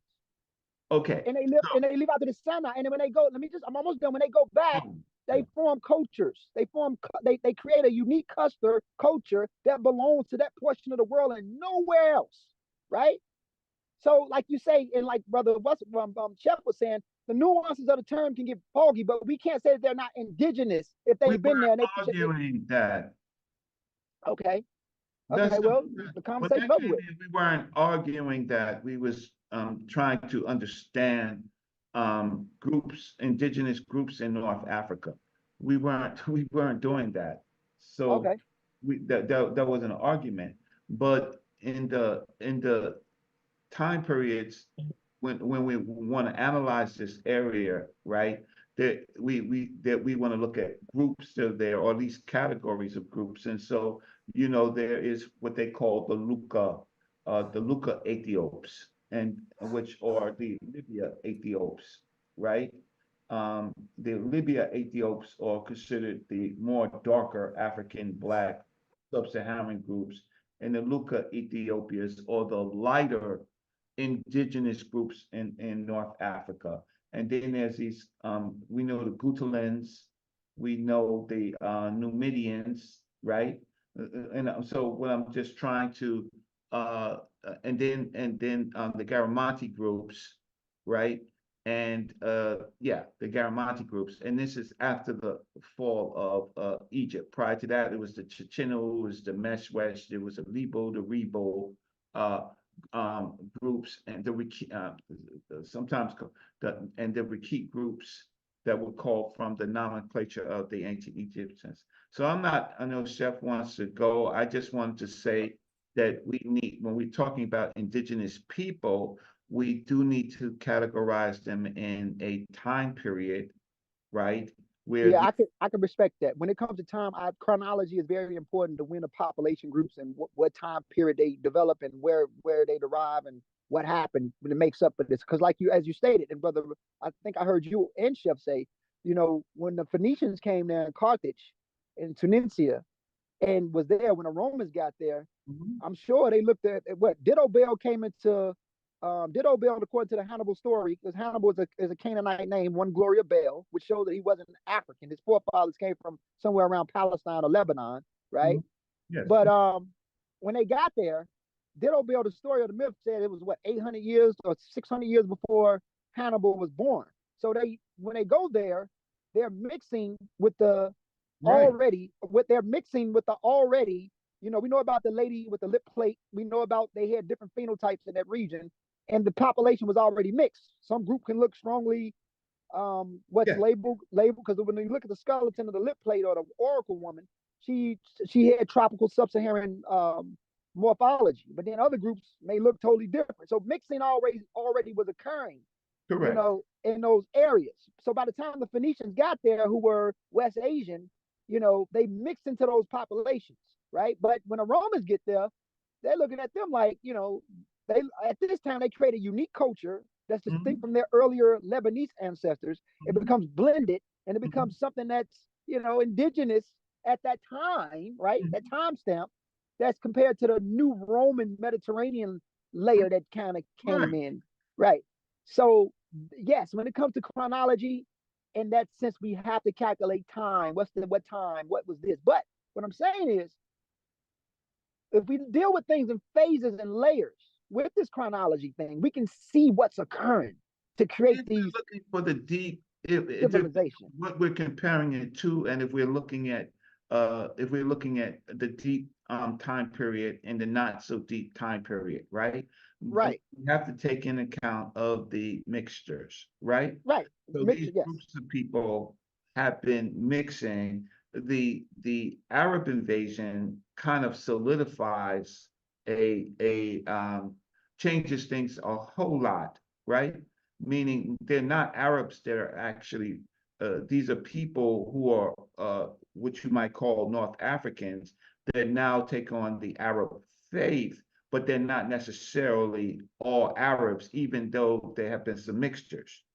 In the more modern period, right? The more modern period, there is actually different changes because of the modernization of the region, right? Correct. So, But, so The yes,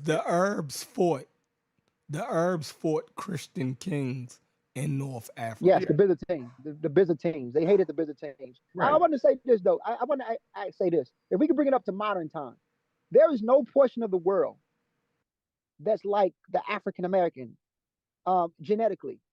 What I mean is that the African American Creole, or whatever you want to call us, Africans of North America, we have distinct genetic signatures that, what I mean, the Africans of the diaspora, whether we're from Trinidad, Barbados, Haiti, or even this portion of the United States, USAC, United States African Creoles, if you want to call us that, Anak, whatever.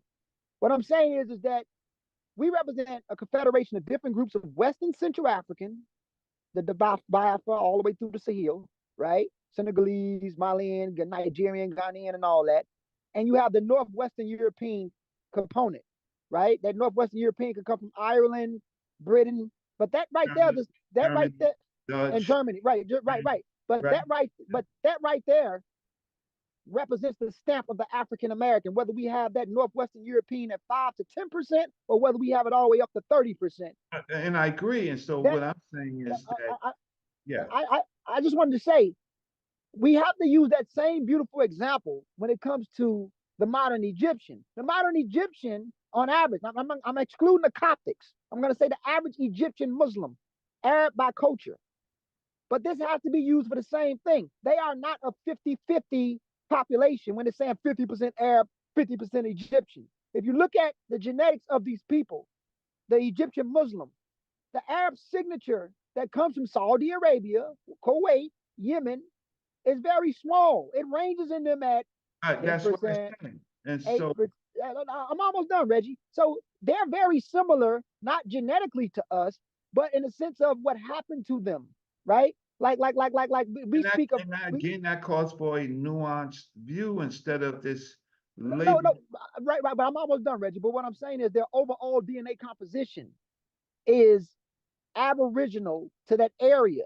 Not to mention mixing because mixing is part of what Homo sapiens do. We can't stop that.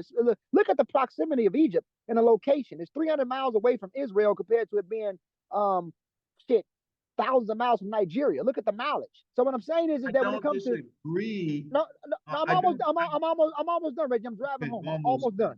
Wow. I'm almost done. So a darker skinned Saadi or philogyny Egyptian is genetically closer to a Coptic or a person in Palestine or a person in North Africa, regardless of skin tone, than he would be to the Yoruba, the Igbo, the Mandinka, or even the Fulani at a larger layer of their DNA. The Fulani, we are mixed with a little bit of North Africa west from the Ibero-Mauritian signature, but even Nigerians got in them. It's just the Fulani, because they exist in the Sahel, they got it a higher percentage because it's right there compared to when it drift into the interior portions of Africa and kind of decrease compared to those people that's at the Sahelian Rift of Africa. So when it comes to Egypt, this layer of these people over here, they would be more closer regardless of their skin tone to one another. Not saying we don't have dark-skinned Egyptians, Reggie, or anybody that's listening, because we do. You have dark-skinned Egyptian, and dark skin does not make them Nubians or Sudanese. But they are still genetically more closer to those populations in that area than they would be to me, than they would be to a Ghanaian. That's all I'm saying. Okay. And that's fine. And that's hey, Reggie, I gotta go. I'm gonna let you go because I rushed on here because I was hearing it. It was so exciting, and I'm gonna let you just go further. No, I'm not gonna go for long because Chef is not gonna be here. So what we would do is, and I'm gonna get off myself. What we would do is, we were talking before I came on indigenous groups of people. I do think, Sheffrin, that we were gonna have to do. I might do a show on my show on these groups to at least name them. Right? To at least name those groups. As a group, as a big group, you can call them North Africans. But if you want a more nuanced view, you would identify the Gutalins, the Garamatis, right?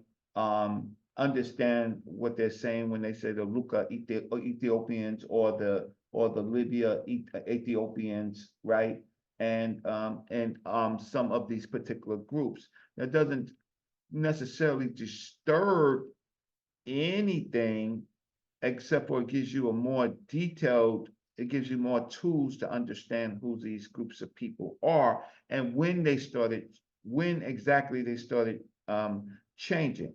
So when Romans come into that area, right? The Greeks come into that area, they have a colony. The Romans come into that area. Earlier than that, you had the Punic people, they come into that area. And then, yes, they mix with the indigenous populations that was already there, right? And then altogether in a modern sense, we just simply call them North Africans, but when it's like the same thing as like when people go, "Are you African?" Right? You can go to those groups of people and they say, "Are you North African?" They might say, yeah, by location, but we are Tunisian, right? We're Mauritanians, right? We are this, that, the third, and or we come from this particular tribe." They identify themselves based on their groupings rather than this word called like North Africa, right? We externally want to call these groups North Africans, but they identify themselves in their own particular group, culture, language, history, right?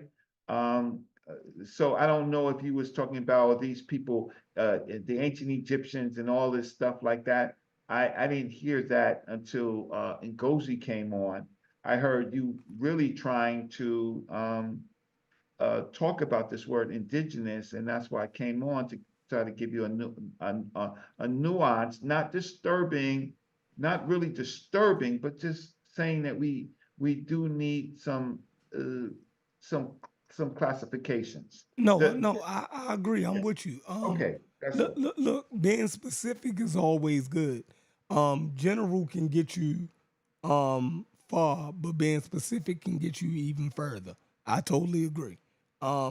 So you definitely helped us nail the groups of people specifically down even further, you and Ngozi. So that was dope. I like for y'all to realize that half the time y'all are not disagreeing, right? I know No, y'all like the we have clear lines. That's why I had to stop them about this about who the so-called ancient Egyptians were.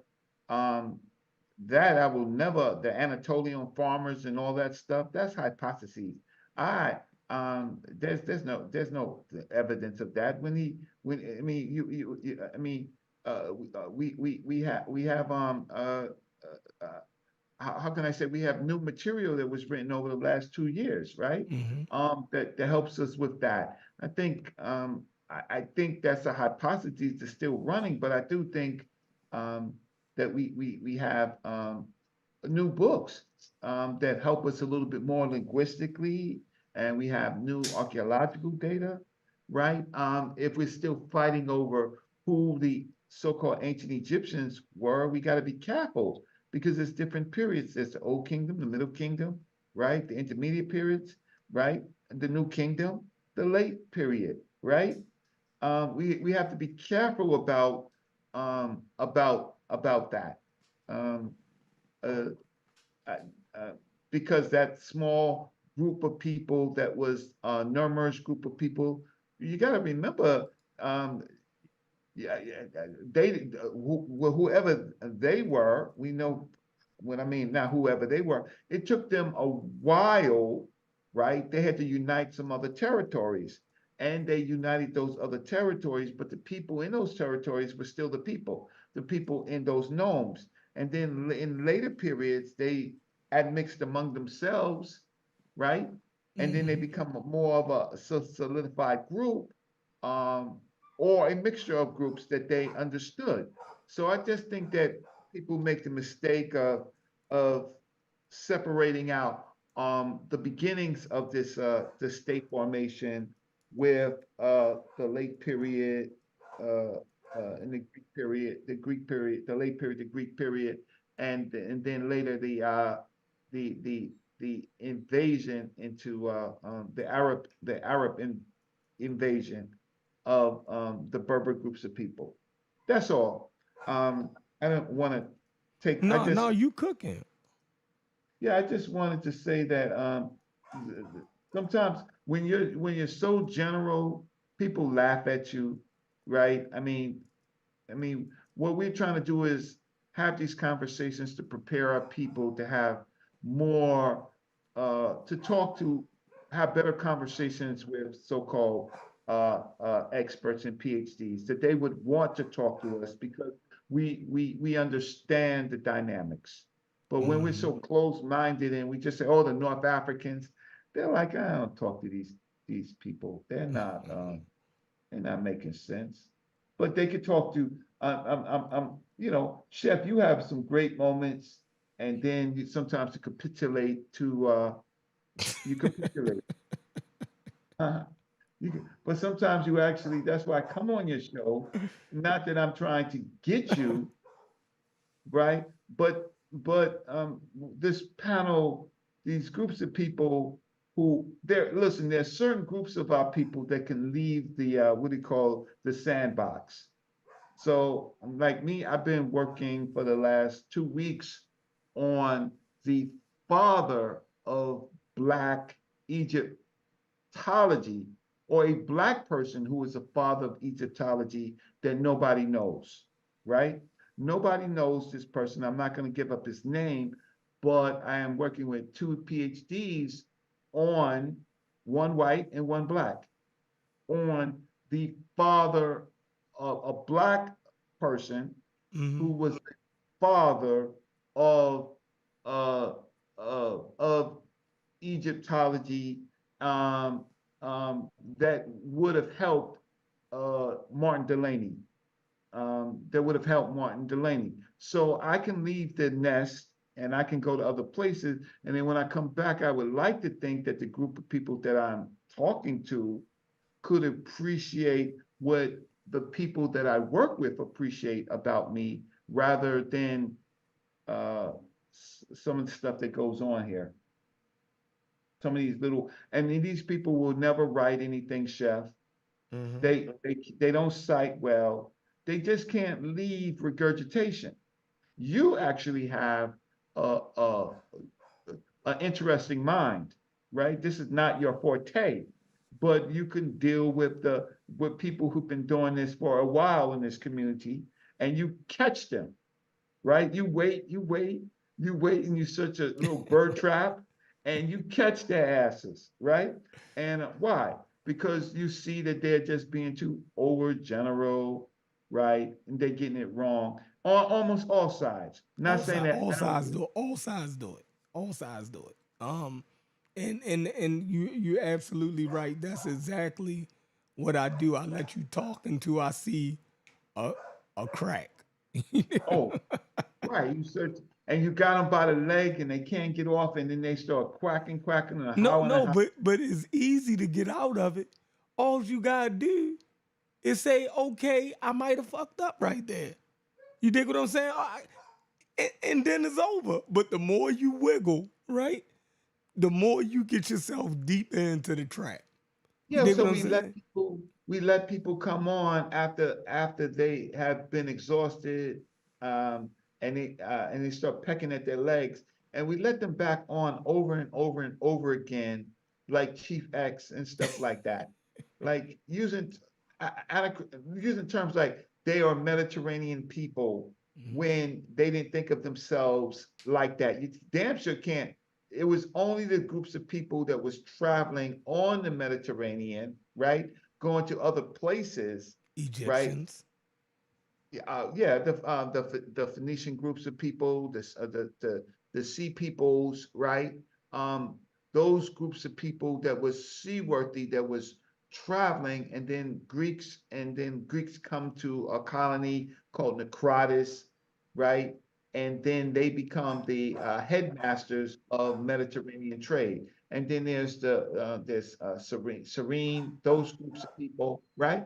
And so, and then there's the land travelers, the people that don't know how to use boats. So they got to travel across land bridges, right? They got to walk So across. hold on. So wasn't it early in the Mediterranean? Wasn't it early Egyptian outposts in cities already in the Mediterranean. See, I can think of a few no, the offhand, and Turkey. even the Egyptian hieroglyphs was found predating Greek culture in some um, uh, uh, Mediterranean islands. You know what I mean? What, what, Like what, for example, I what mean, you was have Linear Cyprus. B I and mean, all of that? right, What right. was So that you have derived from? So so it so shows that the Egyptians had influence and they were in the Mediterranean earlier than what y'all giving them credit for. So but I just we're want to say not that. saying that linear A in the meta nature it's I mean it's still isolate. Linear B in the meta nature there might be some confluence, right? Um, we some and then there's languages that we have they're still trying to be deciphered in that area. So yes, there was travel, but you can't really say it was entirely all over the Mediterranean. Then there's another period where you have the Etruscans, you have those groups of people. After the sea people, you have the Etruscans. Then it becomes then it becomes more Mediterranean. So meaning there's small outposts, right? There's a war, territorial wars, there's invasions. That's another period. The earlier period, The Bronze Age. All right, so in the Bronze Age, we know that Egyptians had an outpost in the Mediterranean on some in island Turkey, with no, not that far Cyprus, north. It in was somewhere. Cyprus, I don't think it was that far north in Cyprus, but it was somewhere in the Aegean, and this is where they was getting a large amount of their. there's the Minoan groups, there's the No, Minoan. I'm saying the Egyptians, right? Listen to me. The No, Egyptians, no, because I they was getting 10, right? They was getting 10 from some island in the Aegean, right? And they had a colony outpost where they was getting 10 because this was the Bronze Age, right? So okay. you See, this is where okay. So you doing a nice word called the Aegean, right? Okay, okay, so now, are you putting yourself? It wasn't called Aegean until the Greeks right. now, right? So I'm just that's what, putting you in the territory where you dig what I'm saying? right. So what you So did it's was further west. what you Go ahead. did was what you did was really interesting. Before they were the Mediterranean people, right? Mhm. You're talking about Aegean groups. Yeah. You see what you just did? Yeah, being more specific. Yeah, at time with chronology, right? So when they start talking about the Mediterranean groups, then you could put a date on that, right? Like you could put a date on the Aegean, right? Or you could put a date on when the Egyptians called it the green yeah Wajware. Wajware. watchware, right? Thank you. You're better than me right now. Watchware. So we can put dates and time periods, and when we start using these particular words, then we know what groups of people were there because this is why we get those words, right? So around this time period, the Minoan groups of people, the Cyprus groups, the Crete people, those groups of people, and the groups of people from Turkey, right? They, right. So yeah, we deal with in different chronologies, different time periods, right? Um, and we try to use sometimes the nomenclature of what the archaeology says. But I appreciate uh, I mean, I appreciate this, and this can help us with things like indigenous at this time period. Like we would say, these groups of people were indigenous at this time period. That's a more nuanced approach, right? Yeah. Yes, Yeah. no, Yeah. No, I agree.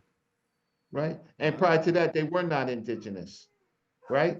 Yeah. Sometimes, yeah, okay. So I think that you understand it, but the nuts who want to use the word Mediterranean, North Africa, and they just want to use it without, they're nuts. They're never going to write nothing. They're regurgitative. And I'm just trying to say is because they're mean-spirited and they think they know something, but you never get them to write anything, right? No one to look at their work, right? And I mean, but they yappy their mouths, right?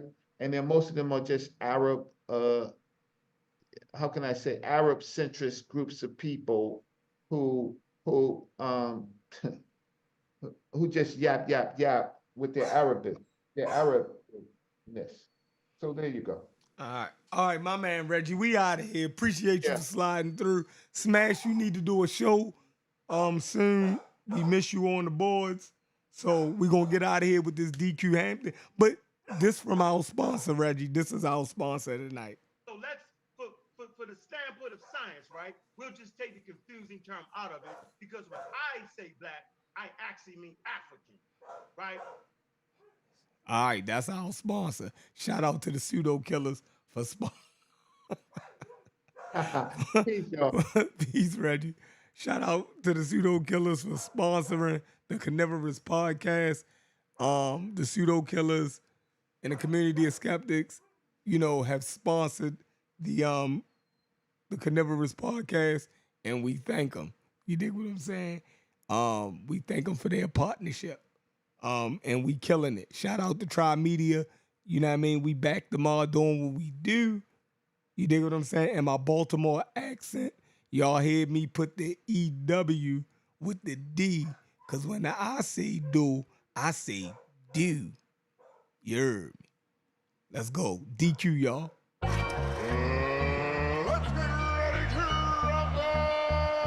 DQ Hampton, y'all. The Carnivorous soundtrack is coming.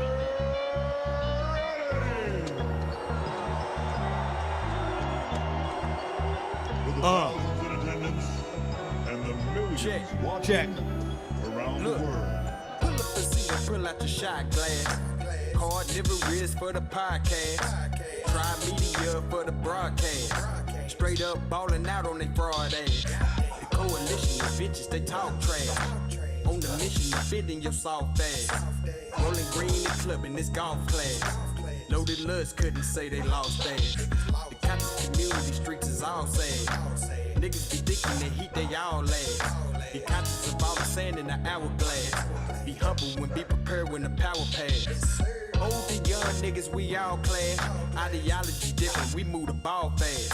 Yeah, these chickens is out of season, we haul ass. There's a reason we undefeated, it's all fast. Pull up a seat and pull out a shot glass. Carnivorous for the podcast.